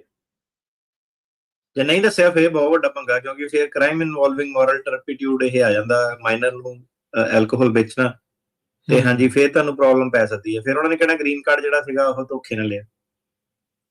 ਠੀਕ ਠੀਕ। ਨਹੀਂ, ਉਹਦੇ ਵਿੱਚ ਅਸੀਂ ਡਿਸਕਲੋਜ਼ ਕੀਤਾ ਸੀ, ਮੇਰੇ ਵਕੀਲ ਨੇ ਸਾਰਾ ਕੁਝ ਪਾਇਆ ਸੀ ਵੀ ਹਾਂਜੀ ਇਹ ਟਿਕਟ ਹੋਈ ਹੈ, ਸਭ ਕੁਝ ਹੈ, ਪੇ ਵੀ ਹੋਈ ਹੈ ਸਾਰੇ, ਤੇ ਉਹਦੇ ਤੋਂ ਬਾਅਦ ਜਿਹੜਾ ਹਾਂਜੀ। ਗ੍ਰੀਨ ਕਾਰਡ ਆਇਆ ਸੀ ਮੇਰਾ। ਹਾਂਜੀ ਆਈ ਥਿੰਕ ਤੇ ਫਿਰ ਸ਼ੁੱਡ ਬੀ ਓਕੇ ਜੇ ਤੁਸੀਂ ਡਿਸਕਲੋਜ਼ ਕੀਤਾ ਤਾਂ। ਠੀਕ ਹੈ ਜੀ, ਠੀਕ ਹੋ ਮਿਹਰਬਾਨੀ। ਗਿਆ ਜੀ, ਬਹੁਤ ਬਹੁਤ ਸ਼ੁਕਰੀਆ, ਥੈਂਕ ਧੰਨਵਾਦ ਯੂ। ਜੀ। ਜੀ ਨਰਿੰਦਰ ਜੀ। ਹੈਲੋ, ਹਾਂਜੀ, ਹਾਂਜੀ ਸਤਿ ਸ਼੍ਰੀ ਅਕਾਲ ਜੀ। ਸਤਿ ਸ਼੍ਰੀ ਅਕਾਲ ਜੀ। ਹਾਂਜੀ, ਮੇਰਾ ਕੁਐਸਚਨ ਇਹ ਹੈਗਾ ਕਿ ਮੇਰੇ ਬੇਟੇ ਦੀ ਨਾ ਅਪੀਲ ਲੱਗੀ ਹੋਈ ਹੈ ਕਿਉਂਕਿ ਉਹਦਾ ਅਸਾਈਲਮ ਦਾ ਕੇਸ ਡਿਨਾਈ ਹੋ ਗਿਆ ਸੀ ਤੇ ਹੁਣ ਹਾਂਜੀ। ਅਗਸਤ ਦੇ ਵਿੱਚ ਉਹਦੇ ਕੋਲੋਂ ਟਰੱਕ ਪਲਟ ਗਿਆ ਤੇ ਉਹਦਾ ਲਾਇਸੈਂਸ 2 ਦਿਨ ਪਹਿਲਾਂ ਹੀ ਸਸਪੈਂਡ ਹੋਇਆ ਸੀ CDL ਦਾ। ਸਸਪੈਂਡ ਪਲਟਣ ਹੋਣ ਤੋਂ ਪਹਿਲਾਂ ਹਾਂਜੀ, ਪਰ ਉਹਨੂੰ ਨਹੀਂ ਪਤਾ ਸੀ, ਉਹ 1.5 ਮਹੀਨਾ ਹੋ ਗਿਆ ਘਰੋਂ ਗਿਆ ਹੋਇਆ ਸੀ ਨਿਊਯਾਰਕ ਵੱਲ। ਜੀ ਤੇ 2 ਦਿਨ ਪਹਿਲੇ 17 ਨੂੰ ਐਕਸਪਾਇਰ ਹੋਇਆ ਤੇ 19 ਨੂੰ ਟਰੱਕ ਪਲਟ ਗਿਆ। ਐਕਸਪਾਇਰ ਹੋਇਆ ਕਿ ਸਸਪੈਂਡ ਹੋਇਆ? ਦੋ ਵੱਖੋ ਵੱਖਰੀਆਂ ਚੀਜ਼ਾਂ ਨੇ। ਸਸਪੈਂਡ ਹੂੰ। ਜੀ ਹਾਂਜੀ। ਤੇ ਹੁਣ ਉਹਦੀ ਜਨਵਰੀ ਦੇ ਵਿੱਚ ਤਰੀਕ ਹੈ ਤੇ ਇਹਦਾ ਮਤਲਬ ਕੀ ਕੋਈ ਡਿਪੋਰਟ ਵਗੈਰਾ ਵੀ ਕਰ ਸਕਦੇ ਕਿ ਨਹੀਂ? ਤਰੀਕ ਕਿਹੜੀ ਹੈਗੀ ਆਪਣੀ ਉਹ ਹਾਂਜੀ, ਇਮੀਗ੍ਰੇਸ਼ਨ ਦੀ। ਤਰੀਕ ਕਾਹਦੀ ਤਰੀਕ ਹੈਗੀ? ਹਾਂਜੀ ਇਹੀ ਜਿਹੜਾ ਟਰੱਕ ਪਲਟਿਆ ਸੀ ਉਹਦੇ ਬਾਰੇ ਉਹ ਵਾਇਲੇਸ਼ਨ ਤੁਸੀਂ ਵਕੀਲ ਲੱਭੋ ਕੋਈ ਟੌਪ ਦਾ ਜਿਹੜਾ ਆਹੀ ਐਕਸੀਡੈਂਟ ਵਾਲੇ ਜਾਂ ਜਿਹੜੇ ਆਹੀ ਡਰਾਈਵਰ DMV ਦੇ ਰਿਲੇਟਡ ਜਿਹੜੇ ਮਸਲੇ ਹੈਂਡਲ ਕਰਦਾ। ਉਹ ਤੇ ਉਹਨੇ ਦੱਸਣਾ ਕਿ ਜਿਹੜਾ ਹੁਣ ਨੋਟਿਸ ਨੂੰ ਸੀਗਾ ਕਿ ਨਹੀਂ ਸੀਗਾ, ਜਿਹੜੀ ਤੁਸੀਂ ਗੱਲ ਕਰਨੇ ਆ ਕਿ ਉਹ ਆਲਰੇਡੀ ਰਾਹ 'ਚ ਸੀਗਾ ਤੇ ਉਹਦਾ ਹਾਂਜੀ। ਤੇ ਜਿਹੜਾ ਅਸਾਈਲਮ ਵਾਲਾ ਜਿਹੜਾ ਤੁਹਾਡਾ ਹੈਗਾ ਉਹ ਤਾਂ ਆਲਰੇਡੀ ਉਹਦਾ ਅਪੀਲ ਦੇ ਵਿੱਚ ਹੀ, ਉਹ ਤਾਂ ਅਪੀਲ ਉਹਦੇ ਹਿਸਾਬ ਨਾਲ ਚੱਲਣਾ, ਉੱਤੇ ਅਪੀਲ ਤੇ ਨਹੀਂ ਇਹਨੇ ਫਰਕ ਪਾਉਣਾ। ਪਰ ਤੁਹਾਨੂੰ ਇਹ ਕੇਸ ਫਾਈਟ ਕਰੋ ਤੁਸੀਂ। ਅਸਾਈਲਮ ਦੇ ਕੇਸ ਤੇ ਤਾਂ ਹੁਣ ਆਲਰੇਡੀ ਜਿਹੜੀ ਡਿਨਾਇਲ ਹੀ ਆ ਉਹ ਤਾਂ ਤੁਹਾਨੂੰ ਅਪੀਲ ਤੇ ਪਹਿਲਾਂ ਜਿੱਤੂਗੇ, ਫਿਰ ਅੱਗੇ ਗੱਲਾਂ ਜਿਹੜੀਆਂ ਬੰਦੀਆਂ ਦੇ ਵਿੱਚ ਤੁਸੀਂ ਆਹੀ ਜਿਹੜਾ ਟਰੱਕ ਦੇ ਮਸਲਿਆਂ ਵਾਲਾ ਵਕੀਲ ਹੈ ਇਹਨੂੰ ਕਰਕੇ ਜਿਹੜਾ ਅੱਗੇ ਜਾਓ। ਠੀਕ ਹੈ ਜੀ, ਠੀਕ ਥੈਂਕ ਯੂ ਜੀ। ਓਕੇ ਜੀ, ਅਗਲੇ ਕਾਲਰ ਹਰਮਨਪ੍ਰੀਤ। ਹਾਂਜੀ ਭਾਈ, ਸਤਿ ਸ਼੍ਰੀ ਅਕਾਲ ਜੀ। ਸਤਿ ਸ਼੍ਰੀ ਅਕਾਲ ਜੀ। ਭਾਜੀ ਮੈਂ ਤੁਹਾਡੇ ਨਾਲ ਲਾਸਟ ਟਾਈਮ ਗੱਲ ਕੀਤੀ ਸੀ, ਮੇਰਾ ਜਿਹੜਾ ਅਸਾਈਲਮ ਸੀ 2023 ਵਿੱਚ ਫਾਈਲ ਹੋਇਆ ਸੀ ਤੇ 2025 ਵਿੱਚ ਮੇਰਾ ਗਾਰਡੀਅਨਸ਼ਿਪ ਦਾ ਕੇਸ ਅਪਰੂਵ ਹੋ ਗਿਆ ਸੀ ਤੇ ਬਟ ਹੁਣ ਮੇਰੀ 360 ਵੀ ਆ ਗਈ ਆ, ਵਿਦਆਊਟ ਡਿਫਰਡ ਐਕਸ਼ਨ ਤੋਂ ਆਈ ਆ। ਬਟ ਮੇਰੇ ਕੋਲ ਅਸਾਈਲਮ ਵਾਲਾ ਵਰਕ ਪਰਮਿਟ ਵੀ ਹੈਗਾ ਆ ਤੇ ਸੋਸ਼ਲ ਸਿਕਿਉਰਿਟੀ ਵੀ ਹੈ ਆ। ਹਾਂਜੀ। ਤੇ ਮੇਰਾ ਕੀ ਨਾਲ ਇਹਦੇ ਟਰਮੀਨੇਟ ਕਰ ਦਿੱਤਾ ਗਿਆ ਹੈ, ਅਸਾਈਲਮ ਪ੍ਰੋਸੀਡਿੰਗ ਟਰਮੀਨੇਟ ਕੀਤੀਆਂ ਹੈ ਜੀ। ਹਾਂਜੀ। ਤੇ ਮੇਰਾ ਵਰਕ ਪਰਮਿਟ ਤੇ ਸੋਸ਼ਲ ਚੱਲੂਗੀ ਉਹ 2028 ਦਾ 29 ਤੱਕ ਆ ਮੇਰੇ ਕੋਲ ਵਰਕ ਪਰਮਿਟ ਭਾਈ। ਸੋਸ਼ਲ ਨੂੰ ਤਾਂ ਨਹੀਂ ਕੁਛ ਹੁੰਦਾ ਪਰ ਵਰਕ ਪਰਮਿਟ ਤੁਹਾਡੇ ਕੋਲ ਹੈ ਨਹੀਂਗਾ ਇਸ ਵੇਲੇ। ਤੁਸੀਂ ਅਸਾਈਲਮ ਆਫਿਸ 'ਚ ਜਾ ਕੇ ਕੇਸ ਲਾਓ ਆਪਣਾ। ਓਕੇ ਓਕੇ ਓਕੇ ਭਾਜੀ। ਠੀਕ ਹੈ, ਤੇ ਡੈਫਰਡ ਐਕਸ਼ਨ ਦੀ ਦੁਬਾਰਾ ਟਰਾਈ ਕਰੋ। ਅਸਾਈਲਮ ਵਾਲਾ ਹੈ ਨਹੀਂ ਚੱਲੂਗਾ ਭਾਜੀ, ਰਾਈਟ? ਅਸਾਈਲਮ ਵੀ ਉੱਡ ਗਿਆ ਭਾਜੀ, ਵਰਕ ਪਰਮਿਟ ਵੀ ਫਿਰ ਨਾਲ ਹੀ ਗਿਆ। ਤੇ ਅਸਾਈਲਮ ਆਫਿਸ 'ਚ ਲਾਓ ਤੁਸੀਂ ਤੇ ਦੂਜਾ ਡੈਫਰਡ ਐਕਸ਼ਨ ਲਈ ਦੁਬਾਰਾ ਟਰਾਈ ਕਰੋ। ਓਕੇ ਓਕੇ ਭਾਜੀ, ਥੈਂਕਸ। ਮਿਹਰਬਾਨੀ ਜੀ। ਅਰਮਾਨ। ਹਾਂਜੀ ਅਰਮਾਨ। ਹਾਂਜੀ ਸਤਿ ਸ਼੍ਰੀ ਅਕਾਲ ਸਰ। ਸਤਿ ਸ਼੍ਰੀ ਅਕਾਲ ਜੀ। ਸਤਿ ਸ਼੍ਰੀ ਅਕਾਲ। ਹਾਂਜੀ ਸਰ। ਹਾਂਜੀ ਸਰ, ਅਗਸਤ ਦੇ ਵਿੱਚ ਮੇਰਾ I-360 ਅਪਰੂਵ ਹੋਇਆ ਵਿਦਆਊਟ ਡੈਫਰਡ ਐਕਸ਼ਨ। ਹਾਂਜੀ। ਤੇ ਹੁਣ ਡਿਫਰਡ ਐਕਸ਼ਨ ਲਈ ਮੈਨੂੰ ਖੁਦ ਤੋਂ ਅਪਲਾਈ ਕਰਨਾ ਪੈਣਾ ਹੈ ਕਿ ਕੋਈ ਚਾਂਸ ਹੈ ਕਿ ਉਹ ਆਪਣੇ ਆਪ ਸੈਂਡ ਕਰਨਗੇ? ਨਹੀਂ, ਆਪਣੇ ਆਪ ਤਾਂ ਨਹੀਂ ਉਹਨਾਂ ਨੇ ਕਰਨਾ ਭਾਜੀ, ਅਪਲਾਈ ਕਰਨਾ ਪੈਣਾ 325। ਤੁਸੀਂ ਜਿਹੜਾ G325 ਤੇ ਵਰਕ ਪਰਮਿਟ ਉਹਦੇ ਬੇਸ ਤੇ ਤੁਸੀਂ ਟਰਾਈ ਕਰਕੇ ਦੇਖੋ ਇਹਨੂੰ। ਓਕੇ, ਤੇ ਹੁਣ ਅਪਲਾਈ ਕਰੇ ਤੇ ਚਾਂਸ ਹੈਗੇ ਵੀ ਆਪਾਂ ਨੂੰ ਡਿਫਰਡ ਐਕਸ਼ਨ ਮਿਲ ਸਕਦਾ ਹੈ, ਰਾਈਟ? ਕੰਸੀਡਰ ਕਰ ਸਕਦੇ ਹਾਂ ਜੀ। ਹਾਂਜੀ ਓਕੇ। ਤੇ ਜਿਹੜਾ ਇਹਦੇ 'ਚ ਆਪਣਾ ਗਾਰਡੀਅਨਸ਼ਿਪ ਦੇ ਵਿੱਚ ਵਰਕ ਪਰਮਿਟ ਮਿਲਦਾ ਅੱਗੇ ਜਾ ਕੇ, ਤੇ ਉਹ ਵੀ 1.5 ਸਾਲ ਦਾ ਹੋ ਗਿਆ ਸਰ ਕਿ ਉਹ ਆਪਣਾ ਸੇਮ ਹੀ ਆ 5 ਸਾਲ ਦਾ? ਨਹੀਂ, 18 ਮਹੀਨੇ ਇਹਨਾਂ ਨੇ ਕਰਤੇ ਸਾਰੇ ਜਿਹੜੇ ਸੀਗੇ। ਗਾਰਡੀਅਨ ਦਾ 5 ਸਾਲ ਦਾ ਤਾਂ ਨਹੀਂ ਮੈਨੂੰ ਪਤਾ। ਗਾਰਡੀਅਨ ਦੇ ਤਾਂ ਹੁਣ ਇਹਨਾਂ ਨੇ ਰੋਕ ਟੋਕ ਲਾਈ ਸੀ। ਹੁਣ ਜਿਹੜੇ 6 ਮਹੀਨੇ ਬਾਅਦ ਹੀ ਇਹਦਾ ਪਤਾ ਲੱਗੂਗਾ ਤੇ 18 ਮਹੀਨੇ ਦੇ ਦੇਣਾ ਨਹੀਂ ਕਹਿੰਦੇ। ਓਕੇ ਠੀਕ ਹੈ ਸਰ, ਥੈਂਕ ਯੂ ਸਰ। ਠੀਕ ਹੈ ਜੀ, ਮਿਹਰਬਾਨੀ ਜੀ। Okay thank you. ਸੋ ਇਹਦਾ ਮਤਲਬ ਹੁਣ ਜਿਹੜੇ ਗਾਰਡੀਅਨਸ਼ਿਪ ਵਾਲੇ ਆ ਮੋਸਟਲੀ ਕੀ ਵਿਦਆਊਟ ਡੈਫਰਡ ਐਕਸ਼ਨ ਆ ਰਹੇ ਆ? ਨਹੀਂ, ਹੁਣ ਜਿਹੜੇ ਸੀਗੇ ਡੈਫਰਡ ਐਕਸ਼ਨ ਕੰਸੀਡਰ ਕਰ ਰਹੇ, ਦੁਬਾਰਾ ਵਿੱਚ ਰੋਕਤੀ ਸੀਗੀ ਉਹਨਾਂ ਨੇ। ਓਕੇ, ਅੱਛਾ, ਹੁਣ ਦੁਬਾਰਾ ਉਹਨਾਂ ਨੂੰ ਮੌਕਾ ਮਿਲ ਰਿਹਾ ਹੈ ਬੇਸਿਕਲੀ, ਕਿਉਂਕਿ ਉਹਨਾਂ ਨੇ ਫਿਰ ਜਜਮੈਂਟ ਆ ਗਈ ਸੀਗੀ ਨਾ ਉਹਦੀ ਕਿ ਇਹ ਰੋਕ ਨਹੀਂ ਸਕਦੇ, ਪਾਲਿਸੀ ਗਲਤ ਹੈ ਨਾ। ਓਕੇ ਠੀਕ ਹੈ ਜੀ, ਚਲੋ ਓਕੇ। ਅਗਲੇ ਕਾਲਰ ਭੁਪਿੰਦਰ ਸਿੰਘ। ਹਾਂਜੀ ਭਾਜੀ, ਸਤਿ ਸ਼੍ਰੀ ਅਕਾਲ ਜੀ। ਸਤਿ ਸ੍ਰੀ ਅਕਾਲ। ਹਾਂਜੀ ਭਾਜੀ, ਕੁਐਸਚਨ ਆ ਜੀ ਆਪਣੇ ਸਿਟੀਜ਼ਨਸ਼ਿਪ ਦੇ ਰਿਗਾਰਡਿੰਗ। ਜਿਹੜੀ ਸਿਟੀਜ਼ਨਸ਼ਿਪ ਆ ਪੂਰੇ 5 ਸਾਲ ਹੋਣ ਤੋਂ ਬਾਅਦ ਹੀ ਅਪਲਾਈ ਕਰ ਸਕਦੇ N400 ਕਾ 90 ਦਿਨ ਪਹਿਲਾਂ ਵੀ ਕਰ ਸਕਦੇ ਆ ਜੀ? 90 ਦਿਨ ਪਹਿਲਾਂ ਵੀ ਕਰ ਸਕਦੇ ਆ। ਯਾਨੀ ਕਿ ਟਾਈਮ ਕਲੌਕ ਚੱਲਣੀ ਚਾਹੀਦੀ ਹੈ, ਬਸ ਉਹ ਨਹੀਂ ਹੋਣਾ ਚਾਹੀਦਾ ਚੱਕਰ ਕੋਈ, ਹੈ ਨਾ? ਕੀ ਮਤਲਬ? 6 ਮੰਥ ਤੋਂ ਉੱਪਰ, ਯਾਨੀ ਕਿ 5 ਸਾਲ ਦੇ ਵਿੱਚ 6 ਮੰਥ ਤੋਂ ਉੱਪਰ ਨਹੀਂ ਹੋਣਾ ਚਾਹੀਦਾ ਬੰਦਾ ਆਊਟ ਆਫ ਕੰਟਰੀ। ਤੇ ਟੋਟਲ 2.5 ਸਾਲ ਉਹ ਚੋਂ ਰਿਹਾ ਹੋਵੇ ਇੱਥੇ। ਹਾਂਜੀ ਹਾਂਜੀ ਹਾਂਜੀ, ਠੀਕ ਹੈ ਜੀ, ਠੀਕ ਹੈ ਸਰ। ਹਾਂਜੀ, ਓਕੇ ਜੀ। ਇੰਨੀ ਕੀ ਗੱਲ ਤਾਂ ਹੁਣ ਅਟਾਰਨੀ ਜਨਰਲ ਕਹਿਣਾ ਜੀ ਮੈਨੂੰ ਵੀ ਪਤਾ ਲੱਗਣ ਲੱਗ ਗਈ। ਹਾਂਜੀ ਹਾਂਜੀ ਜੀ ਗੁਰਪ੍ਰੀਤ ਜੀ। ਹੈਲੋ ਜੀ, ਸਤਿ ਸ਼੍ਰੀ ਅਕਾਲ ਜੀ। ਹਾਂਜੀ ਭਾਈ, ਮੈਂ ਆਪਣਾ ਮੇਰੇ ਕੋਲ ਗ੍ਰੀਨ ਕਾਰਡ ਆ ਤੇ ਮੈਂ ਆਪਣਾ ਡਾਕਟਰ ਕਰਨਾ ਹੈ, ਕਿ ਕਰ ਸਕਦਾ ਫਾਈਲਮ ਦਾ? ਮੈਂ ਇੰਡੀਆ ਜਾ ਕੇ ਆਇਆ ਸੀ ਡਾਇਰੈਕਟ। ਸੌਰੀ, ਮੈਨੂੰ ਸਵਾਲ ਨਹੀਂ ਸਮਝ ਦੁਬਾਰਾ ਆਇਆ। ਬੋਲਿਓ ਵੀਰੇ, ਸਮਝ ਨਹੀਂ ਆਈ। ਮੈਂ ਨਾ ਡਾਕਟਰ ਕਰਨਾ ਹੈ ਮੁੰਡੇ ਨੂੰ, ਤੇ ਹਾਂਜੀ, ਗ੍ਰੀਨ ਕਾਰਡ ਮੇਰੇ ਕੋਲ ਅਸਾਈਲਮ ਦਾ, ਮੈਂ ਇੰਡੀਆ ਜਾ ਕੇ ਆਇਆ ਹਾਂ ਡਾਇਰੈਕਟ। ਡਾਕਟ ਜਿਹੜਾ ਕਰਨਾ ਉਹ ਇੰਡੀਆ ਤੋਂ ਕਰਨਾ? ਨਹੀਂ, ਇੱਥੇ ਕਰਨਾ ਜੀ ਅਮਰੀਕਾ 'ਚ। ਤੇ ਗਾਰਡੀਅਨ ਕਰਨਾ ਕਿ ਡਾਕਟ ਕਰਨਾ ਹੈਗਾ? ਦੋ ਅਲੱਗ-ਅਲੱਗ ਚੀਜ਼ਾਂ। ਗਾਰਡੀਅਨ ਗਾਰਡੀਅਨ ਕਰ ਸਕਦੇ ਕਰ ਸਕਦੇ, ਮਤਲਬ ਮੈਨੂੰ ਕੋਈ ਪ੍ਰੋਬਲਮ ਤਾਂ ਨਹੀਂ ਆਏਗੀ? ਨਹੀਂ, ਗਾਰਡੀਅਨ ਕਰਨ ਦੀ ਤਾਂ ਨਹੀਂ ਪ੍ਰੋਬਲਮ ਆਣੀ। ਗਾਰਡੀਅਨ ਤਾਂ ਵਰਕ ਪਰਮਿਟ ਵਾਲਾ ਵੀ ਕਰ ਸਕਦਾ। ਜਿਹੜੀ ਦੂਜੀ ਤੁਸੀਂ ਗੱਲ ਦੱਸੀ ਆ ਕਿ ਅਸਾਈਲਮ ਦਾ ਸੀਗਾ ਤੇ ਇੰਡੀਆ ਜਾ ਕੇ ਆਇਆ, ਉਹਦੀ ਅਲੱਗ ਡਿਫਰੈਂਟ ਪ੍ਰੋਬਲਮ ਹੈਗੀ ਆ, ਪਰ ਗਾਰਡੀਅਨ ਦੇ ਵਿੱਚ ਪ੍ਰੋਬਲਮ ਨਹੀਂ ਉਹਦੀ ਕੋਈ ਆਣੀ।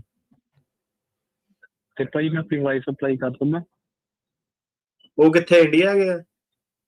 ਅਮਰੀਕਾ ਹੀ ਹੈ ਭਾਜੀ, ਵਾਈਫ ਇੰਡੀਆ ਦਾ। ਵਾਈਫ ਇੰਡੀਆ ਹੈਗੇ ਨੇ, ਤੇ ਉਹ ਵਿਆਹ ਜਿਹੜਾ ਸੀਗਾ ਉਹ ਗ੍ਰੀਨ ਕਾਰਡ ਤੋਂ ਪਹਿਲਾਂ ਕਰਾਇਆ ਸੀਗਾ ਕਿ ਬਾਅਦ ਚ? ਬਾਅਦ ਚ। ਗ੍ਰੀਨ ਕਾਰਡ ਆਉਣ ਤੋਂ ਬਾਅਦ ਕਰਾਇਆ ਸੀਗਾ ਇੰਡੀਆ ਜਾ ਕੇ? ਮਤਲਬ ਜਦੋਂ ਗਏ ਹੋਣੇ ਬਾਅਦ ਚ, ਫਿਰ ਉਦੋਂ ਕਰਾਇਆ ਹੋਣਾ ਨਾ? ਹਾਂਜੀ, ਉਹਦਾ ਮੁੱਦਾ ਪੈ ਸਕਦਾ ਜੀ। ਉਹ ਤੁਹਾਨੂੰ ਐਕਸਪਲੇਨ ਕਰਨਾ ਪੈਣਾ ਕਿ ਕਿੱਦਾਂ ਸੁਰੱਖਿਅਤ ਰਹੇ, ਉਹ ਸਾਰੇ ਚੀਜ਼ਾਂ ਤੇ ਸਵਾਲ ਜਵਾਬ ਪੁੱਛ ਸਕਦੇ ਆ। ਪਰ ਹਾਂਜੀ, ਤੁਸੀਂ ਕਰੋ ਉਹਨਾਂ ਦਾ ਅਪਲਾਈ I-130। ਠੀਕ ਹੈ, ਮਤਲਬ ਕਰਦੀ ਆ ਨਾ। ਹਾਂਜੀ ਹਾਂਜੀ, ਇਹ ਤਾਂ ਪਲੈਨਿੰਗ ਭਾਜੀ ਵਿਆਹ ਤੋਂ ਪਹਿਲਾਂ ਕਰੀ ਦੀ ਹੁੰਦੀ ਕਿ ਗ੍ਰੀਨ ਕਾਰਡ ਅਪਲਾਈ ਕਰਨਾ ਕਰੇਗਾ। ਹੁਣ ਤਾਂ ਤੁਸੀਂ ਫਸ ਗਏ ਰਿਸ਼ਤੇਦਾਰੀ ਚ, ਹੁਣ ਤੁਹਾਨੂੰ ਕਰਨਾ ਪੈਣਾ ਵਾ। ਉਹ ਤਾਂ ਕੀ ਕਰੀਏ, ਵਿਆਹ ਵੀ ਕਰਾਉਣਾ ਸੀ। ਆਪਾਂ ਕਿਹੜਾ ਮਨਾ ਕਰਦੇ ਆ, ਪਰ ਹੁਣ ਤੁਸੀਂ ਕਰੋ ਫਾਈਲ। ਹਾਂ, ਵਿਆਹ ਦਾ ਤਾਂ ਕੋਈ ਚੱਕਰ ਨਹੀਂ ਜੀ। ਨੰਦਨੀ। ਸਤਿ ਸ਼੍ਰੀ ਅਕਾਲ ਵੀਰ ਜੀ। ਸਤਿ ਸ਼੍ਰੀ ਅਕਾਲ ਜੀ।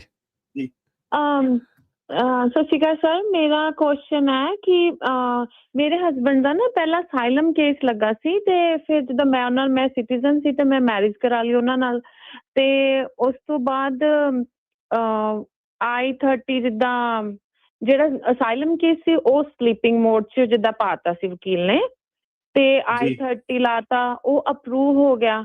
ਉਸ ਤੋਂ ਬਾਅਦ ਜਦੋਂ ਹੁਣ 485 ਅਪਲਾਈ ਕੀਤਾ ਤੇ ਉਹਨਾਂ ਨੇ ਲੈਟਰ ਭੇਜੀ ਕਿ ਤੁਸੀਂ ਜਿੱਦਾਂ ਕੋਰਟ ਦੇ ਵਿੱਚੋਂ ਕਿ ਟਰਮੀਨੇਟ ਸਰਟੀਫਿਕੇਟ ਭੇਜੋ ਗ੍ਰੀਨ ਕਾਰਡ ਵਾਲਾ। ਵੀਜ਼ੇ ਤੇ ਆਏ ਸੀਗੇ? ਹਾਂਜੀ ਹਾਂਜੀ, ਵੀਜ਼ੇ ਤੇ ਆਏ ਸੀਗੇ। ਹਾਂਜੀ, 485 ਤੁਸੀਂ ਕਰ ਨਹੀਂ ਸਕਦੇ। 485 ਤੁਸੀਂ ਨਾ ਅਪਲਾਈ ਕਰ ਨਹੀਂ ਸਕਦੇ USCIS ਨਾਲ ਜਦ ਤੱਕ ਤੁਹਾਡਾ ਕੇਸ ਜਿਹੜਾ ਚੱਲਦਾ, ਭਾਵੇਂ ਐਡਮਿਨ ਕਲੋਜ਼ ਤੇ ਹੋਵੇ। ਉਹ ਥੋੜੀ ਜਿਹੀ ਮੈਨੂੰ ਲੱਗਿਆ ਤੁਹਾਨੂੰ ਰੋਂਗ ਸਟ੍ਰੈਟਜੀ ਉਹਨਾਂ ਨੇ ਦੱਸਦੀ ਆ। ਇਹ ਜਿਹੜਾ 485 ਸੀਗਾ ਇਹ ਕੋਰਟ ਦੇ ਨਾਲ ਹੀ ਫਾਈਲ ਹੋਣਾ। ਤੁਹਾਡਾ I-130 ਹੋ ਗਿਆ ਅਪਰੂਵ? ਹਾਂਜੀ, ਅਪਰੂਵ ਹੋ ਗਿਆ। ਤਾਂ ਤੁਸੀਂ ਜਾਂ ਤਾਂ ਇਹਨੂੰ ਨਾ ਮੋਸ਼ਨ ਟੂ ਰੀਓਪਨ ਕਰਕੇ ਟਰਮੀਨੇਟ ਕਰਾ ਕੇ USCIS ਦੇ ਨਾਲ ਫਾਈਲ ਕਰੋ। ਇੱਕ ਆਪਸ਼ਨ ਤੁਹਾਡੇ ਕੋਲ ਇਹ ਹੈ। ਦੂਸਰੀ ਆਪਸ਼ਨ ਤੁਹਾਡੇ ਕੋਲ ਇਹ ਹੈਗੀ ਹੈ ਕਿ ਤੁਸੀਂ ਇਹਨੂੰ ਮੋਸ਼ਨ ਟੂ ਰੀਓਪਨ ਕਰਕੇ ਜੱਜ ਦੇ ਨਾਲ ਜਿਹੜਾ ਫਾਈਲ ਕਰੋ ਕੋਰਟ ਦੇ ਨਾਲ। ਤੇ ਦੋਨੋਂ ਤੁਹਾਡੇ ਕੋਲ ਆਪਸ਼ਨ ਸਹੀ ਹੈਗੀ ਆ ਮੇਰੇ ਹਿਸਾਬ ਨਾਲ। ਇਹਦੇ ਵਿੱਚ ਤੁਸੀਂ ਜੱਜ ਦੇ ਨਾਲ ਫਾਈਲ ਕਰ ਲਓ ਜੇ ਤੁਹਾਨੂੰ ਛੋਟੀ ਡੇਟ ਜਿਹੜੀ ਮਿਲਦੀ ਹੈ। ਤੇ ਮੈਂ ਤੁਹਾਨੂੰ ਦੱਸਦੀ ਨਾ, ਫਿਰ ਉਹਨਾਂ ਨੇ ਟਰਮੀਨੇਟ ਦਾ ਸਰਟੀਫਿਕੇਟ ਰੀਓਪਨ ਅਸੀਂ ਕੀਤਾ ਸੀ ਅਸਾਈਲਮ ਵਾਲਾ, ਸਲੀਪਿੰਗ ਮੋਡ ਵਾਲਾ। ਉਹਨਾਂ ਨੇ ਉਹ ਭੇਜਤਾ ਸਰਟੀਫਿਕੇਟ, ਜਿੱਦਾਂ ਦੇਤਾ, ਬੰਦ ਕਰਤਾ ਟੋਟਲੀ। ਫਿਰ ਉਹ ਜਦੋਂ ਹੁਣ ਉਹਨਾਂ ਨੂੰ ਦੁਬਾਰਾ ਉਹ ਭੇਜਿਆ ਆ ਲੈਟਰ, ਪਰ 2 ਮਹੀਨੇ ਤੋਂ ਉੱਪਰ ਹੋ ਗਏ, ਉਹਨਾਂ ਦੀ ਕੋਈ ਬਾਅਦ ਚੋਂ ਜਿੱਦਾਂ ਅਪਡੇਟ ਨਹੀਂ ਆਈ। ਉਹ ਐਡਮਿਟ ਕਲੋਜ਼ ਹੀ ਸ਼ੋਅ ਕਰਦਾ ਆ ਉਹਨਾਂ ਦੇ ਵੈਬਸਾਈਟ ਤੇ ਵੀ, ਤੇ ਨਾ ਹੀ ਉਹਨਾਂ ਨੇ ਕੋਈ ਸਾਨੂੰ ਲੈਟਰ ਵਾਪਸ ਭੇਜੀ ਕਿ ਮਿਲ ਗਏ ਜਾਂ ਨਹੀਂ ਮਿਲੇ, ਅੱਗੋਂ ਕੀ ਹੈ ਸਟੈਪ, ਕੁਛ ਨਹੀਂ ਦੱਸਿਆ ਉਹਨਾਂ ਨੇ। ਉਹਨਾਂ ਨੇ ਕਿਹਾ ਨੇ ਕੋਰਟ ਨੇ ਕਿ USCIS ਨੇ? USCIS ਵਾਲਿਆਂ ਨੇ। ਨਹੀਂ, USCIS ਨੇ ਤਾਂ ਆਪਣਾ ਸਵੀਟ ਟਾਈਮ ਜਿਹੜਾ ਲਗਾਉਣਾ ਹੈਗਾ, ਉਹਦੇ ਵਿੱਚ ਤੁਸੀਂ ਕੰਟੈਕਟ ਕਰਨਾ ਪੈਣਾ। ਇਨਕੁਆਇਰੀ ਜਿਹੜੀ ਸਰਵਿਸ ਇਨਕੁਆਇਰੀ ਉਹਨਾਂ ਨੂੰ ਕਰ ਸਕਦੇ ਆ। ਜਾਂ ਫਿਰ ਦੂਸਰੀ ਚੀਜ਼ ਇਹ ਹੁੰਦੀ ਹੈ ਕਿ ਤੁਸੀਂ ਦੁਬਾਰਾ ਤੋਂ ਜਿਹੜਾ ਸੀਗਾ ਪੁਰਾਣੀ ਵਾਲਾ 485 ਵਿਡਰਾਅ ਕਰਕੇ ਨਵਾਂ ਵਾਲਾ 485 ਜਿਹੜਾ ਫਾਈਲ ਕਰ ਸਕਦੇ। ਓ ਠੀਕ ਹੈ। ਤੇ ਸਰ ਮੈਂ ਇੱਕ ਗੱਲ ਹੋਰ ਕਹਿਣਾ ਚਾਹੁੰਦੀ ਹਾਂ ਵੀ ਅਸੀਂ ਜਦੋਂ ਜੀ। ਅਪਲਾਈ ਕਰਨਾ ਸੀ, ਅਸੀਂ ਨਾ ਤੁਹਾਡੇ ਨਾਲ ਫੋਨ ਕੀਤਾ ਸੀ, ਉਦੋਂ ਤੁਹਾਡੇ ਆਫਿਸ 'ਚ ਤੁਹਾਡੇ ਨਾਲ ਗੱਲ ਕੀਤੀ ਸੀ, ਤੇ ਤੁਸੀਂ ਜੀ। ਕਿਹਾ ਕਿ ਜਿੱਦਾਂ ਮੇਰੇ ਹਸਬੈਂਡ ਦਾ ਜਿਹੜਾ ਅਸਾਈਲਮ ਕੇਸ ਸੀ, ਯਾਨੀ ਕਿ ਤੁਸੀਂ ਉਦੋਂ ਇੰਨੀ ਵਧੀਆ ਸਲਾਹ ਦਿੱਤੀ ਸੀ ਕਿ ਤੁਸੀਂ ਮੇਰੇ ਕੋਲ ਨਾਲੋਂ ਜਿਹੜਾ ਤੁਹਾਡਾ ਪਹਿਲਾ ਵਕੀਲ ਹੈ ਤੁਸੀਂ ਉਹਦੇ ਥਰੂ ਹੀ ਕਲੋਜ਼ ਕਰਵਾ ਲਓ, ਕਿਉਂਕਿ ਤੁਸੀਂ ਮੈਨੂੰ ਵੀ ਫੀਸ ਦੇਣੀ ਹੈ ਤੇ ਫੀਸ ਤੁਸੀਂ ਉੱਥੇ ਵੀ ਆਲਰੇਡੀ ਭਰ ਚੁੱਕੇ ਹੋ। ਤੇ ਜੀ ਜੀ ਯਾਨੀ ਕਿ ਤੁਸੀਂ ਇਹ ਨਹੀਂ ਕਿਹਾ ਕਿ ਨਹੀਂ ਨਹੀਂ ਤੁਸੀਂ ਮੇਰੇ ਵੱਲ ਮੂਵ ਹੋ ਜਾਓ ਕਿ ਕਰਵਾ ਲਓ ਸਾਡੇ ਤੋਂ।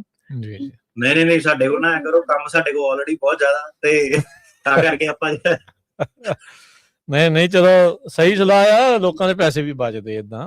ਨਹੀਂ ਇਹ ਤਾਂ ਦੇਖੋ ਜੀ, ਇਹਦੇ ਵਿੱਚ ਕੋਈ ਦੋ ਰਾਏ ਨਹੀਂ ਹੈਗੀ। ਜਿਹੜਾ ਆਪਣਾ ਰੋਜ਼ਾਨਾ ਜਿਹੜੇ ਕੰਸਲਟੇਸ਼ਨ ਜਿਹੜੇ ਹੈਗੇ ਆ, ਆਪਾਂ ਉਰੇ ਵੀ ਕਹੀਦਾ, ਜਿਹੜਾ ਜਿੱਦਾਂ ਹੁਣ ਕੰਮ ਆ, ਇੱਕ ਵਾਰੀ ਆਲਰੇਡੀ ਵਕੀਲ ਨੂੰ ਪੈਸੇ ਦੇ ਦਿੱਤੇ, ਉਹਨਾਂ ਕੋਲ ਕਰਾਓ ਤੁਸੀਂ, ਤੁਹਾਨੂੰ ਉਹ ਇਕਨੋਮਿਕਲ ਪੈਂਦਾ ਹੈਗਾ। ਸੇਮ ਚੀਜ਼ ਜਿੱਦਾਂ BIA ਵਗੈਰਾ ਜਿਹਨਾਂ ਤੇ ਕਈ ਵਾਰੀ ਕੇਸ ਲੱਗੇ ਹੁੰਦੇ, ਮੈਂ ਉਹਨਾਂ ਨੂੰ ਇਹ ਕਹਿੰਦਾ, ਮੈਂ ਕਹਿੰਦਾ ਇਹ ਤੁਸੀਂ ਹੁਣ ਸਾਰੇ ਪੈਸੇ ਦੇ ਦਿੱਤੇ, ਡਬਲ ਇੱਥੇ ਕਰੋਗੇ, ਸਾਡੇ ਕੋਲ 9th ਸਰਕਟ ਤੁਸੀਂ ਆ ਜਾਓ ਜੇ ਨਹੀਂ ਗੱਲ ਬਣਦੀ ਹੈ। ਤੇ ਉਹਦਾ ਰੀਜ਼ਨ ਜਿਹੜਾ ਇਹ ਹੈਗਾ ਜੀ, ਦੇਖੋ ਇਹਦੇ ਵਿੱਚ ਥੈਂਕ ਯੂ ਜਾਂਦਾ ਜੀ ਪੰਜਾਬੀ ਰੇਡੀਓ ਨੂੰ, ਤੁਹਾਡੀ ਸਾਰੀ ਕਮਿਊਨਿਟੀ ਨੂੰ। ਨਿਊਟਰਲ ਸਲਾਹ ਆਪਾਂ ਤਾਂ ਦੇ ਸਕਦੇ ਆ ਕਿ ਤੁਹਾਡੀ ਸਪੋਰਟ ਤੇ ਕਰਕੇ ਸਾਡੇ ਕੋਲ ਇਨਫ ਜਿਹੜਾ ਕੰਮ ਹੈਗਾ ਕਿ ਲੋਕਾਂ ਨੂੰ ਸਹੀ ਸਲਾਹ ਦੇ ਸਕਦੇ ਆ, ਵਿਦਆਊਟ ਫਿਊਚਰ ਦੇ ਵਿੱਚ ਕੀ ਬਿਜ਼ਨਸ ਆਣਾ ਨਹੀਂ ਆਣਾ ਉਹਦੀ ਨਹੀਂ ਕਦੀ ਪਰਵਾਹ ਕੀਤੀ। ਔਰ ਜਦੋਂ ਐਕਚੁਅਲੀ ਨਹੀਂ ਵੀ ਕੰਮ ਸੀਗਾ ਉਦੋਂ ਵੀ ਨਹੀਂ ਕੀਤੀ ਪਰਵਾਹ। ਉਹ ਇਹ ਹੈ ਕਿ ਜਿਹੜਾ ਕਲਾਇੰਟ ਲਈ ਜਿਹੜੀ ਸਹੀ ਚੀਜ਼ ਜਿਹੜੀ ਹੈਗੀ ਆ ਉਹਦੇ ਹਿਸਾਬ ਨਾਲ ਆਪਾਂ ਜਿਹੜੀ ਸਲਾਹ ਦੇਈਦੀ ਆ। ਤੇ ਤੁਸੀਂ ਇਹਦੇ ਵਿੱਚ ਹਾਂਜੀ, ਤੁਹਾਨੂੰ ਮੈਂ ਇਕੱਲਿਆਂ ਨੂੰ ਹੀ ਨਹੀਂ, ਇਹ ਕਈ ਜਿਹੜੇ ਲੋਕੀ ਜਿਹੜੇ ਹੈਗੇ ਐਡਮਿਨ ਕੋਰਸ ਵਗੈਰਾ, ਸਾਰਿਆਂ ਨੂੰ ਆਪਣੀ ਇਹੀ ਸਲਾਹ ਕਿ ਆਪਣੇ ਵਕੀਲ ਤੋਂ ਹੀ ਕਰਾਓ, ਉੱਥੋਂ ਹੀ ਤੁਹਾਨੂੰ ਜਿਹੜਾ ਸਸਤਾ ਜ਼ਿਆਦਾ ਉਹ ਪੈਣਾ। ਜੀ ਜੀ ਥੈਂਕ ਯੂ ਤੁਹਾਡਾ ਇਸ ਚੀਜ਼ ਦੇ ਲਈ। ਅਗਲੇ ਕਾਲਰ ਨੇ ਸੁਖਵਿੰਦਰ ਜੀ, ਕੀ ਸਵਾਲ ਹੈ ਜੀ? ਹਾਂਜੀ ਭਾਜੀ, ਸਤਿ ਸ਼੍ਰੀ ਅਕਾਲ ਜੀ ਦੋਵੇਂ ਵੀਰਾਂ ਨੂੰ। ਸਤਿ ਸ਼੍ਰੀ ਅਕਾਲ ਜੀ। ਹਾਂਜੀ ਜੀ, ਮੇਰੇ ਦੋ ਸਵਾਲ ਆ ਜੀ। ਪਹਿਲਾ ਸਵਾਲ ਭਾਜੀ ਆਹ ਆ ਕਿ ਮੈਂ ਜਦ ਆਇਆ ਸੀਗਾ ਇੱਥੇ, ਬਾਰਡਰ ਕ੍ਰੋਸ ਕਰਿਆ ਸੀਗਾ, ਤੇ ਉਸ ਟਾਈਮ ਕੈਂਪ ਦੇ ਵਿੱਚ ਜਿਹੜੇ ਮੈਨੂੰ ਪੇਪਰ ਮਿਲੇ, ਉਹਦੇ ਵਿੱਚ ਜਿਹੜਾ ਕਲੇਮ ਫੀਅਰ ਲਿਖਿਆ ਹੁੰਦਾ, ਜਿੱਥੇ ਉੱਥੇ ਯੈਸ ਪਾ ਕੇ ਤਾਂ ਮੇਰਾ ਆਫਿਸਰ ਨੇ ਉੱਥੇ ਰਿਲੀਜਨ ਲਿਖਤਾ, ਕਿਉਂਕਿ ਉਹਨੇ ਮੈਨੂੰ ਕੁਐਸਚਨ ਪੁੱਛਿਆ ਸੀਗਾ ਤੂੰ ਇੱਥੇ ਕਿਉਂ ਆਇਆ ਆ। ਮੈਂ ਬਸ ਉਹਨੂੰ ਸਿੰਪਲ ਕਿਹਾ ਸੀਗਾ ਕਿ ਆਈ ਫੋਲੋ ਸਿੱਖੀਜ਼ਮ, ਉਹਨੇ ਮੈਨੂੰ ਰੋਕਤਾ ਤੇ ਰਿਲੀਜਨ ਲਿਖਤਾ।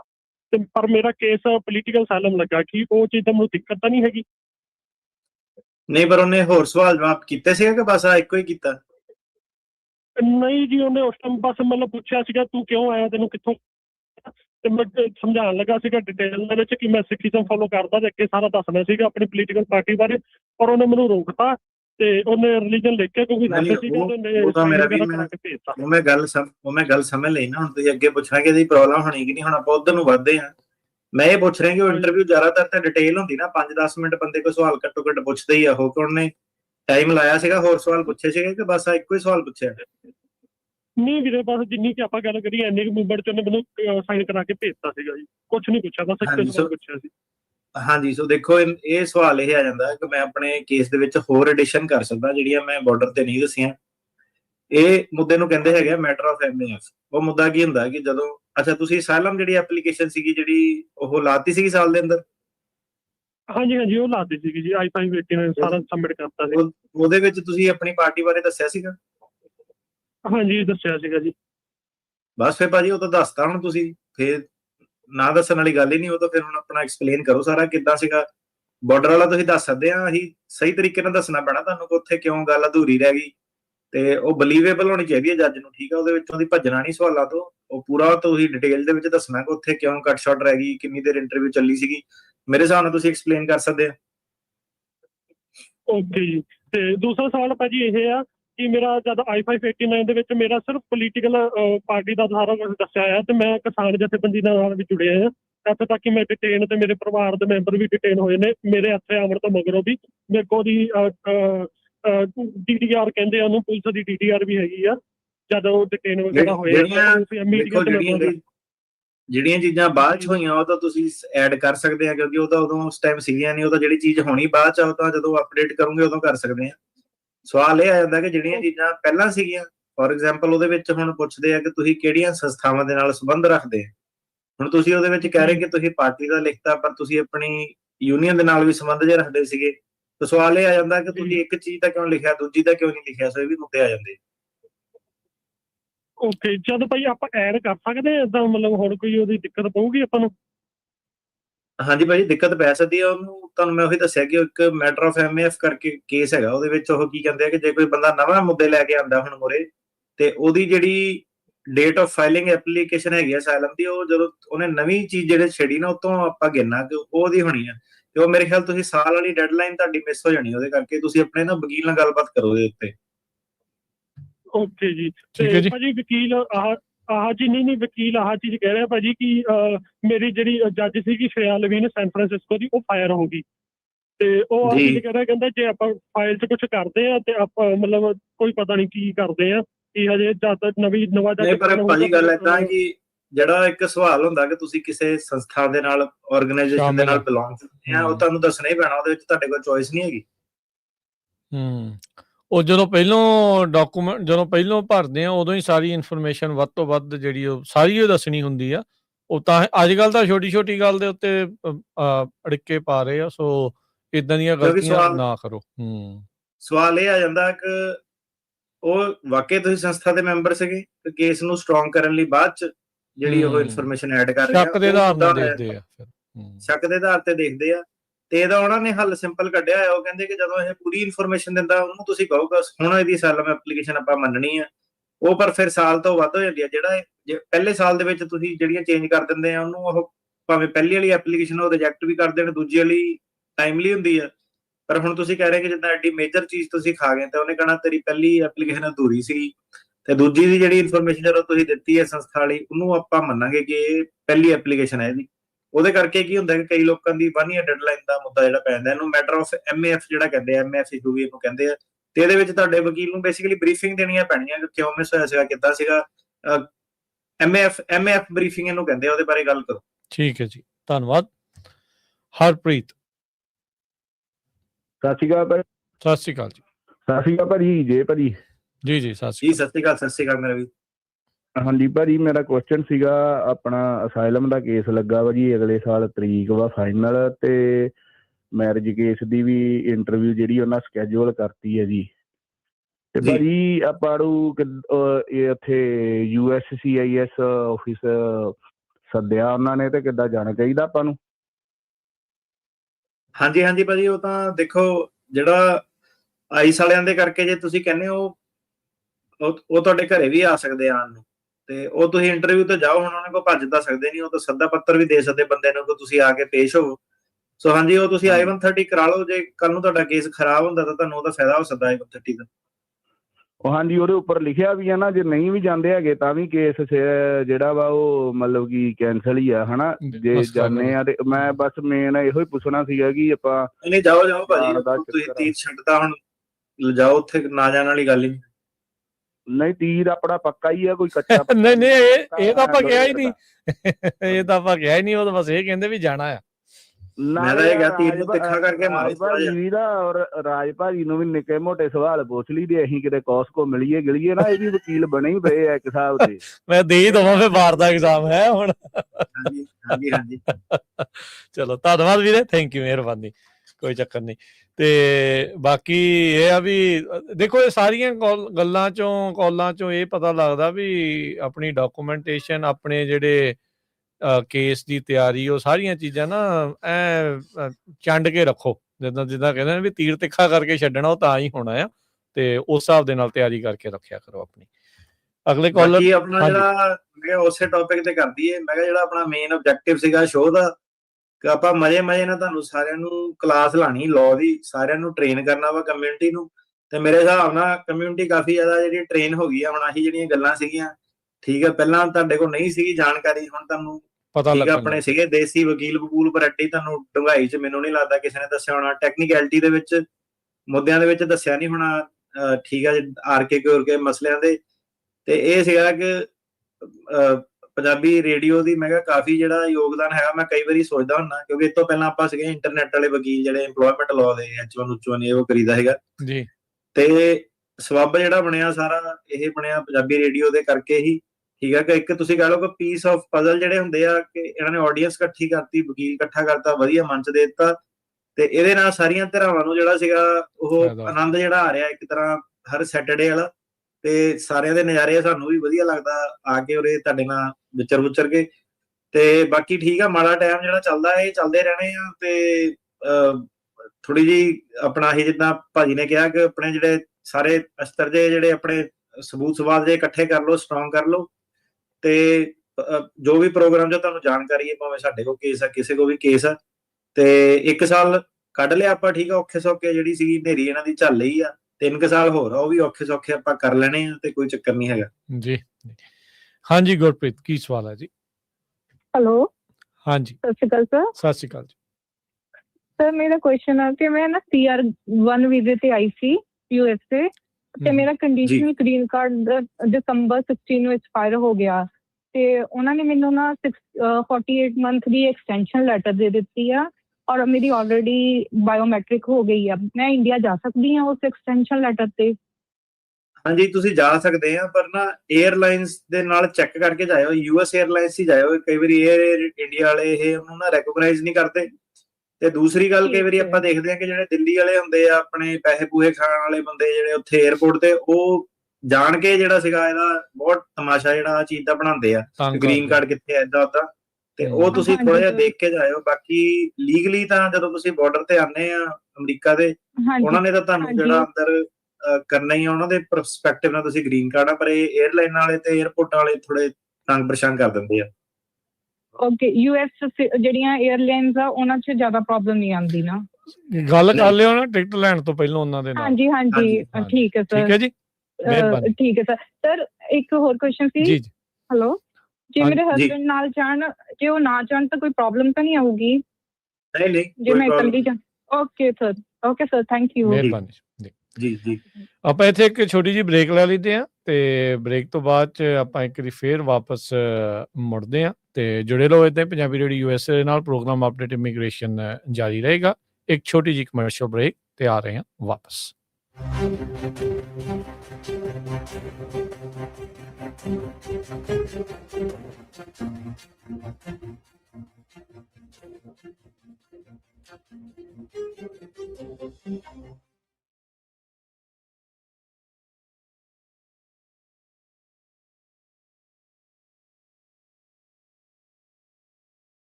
ਬ੍ਰੇਕ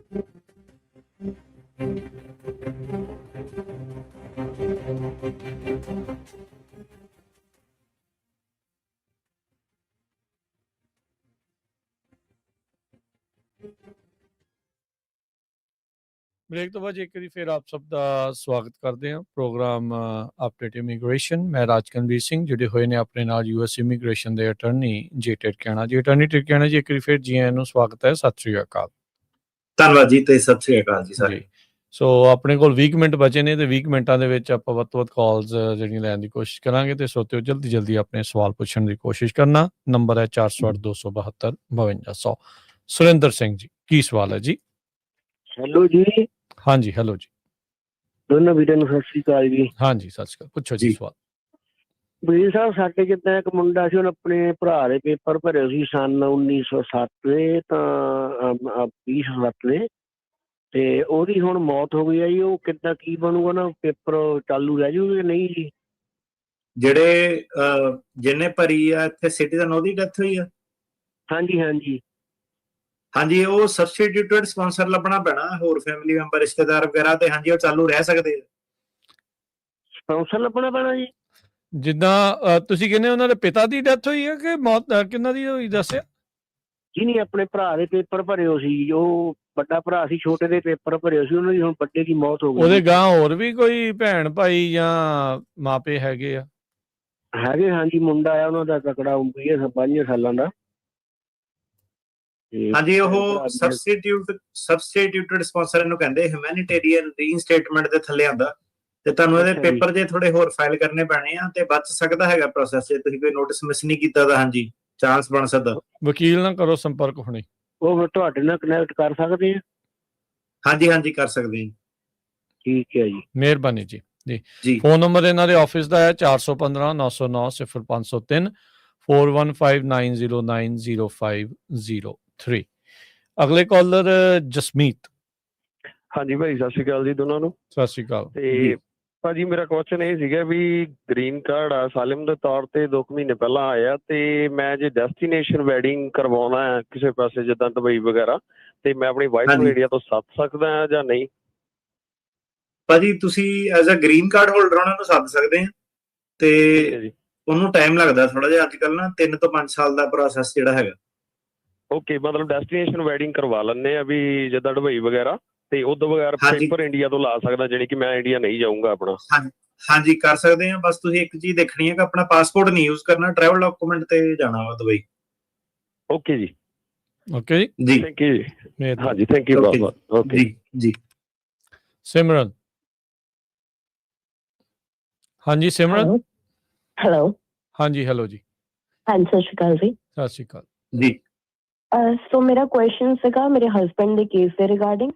ਉਹਨਾਂ ਦਾ ਅਜ਼ਾਈਲਮ ਅਪਰੂਵਡ ਹੋਇਆ ਸੀਗਾ ਲਾਸਟ ਈਅਰ ਇਨ ਮਾਰਚ 2024 ਜੀ, ਤੇ ਉਹਨਾਂ ਨੇ ਗ੍ਰੀਨ ਕਾਰਡ ਅਪਲਾਈ ਕੀਤਾ ਹੋਇਆ। ਮਤਲਬ ਉਹਨਾਂ ਦੀ ਫਾਈਲ ਜਿਹੜੀ ਉੱਥੇ ਗਈ ਸੀ 16 ਜੁਲਾਈ 2024 ਦੇ ਵਿੱਚ ਹੀ। ਤੇ ਜਿਹੜਾ ਲਾਸਟ ਅਪਡੇਟ ਹੈਗਾ 25th ਦਾ ਆ ਫਿੰਗਰਪ੍ਰਿੰਟਸ ਦਾ, ਉਸ ਤੋਂ ਬਾਅਦ ਕੋਈ ਅਪਡੇਟ ਨਹੀਂ ਹੈਗਾ ਹਲੇ। ਸੋ ਉਹਨੂੰ ਕਿੰਨਾ ਕੁ ਟਾਈਮ ਲੱਗ ਸਕਦਾ ਆ ਹਲੇ? ਇਹਨਾਂ ਨੇ ਜੀ ਜਿਹੜੇ ਹੁਣ ਅਸਾਈਲਮ ਵਾਲੇ ਸੀਗੇ ਕਹਿੰਦੇ ਵੈਟਿੰਗ ਹੋਰ ਕਰਨੀ ਆ, ਤੇ ਉਹਨੂੰ ਇਹਨਾਂ ਨੇ ਹੁਣ ਸਲੋ ਡਾਊਨ ਕਰਤਾ ਪ੍ਰੋਸੈਸ ਨੂੰ। ਉਹਨੂੰ ਟਾਈਮ ਲੱਗ ਸਕਦਾ, ਕਈ ਵਾਰੀ ਕਹਿੰਦੇ ਕਿ ਦੁਬਾਰਾ ਇੰਟਰਵਿਊ ਵੀ ਕਰਨੇ ਆ, ਸੋ ਉਹਨੂੰ ਟਾਈਮ ਲੱਗ ਸਕਦਾ।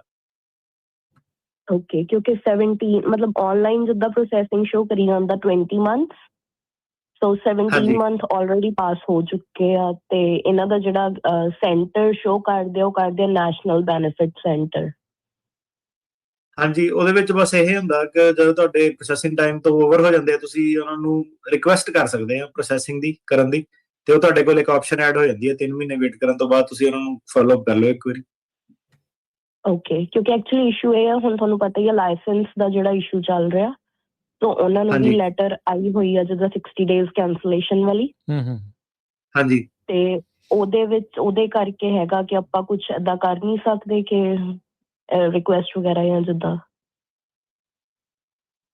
ਦੇਖੋ ਕਈ ਵਾਰੀ ਮੈਂ ਇਹਦੇ ਵਿੱਚ ਇਹ ਪਹਿਲਾਂ ਵੀ ਦੱਸਿਆ ਕਿ ਮੈਂ ਜਦੋਂ ਹੁਣ ਇਮੀਗ੍ਰੇਸ਼ਨ ਦਾ ਤੁਸੀਂ ਸਾਡੇ ਕੋਲ ਜੋ ਕਾਫੀ ਪੁੱਛ ਸਕਦੇ। ਹੁਣ ਜਿਹੜਾ DMV ਦੇ ਮਸਲੇ ਆਏ ਇਹਦੇ ਵਿੱਚ ਲਿਟੀਗੇਸ਼ਨ ਇੰਡੀਵਿਜੂਅਲ ਲੈਵਲ ਤੇ ਕਰਨੀ, ਲॉ-ਸੂਟ ਕਰਨਾ ਨਹੀਂ ਕਰਨਾ, ਉਹ ਆਪਣੀ ਜਿਹੜੀ ਤੁਸੀਂ ਕਹ ਲਓ ਕਿ ਐਕਸਪਰਟਿਜ਼ ਤੋਂ ਬਾਹਰ ਵਾਲੇ ਜਿਹੜੇ ਮੁੱਦੇ ਆ ਜਾਂਦੇ ਆ। ਬਸ ਇਹ ਹੈ ਕਿ ਜਿੱਦਾਂ ਅਸਾਲੀ ਜਿਹੜਾ ਹੈਗਾ ਜਦੋਂ ਉਹ ਹੋਇਆ ਵਰਕ ਪਰਮਿਟ ਵਗੈਰਾ ਉਹਨਾਂ ਦੇ ਇੰਡੈਫੀਨਿਟ ਜਿਹੜੇ ਉਹ ਰਿਨਿਊ ਕਰਦੇ ਰਹਿ ਸਕਦੇ ਹੈਗੇ ਆ, ਤੇ ਬੰਦੇ ਨੂੰ ਰਹਿਣ ਦਾ ਤੇ ਕੰਮ ਕਰਨ ਦੀ ਅਥਾਰਟੀ ਹੈਗੀ ਆ। ਬਾਕੀ ਫਿਰ ਇਹ ਜਿਹੜੇ ਮਸਲੇ ਆ ਗਏ ਕਿ ਲਾਇਸੈਂਸ ਕਰਨਾ ਕਿ ਨਹੀਂ ਕਰਨਾ, ਇਹ ਡੀਐਮਵੀ ਦੇ ਆ।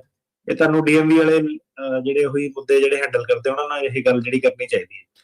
ਹਾਂਜੀ, ਉਹ ਹੈ ਤੇ ਟਿਲ ਦੈਟ ਟਾਈਮ ਸਾਰੇ ਜਾਣਿਆਂ ਇਹੀ ਸਲਾਹ ਦੇ ਰਿਹਾ ਵੀ ਚਲੋ ਇਟਸ ਓਕੇ ਜੇ ਉਹਨਾਂ ਨੇ ਇੱਕ ਮੋਡ ਆਫ ਤੁਹਾਡਾ ਕੰਮ ਬੰਦ ਕੀਤਾ ਆ, ਕੋਈ ਹੋਰ ਕੰਮ ਵਾਲੇ ਪਾਸੇ ਵੀ ਹੱਥ ਪੈਰ ਮਾਰੀਏ। ਜਦੋਂ ਇਹ ਚੱਲਣਗੇ ਦੁਬਾਰਾ ਤੁਸੀਂ ਦੁਬਾਰਾ ਜੁਆਇਨ ਕਰ ਸਕਦੇ ਆ ਇਸ ਇੰਡਸਟਰੀ ਨੂੰ, ਦੈਟਸ ਓਕੇ। ਪਰ ਜਿੰਨੀ ਦੇਰ ਤੱਕ ਨਹੀਂ ਹੈਗਾ ਉਨੀ ਦੇਰ ਤੱਕ ਕੋਈ ਹੋਰ ਵੀ ਜਿਹੜਾ ਉਹ ਹੱਥ ਪੱਲਾ ਜਿਹੜਾ ਉਹ ਜ਼ਰੂਰ ਮਾਰਨਾ ਚਾਹੀਦਾ ਆ।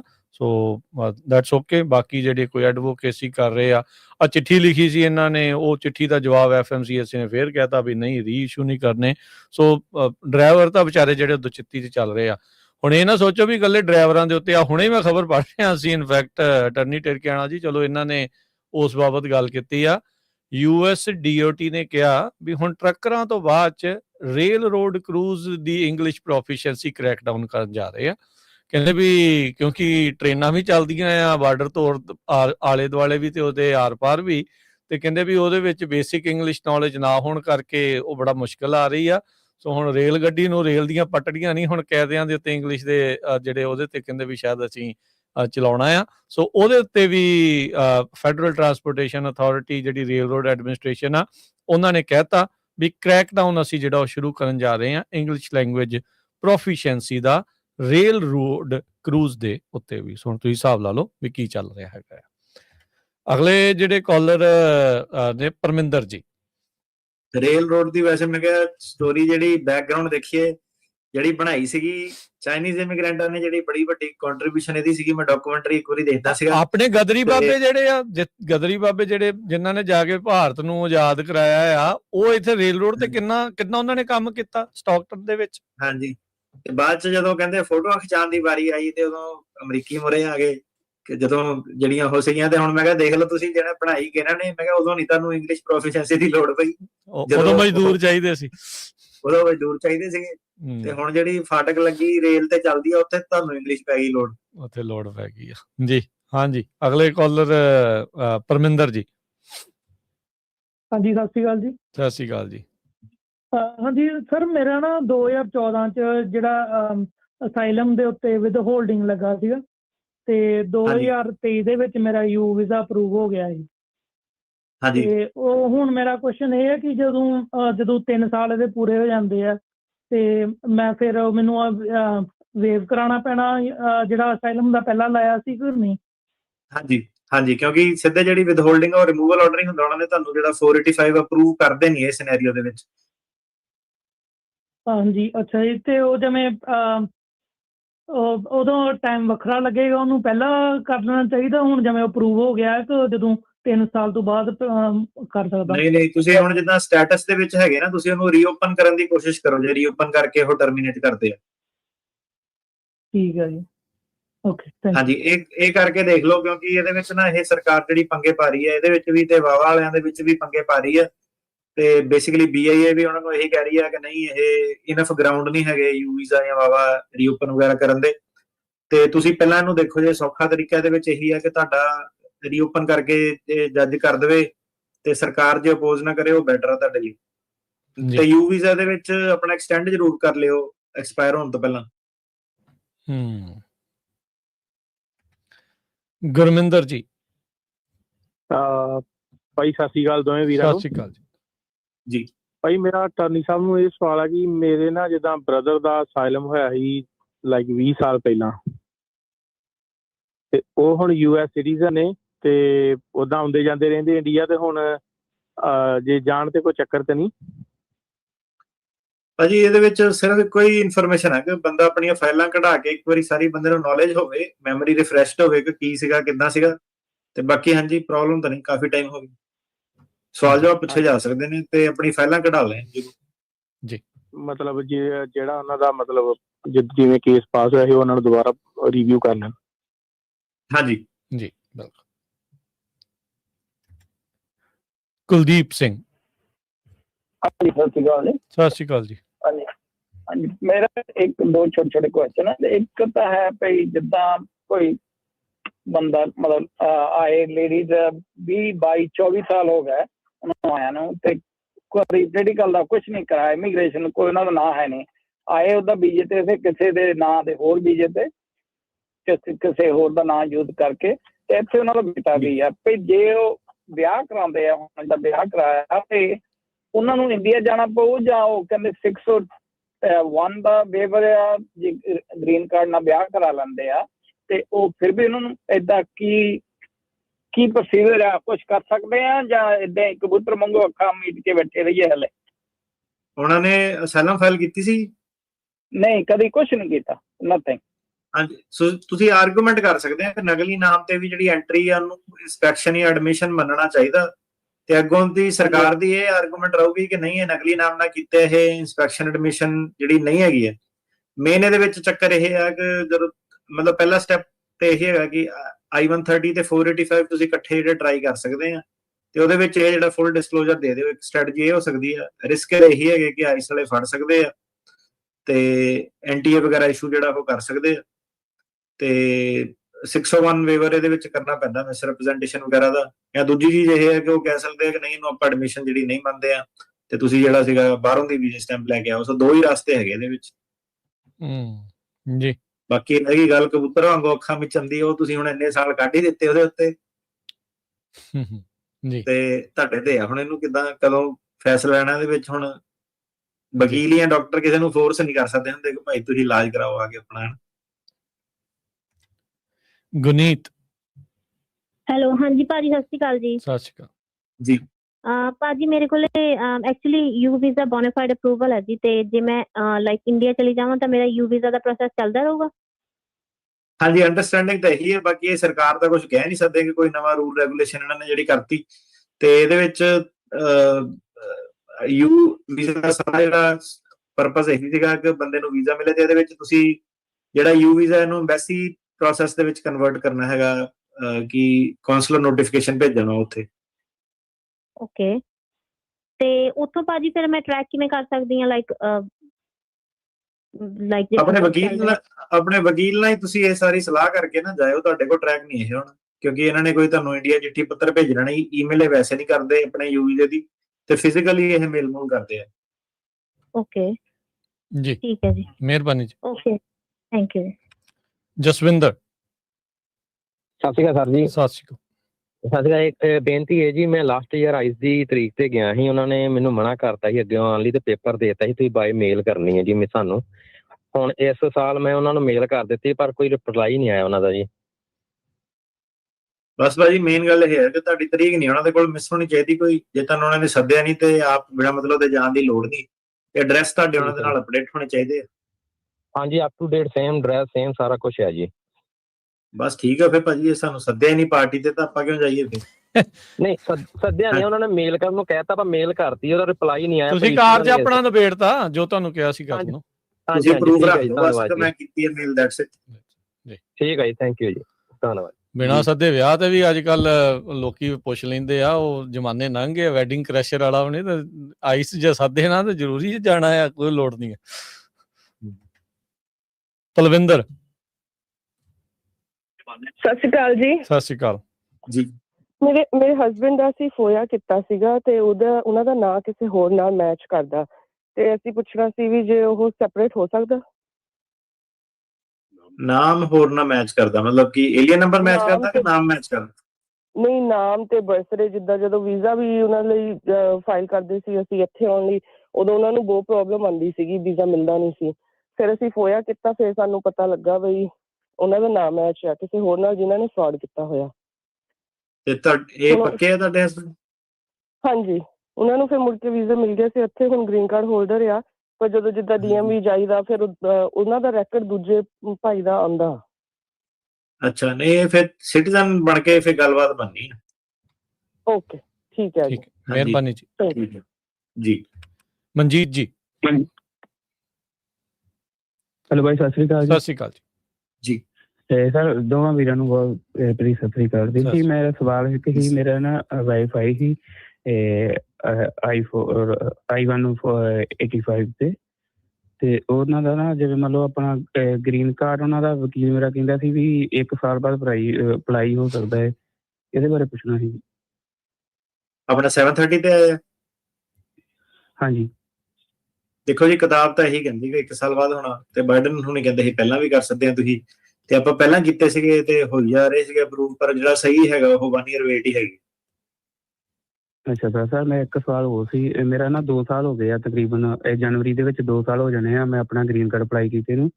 ਤੇ ਮੇਰਾ ਸਰ ਕੋਈ ਉਹਦੇ ਅਪਡੇਟ ਨਹੀਂ ਹੈ ਜੀ, ਤੇ ਉਹਦੇ ਬਾਰੇ ਕੁਝ ਕਰਨਾ ਪਊਗਾ ਤੇ ਮਤਲਬ ਵੇਟ ਹੀ ਕਰਨੀ? ਨਹੀਂ ਉਹ ਮੇਰਾ ਵੀਰ ਸਾਰਿਆਂ ਦੇ ਹੋਲਡ ਤੇ ਹੀ ਹੈ ਨਾ। ਅੱਛਾ ਜੀ, ਕੋਈ ਹੱਲ ਨਹੀਂ ਉਹਦਾ? ਪੁੱਛ ਨਹੀਂ ਸਕਦੇ ਆਪਾਂ, ਜਿਵੇਂ ਲਾਇਸੈਂਸਾਂ ਦਾ ਪੰਗਾ ਪੈ ਗਿਆ ਉਹਦਾ ਕਰਕੇ? ਤੁਸੀਂ ਉਹਨਾਂ ਨੂੰ ਫੋਲੋ ਅਪ ਕਰ ਸਕਦੇ ਆ, ਪਰ ਕਈ ਵੀਰ ਆਪਣੇ ਜਿਹੜੇ ਹੈਗੇ 3-3 4-4 ਸਾਲ ਹੋ ਗਏ, ਤੁਸੀਂ ਫੋਲੋ ਅਪ ਕਰ ਸਕਦੇ ਹੋ ਉਹਨਾਂ ਨਾਲ, ਤੇ ਉਹਨਾਂ ਨੇ ਆਪਣੀ ਸਪੀਡ ਦੇ ਨਾਲ ਹੀ ਦੇਣੇ ਆ। ਕਈਆਂ ਦੀ ਇੰਟਰਵਿਊ ਲੈ ਰਹੇ ਆ, ਕਈਆਂ ਨੂੰ ਸਿੱਧੇ ਦੇ ਰਹੇ ਆ, ਸੋ ਤੁਸੀਂ ਫੋਲੋ ਅਪ ਕਰ ਲਓ ਉਹਨਾਂ ਨੂੰ ਕਾਲ ਕਰਕੇ। ਠੀਕ ਹੈ ਜੀ। ਸਰ ਜਿਹੜਾ ਉਹਦੇ ਵਿੱਚ ਮੇਲ ਕੀਤੀ ਸੀ ਉਹਨਾਂ ਨੂੰ, ਤੇ ਉਹਨਾਂ ਦੀ ਕਾਲ ਆਈ ਸੀ, ਉਹ ਕਹਿੰਦੇ ਸੀ ਵੀ ਤੁਹਾਡਾ ਮਤਲਬ ਪ੍ਰੋਸੈਸਿੰਗ ਦੇ ਵਿੱਚ ਆ ਤੇ ਤੁਸੀਂ ਵੇਟ ਕਰੋ। ਮੈਂ ਵੀ ਉਹੀ ਕਹਿ ਰਿਹਾ ਮੇਰਾ ਵੀ ਵੇਟ ਹੀ ਕਰਨੀ ਪੈਣੀ ਵੀਰੇ। ਧੰਨਵਾਦ ਜੀ, ਥੈਂਕ ਯੂ। ਹਾਂਜੀ ਜੀ। ਬੰਦਾ ਹਰ ਇੱਕ ਵਾਰੀ ਏਦਾਂ ਹੁੰਦਾ ਵੀ ਚਲੋ ਜਲਦੀ ਹੋ ਜਾਵੇ, ਪਰ ਜਿਹੜੀ ਚੀਜ਼ ਆਪਣੇ ਹੱਥ 'ਚ ਨਹੀਂ ਉਹਦੇ ਵਿੱਚ ਇੰਤਜ਼ਾਰ ਹੀ ਹੁੰਦਾ ਆ, ਉਹੀ ਸਬਰ, ਉਹੀ ਕਰਨਾ ਪੈਣਾ। ਹਾਂਜੀ, ਗੁਰਨਾਮ ਜੀ। ਭਾਈ ਸਤਿ ਸ਼੍ਰੀ ਅਕਾਲ ਜੀ। ਸਤਿ ਸ਼੍ਰੀ ਅਕਾਲ ਜੀ। ਮੈਂ ਪੁੱਛਣਾ ਸੀ, ਮੇਰਾ ਜਿੱਦਾਂ NVC 'ਚ ਮੈਂ ਆਪਣੀ ਇੰਟਰਵਿਊ ਦੀ ਵੇਟ ਕਰ ਰਿਹਾ, ਕੇਸ ਡਾਕੂਮੈਂਟਲੀ ਅਪਰੂਵ ਹੋਏ ਨੂੰ 8 ਮਹੀਨੇ ਹੋ ਗਏ ਲਗਭਗ। ਉਹਨਾਂ ਨੂੰ ਮਹੀਨਾ ਕੁ ਪਹਿਲਾਂ ਇਨਕੁਆਇਰੀ ਵੀ ਪਾਈ ਸੀ, ਉਹਦਾ ਵੀ ਕੋਈ ਜਵਾਬ ਨਹੀਂ ਆਇਆ। ਦੱਸ ਸਕਦੇ ਹੋ ਕਿੰਨਾ ਟਾਈਮ ਲਾਉਂਦੇ ਸਕੈਜੂਲ ਕਰਨ ਨੂੰ ਇੰਟਰਵਿਊ? ਭਾਜੀ ਇਹਨਾਂ ਦਾ ਤਾਂ ਹੁਣ ਜਿਹੜੇ ਇੰਟਰਵਿਊ ਵਾਲੇ ਸੀਗੇ ਨਾ, ਜਿਹਨਾਂ ਦੀ ਜਨਵਰੀ 'ਚ ਇੰਟਰਵਿਊ ਆਲਰੇਡੀ ਸਕੈਜੂਲ ਕੀਤੀ ਸੀ, ਜਿੱਦਾਂ H1B ਵੀ ਜਿਹੜੇ ਦੀ ਗੱਲ ਕਰਦਾ, ਉਹਨਾਂ ਦੀ ਇਹਨਾਂ ਨੇ ਸਾਲ ਅੱਗੇ ਪੋਸਟਪੋਨ ਕਰਤੀ। ਇਹ ਹੁਣ ਸ਼ਾਰਟ ਸਟਾਪਡ ਹੈਗਾ, ਵੈਟਿੰਗ ਇਹ ਜ਼ਿਆਦਾ ਕਰ ਰਹੇ ਆ, ਇਹ ਡਿਲੇ ਐਕਸਪੈਕਟਡ ਹੈਗੇ। ਇਹਨੂੰ ਕਿੰਨਾ ਮਰਜ਼ੀ ਟਾਈਮ ਵੀ ਲੱਗ ਸਕਦਾ, 6 ਮਹੀਨੇ ਸਾਲ ਵੀ ਲੱਗ ਸਕਦੇ ਨੇ। ਓਕੇ, ਠੀਕ ਹੈ ਜੀ, ਠੀਕ ਹੈ ਜੀ, ਧੰਨਵਾਦ ਜੀ। ਡਿੰਪਲ। ਹੈਲੋ, ਹਾਂਜੀ, ਸਤਿ ਸ਼੍ਰੀ ਅਕਾਲ ਭਾਜੀ। ਸਤਿ ਸ਼੍ਰੀ ਅਕਾਲ ਜੀ। ਭਾਜੀ ਮੈਂ ਇੱਕ ਕੁਐਸਚਨ ਪੁੱਛਣਾ ਸੀਗਾ ਕਿ ਜਿੱਦਾਂ ਅਸਾਈਲਮ ਦੇ ਕੇਸ ਲੱਗੇ ਹੁੰਦੇ ਆ ਹਨਾ, ਤੇ ਜੇ ਤੁਹਾਨੂੰ ਕੋਈ ਸਪਾਂਸਰ ਮਿਲ ਜਾਵੇ R1 ਵੀਜ਼ਾ ਤੇ ਕਨਵਰਟ ਹੋ ਸਕਦਾ ਅਸਾਈਲਮ ਦਾ ਕੇਸ? ਨਹੀਂ ਜੀ, ਜੇ ਤੁਸੀਂ ਇੱਕ ਵਾਰੀ ਆਊਟ ਆਫ ਸਟੇਟਸ ਹੋ ਜਾਂਦੇ ਆ, ਫਿਰ ਤੁਹਾਨੂੰ ਚੇਂਜ ਆਫ ਸਟੇਟਸ ਉਹ ਗ੍ਰਾਂਟ ਨਹੀਂ ਕਰਦੇ। ਓਕੇ ਜੀ। ਤੁਸੀਂ ਉਦਾਂ ਇਹ ਹੈ ਜਿਹੜਾ ਜੇ ਬੰਦੇ ਕੋਲ ਐਕਸਪੀਰੀਅੰਸ ਹੈਗਾ 2 ਸਾਲ ਦਾ, ਉਹ ਗ੍ਰੀਨ ਕਾਰਡ ਵਾਸਤੇ ਗੁਰਦੁਆਰੇ ਵਾਲਿਆਂ ਨੂੰ ਕਹਿ ਸਕਦਾ, ਪਰ ਉਹਦੇ ਲਈ ਵੀ ਕੰਟਰੀ ਆਊਟ ਕਰਨਾ ਪੈਂਦਾ। ਓਕੇ, ਕੰਟਰੀ ਆਊਟ ਮਸਟ ਆ। ਆਊਟ ਆਫ ਸਟੇਟਸ ਹੋ ਗਿਆ ਜੀ, ਹੁਣ ਨਹੀਂ ਚੇਂਜ। ਹਾਂਜੀ ਜੀ, ਠੀਕ ਹੈ ਸਰ, ਥੈਂਕ ਯੂ। ਹਰਜਿੰਦਰ। ਸਤਿ ਸ਼੍ਰੀ ਅਕਾਲ ਭਾਜੀ, ਦੋਨਾਂ ਵੀਰਾਂ ਨੂੰ। ਸਤਿ ਸ਼੍ਰੀ ਅਕਾਲ ਜੀ। ਭਾਜੀ ਮੈਂ ਪੁੱਛਣਾ ਸੀਗਾ ਜੀ, ਲਾਸਟ ਈਅਰ ਮੇਰਾ ਕੇਸ ਗ੍ਰਾਂਟਡ ਹੋ ਗਿਆ ਸੀਗਾ ਤੇ ਮੈਂ ਗ੍ਰੀਨ ਕਾਰਡ ਅਪਲਾਈ ਕੀਤਾ ਹੋਇਆ ਆ, ਤੇ ਉਹ ਆ ਨਹੀਂ ਰਿਹਾ, ਤੇ ਪ੍ਰੋਸੈਸਿੰਗ 'ਚ ਮੈਂ ਸਿਟੀਜ਼ਨ ਕੁੜੀ ਦਾ ਵਿਆਹ ਵੀ ਕਰਾਇਆ ਤੇ ਮੇਰਾ ਬੇਬੀ ਵੀ ਹੋ ਗਿਆ ਇੱਥੇ ਨਾ ਜੀ, ਤੇ ਮੈਂ ਵਿਆਹ ਵਾਲਾ ਕੇਸ ਲਾ ਸਕਦਾ ਭਾਜੀ ਇਸ ਟਾਈਮ? ਭਾਜੀ ਜਿਹੜੀ ਇਹ ਵਾਲੀ ਸਰਕਾਰ ਹੈ, ਇਹਦੀ ਇੰਟਰਪ੍ਰੀਟੇਸ਼ਨ ਇਹ ਹੈ ਕਿ ਨਹੀਂ ਲਾ ਸਕਦੇ ਆ। ਸਾਡੀ ਅੰਡਰਸਟੈਂਡਿੰਗ ਇਹ ਹੈ ਕਿ ਤੁਸੀਂ ਬਾਹਰੋਂ ਜੇ ਰੀਐਂਟਰੀ ਕਰਕੇ ਆਉਂਦੇ ਆ ਤੁਸੀਂ ਲਗਾ ਸਕਦੇ ਆ, ਪਰ ਇਹ ਜਿਹੜੀ ਸਰਕਾਰ ਸੀਗੀ ਇਹ ਇੰਟਰਪ੍ਰੀਟੇਸ਼ਨ ਕਰਦੀ ਹੈ ਕਿ ਨਹੀਂ, ਜਿਹੜਾ ਰਿਫਿਊਜੀ ਆ ਉਹਦੀ ਆਪਾਂ ਐਡਮਿਸ਼ਨ ਨਹੀਂ ਜਿਹੜੀ ਮੰਨਦੇ ਆ, ਤੇ ਉਹ ਤੁਹਾਨੂੰ ਆਪਣੇ ਵਕੀਲ ਨਾਲ ਜਿਹੜਾ ਸਲਾਹ ਕਰਕੇ ਕਰਨਾ ਪੈਣਾ। ਉਹਦਾ ਰਿਸਕ ਇਹੀ ਹੈ ਕਿ ਇਹ ਰਿਜੈਕਟ ਕਰ ਸਕਦੇ ਆ, ਤੇ ਜਦੋਂ ਤੁਸੀਂ 485 ਫਾਈਲ ਕਰਦੇ ਆ ਤੇ ਅਲਟੀਮੇਟਲੀ ਨੁਕਸਾਨ ਤੁਹਾਨੂੰ ਕੋਈ ਨਹੀਂ, ਫਾਈਨੈਂਸ਼ੀਅਲ ਲਾਸ ਹੀ ਤੁਹਾਡਾ ਜਿਹੜਾ ਹੈਗਾ, ਪਰ ਜੇ ਤੁਸੀਂ ਉਹ ਪੰਗਾ ਲੈਣਾ ਤੇ ਤੁਸੀਂ ਇੱਕ ਵਾਰੀ ਰੀਐਂਟਰੀ ਕਰੋ। ਭਾਈ I-94 ਹੈਗਾ ਮੇਰੇ ਕੋਲ। ਨਹੀਂ ਹੈਗਾ, ਪਰ ਰੀਐਂਟਰੀ ਕਰੋ ਨਾ, ਉਹੀ ਮੈਂ ਸਮਝਾ ਕੇ ਹਟਿਆ ਕਿ I-94 ਨੂੰ ਉਹ ਐਡਮਿਸ਼ਨ ਨਹੀਂ ਮੰਨਦੇ ਨਾ। ਜੀ, ਥੈਂਕ ਯੂ ਮਿਹਰਬਾਨੀ ਜੀ। ਜੀ। ਸੁਰਿੰਦਰ ਜੀ। ਸਤਿ ਸ਼੍ਰੀ ਅਕਾਲ ਦੋਨੋਂ ਭਰਾਵਾਂ ਨੂੰ। ਸਤਿ ਸ਼੍ਰੀ ਅਕਾਲ ਜੀ। ਭਾਜੀ ਮੇਰਾ ਕੁਐਸਚਨ ਹੈ, ਮੇਰੇ ਬ੍ਰਦਰ ਇੰਡੀਆ ਤੋਂ ਆਇਆ ਸੀ 2002 ਦੇ ਵਿੱਚ ਗ੍ਰੀਨ ਕਾਰਡ ਫਾਈਨ ਦੀ ਪਲੈਨਿੰਗ ਤੇ ਉਹਨੇ ਹੁਣ ਸਿਟੀਜ਼ਨ ਅਪਲਾਈ ਕਰਤੀ। ਉਹ 1990 ਦੇ ਵਿੱਚ ਨਿਊਯਾਰਕ ਆਇਆ ਸੀ, ਉਹਨੇ ਅਸਾਲਮ ਦਾ ਅਪਲਾਈ ਕੀਤਾ ਸੀ। ਅਸਾਲਮ ਦੇ ਵਿੱਚ ਉਹਨੂੰ ਡੈਪੋਟੇਸ਼ਨ ਦੇ ਆਰਡਰ ਲੱਗ ਗਏ, ਉਹਨਾਂ ਨੇ ਹੁਣ ਉਹ ਕੱਢ ਲਿਆ ਪੁਰਾਣਾ ਕੇਸ ਉਹਦਾ। ਉਹ ਕਹਿੰਦੇ ਤੇਤੇ 10 ਸਾਲ ਦੀ ਬਾਹਰ ਲੱਗੀ ਸੀ, ਤੇਤੇ 10 ਸਾਲ ਦੀ ਬਾਹਰ ਲੱਗੀ ਸੀ, ਦੂਜਾ ਨਾਂ ਲੈ ਕੇ ਤੂੰ ਇੰਡੀਆ ਤੋਂ ਫਿਰ ਆ ਗਿਆ ਇੱਥੇ, ਤੇ ਹੁਣ ਉਹਦਾ ਕੀ ਹੋ ਸਕਦਾ? ਮਿਸ ਰਿਪਰੈਜ਼ੈਂਟੇਸ਼ਨ ਵਾਲਾ ਹੀ ਮੁੱਦਾ ਹੈ ਜੀ, ਤੁਹਾਨੂੰ ਵਕੀਲ ਨਾਲ ਬਹਿਣਾ ਪੈਣਾ ਜਿਹਨੇ ਗ੍ਰੀਨ ਕਾਰਡ ਫਾਈਲ ਕੀਤਾ। ਕੰਪਲਿਕੇਟਡ ਸਿਨੈਰੀਓ ਹੈ ਇਹ। ਗ੍ਰੀਨ ਕਾਰਡ ਤਾਂ ਉਹ ਫੈਮਿਲੀ ਪਲਾਨ ਤੇ ਇੰਡੀਆ ਤੋਂ ਆਇਆ ਪਹਿਲਾਂ, ਹੁਣ ਦੁਬਾਰਾ। ਨਹੀਂ ਉਹੀ ਨਹੀਂ ਮੁੱਦਾ ਇਹ ਆ ਗਿਆ ਨਾ ਕਿ ਹੁਣ ਕਿਹੜੇ ਵਾਲਾ ਨਾਂ ਅਸਲੀ ਸੀਗਾ, ਕਿਹੜੇ ਵਾਲਾ ਨਕਲੀ ਸੀਗਾ, ਅਸਾਲਮ ਝੂਠਾ ਸੀਗਾ ਕਿ ਗ੍ਰੀਨ ਕਾਰਡ ਝੂਠ ਬੋਲ ਕੇ ਲਿਆ, ਹਨਾ, ਉਹ ਮੁੱਦੇ ਆ ਗਏ। ਤੇ ਉਹ ਸਿਟੀਜ਼ਨ ਨੇ ਦਿਨਾਈ ਕਾਪੀ ਉਹਦੀ ਅਪਲਾਈ ਕੀਤੀ ਸੀ ਜਿਹੜੀ। ਨਹੀਂ ਚਲੋ ਤੁਸੀਂ ਪਹਿਲਾਂ ਇਹ ਦੱਸੋ ਨਕਲੀ ਨਾਮ ਕਿਹੜੇ ਵਾਲਾ ਸੀਗਾ, ਪਹਿਲਾਂ ਜਿਹੜਾ ਸੀਗਾ ਵਰਤਿਆ ਉਹ ਵਾਲਾ ਕਿ ਗ੍ਰੀਨ ਕਾਰਡ ਵਾਲਾ? ਗ੍ਰੀਨ ਕਾਰਡ ਵਾਲਾ ਅਸਲੀ ਨਾਂ ਹੈ ਤੇ ਦੂਜਾ ਨਕਲੀ ਨਾਂ ਹੈ ਪੋਲੀਟੀਕਲ ਅਸਾਲਮ ਵਾਲਾ। ਹਾਂਜੀ, ਸੋ ਉਹਦੇ ਵਿੱਚ ਇਹ ਆ ਜਾਂਦਾ ਕਿ ਜਿਹੜਾ ਫਿਰ ਅਸਾਲਮ ਦੀ ਐਪਲੀਕੇਸ਼ਨ ਫ੍ਰਿਵਲਸ ਹੋ ਗਈ ਨਾ, ਝੂਠੀ ਪੈ ਗਈ, ਉਹ ਫਿਰ ਬਾਹਰ ਕਰ ਦਿੰਦੀ ਤੁਹਾਨੂੰ, ਉਹਦੇ ਤੇ ਕੋਈ ਫਿਰ ਫਿਊਚਰ ਰਿਲੀਫ ਨਹੀਂ ਤੁਹਾਨੂੰ ਮਿਲਦਾ। ਇਹ ਅਸਾਲਮ ਲਾਅ ਅਮਰੀਕਾ ਦਾ ਇਹ ਕਹਿੰਦਾ। ਤੇ ਜਿਹੜਾ ਗ੍ਰੀਨ ਕਾਰਡ ਇਹਨੇ ਲਿਆ ਸੀਗਾ ਇਹਦੇ ਵਿੱਚ ਇਹਨੇ ਡਿਸਕਲੋਜ਼ ਕੀਤੇ ਸੀਗੇ ਨਾਮ ਵਰਤੇ ਹੋਏ ਉਹਲੇ? ਕੁਝ ਨਹੀਂ ਕੀਤਾ। ਇਸ ਸਮੇਂ ਇੰਟਰਵਿਊ ਤੇ ਗਿਆ ਉੱਥੇ ਵੀ ਝੂਠ ਬੋਲਤਾ, ਮੈਂ ਨਹੀਂ ਆਇਆ ਇੱਥੇ, ਨਹੀਂ ਅਪਲਾਈ ਕੀਤਾ। ਨਹੀਂ ਇਹ ਤਾਂ ਹਾਂਜੀ, ਨਹੀਂ ਫਿਰ ਪ੍ਰੋਬਲਮ ਤਾਂ ਹੈਗੀ ਹੈ, ਤੁਹਾਨੂੰ ਪਤਾ ਹੀ ਹੈ, ਸਾਰੇ ਤਾਂ ਹੁਣ ਇਹਨੇ ਕੰਪਿਊਟਰਾਈਜ਼ ਕਰਤੇ ਡੇਟਾਬੇਸ, ਇਹ ਪ੍ਰੋਬਲਮ ਤਾਂ ਹੈਗੀ ਹੈ। ਜੀ ਥੈਂਕ ਯੂ ਜੀ। ਸਮਾਂ ਵੀ ਆਪਣੇ ਅੱਜ ਦੇ ਪ੍ਰੋਗਰਾਮ ਦਾ ਜਿਹੜਾ ਹੁਣ ਇੱਥੇ ਹੀ ਸਮਾਪਤ ਹੈ ਤੇ ਬਹੁਤ ਬਹੁਤ ਧੰਨਵਾਦ ਅਟਾਰਨੀ ਜੇ ਟਿਰਕੈਣਾ ਜੀ, ਤੁਸੀਂ ਸਾਡੇ ਨਾਲ ਜੁੜੇ, ਇਹਨਾਂ ਖਬਰਾਂ ਬਾਰੇ ਜਿਹੜੀਆਂ ਤੁਸੀਂ ਜਾਣਕਾਰੀਆਂ ਸਾਡੇ ਨਾਲ ਸਾਂਝੀਆਂ ਕੀਤੀਆਂ, ਬਹੁਤ ਸ਼ੁਕਰੀਆ, ਬੜੀ ਮਿਹਰਬਾਨੀ, ਸਤਿ ਸ਼੍ਰੀ ਅਕਾਲ ਜੀ। ਧੰਨਵਾਦ ਜੀ, ਸਤਿ ਸ਼੍ਰੀ ਅਕਾਲ ਜੀ ਸਾਰਿਆਂ ਨੂੰ।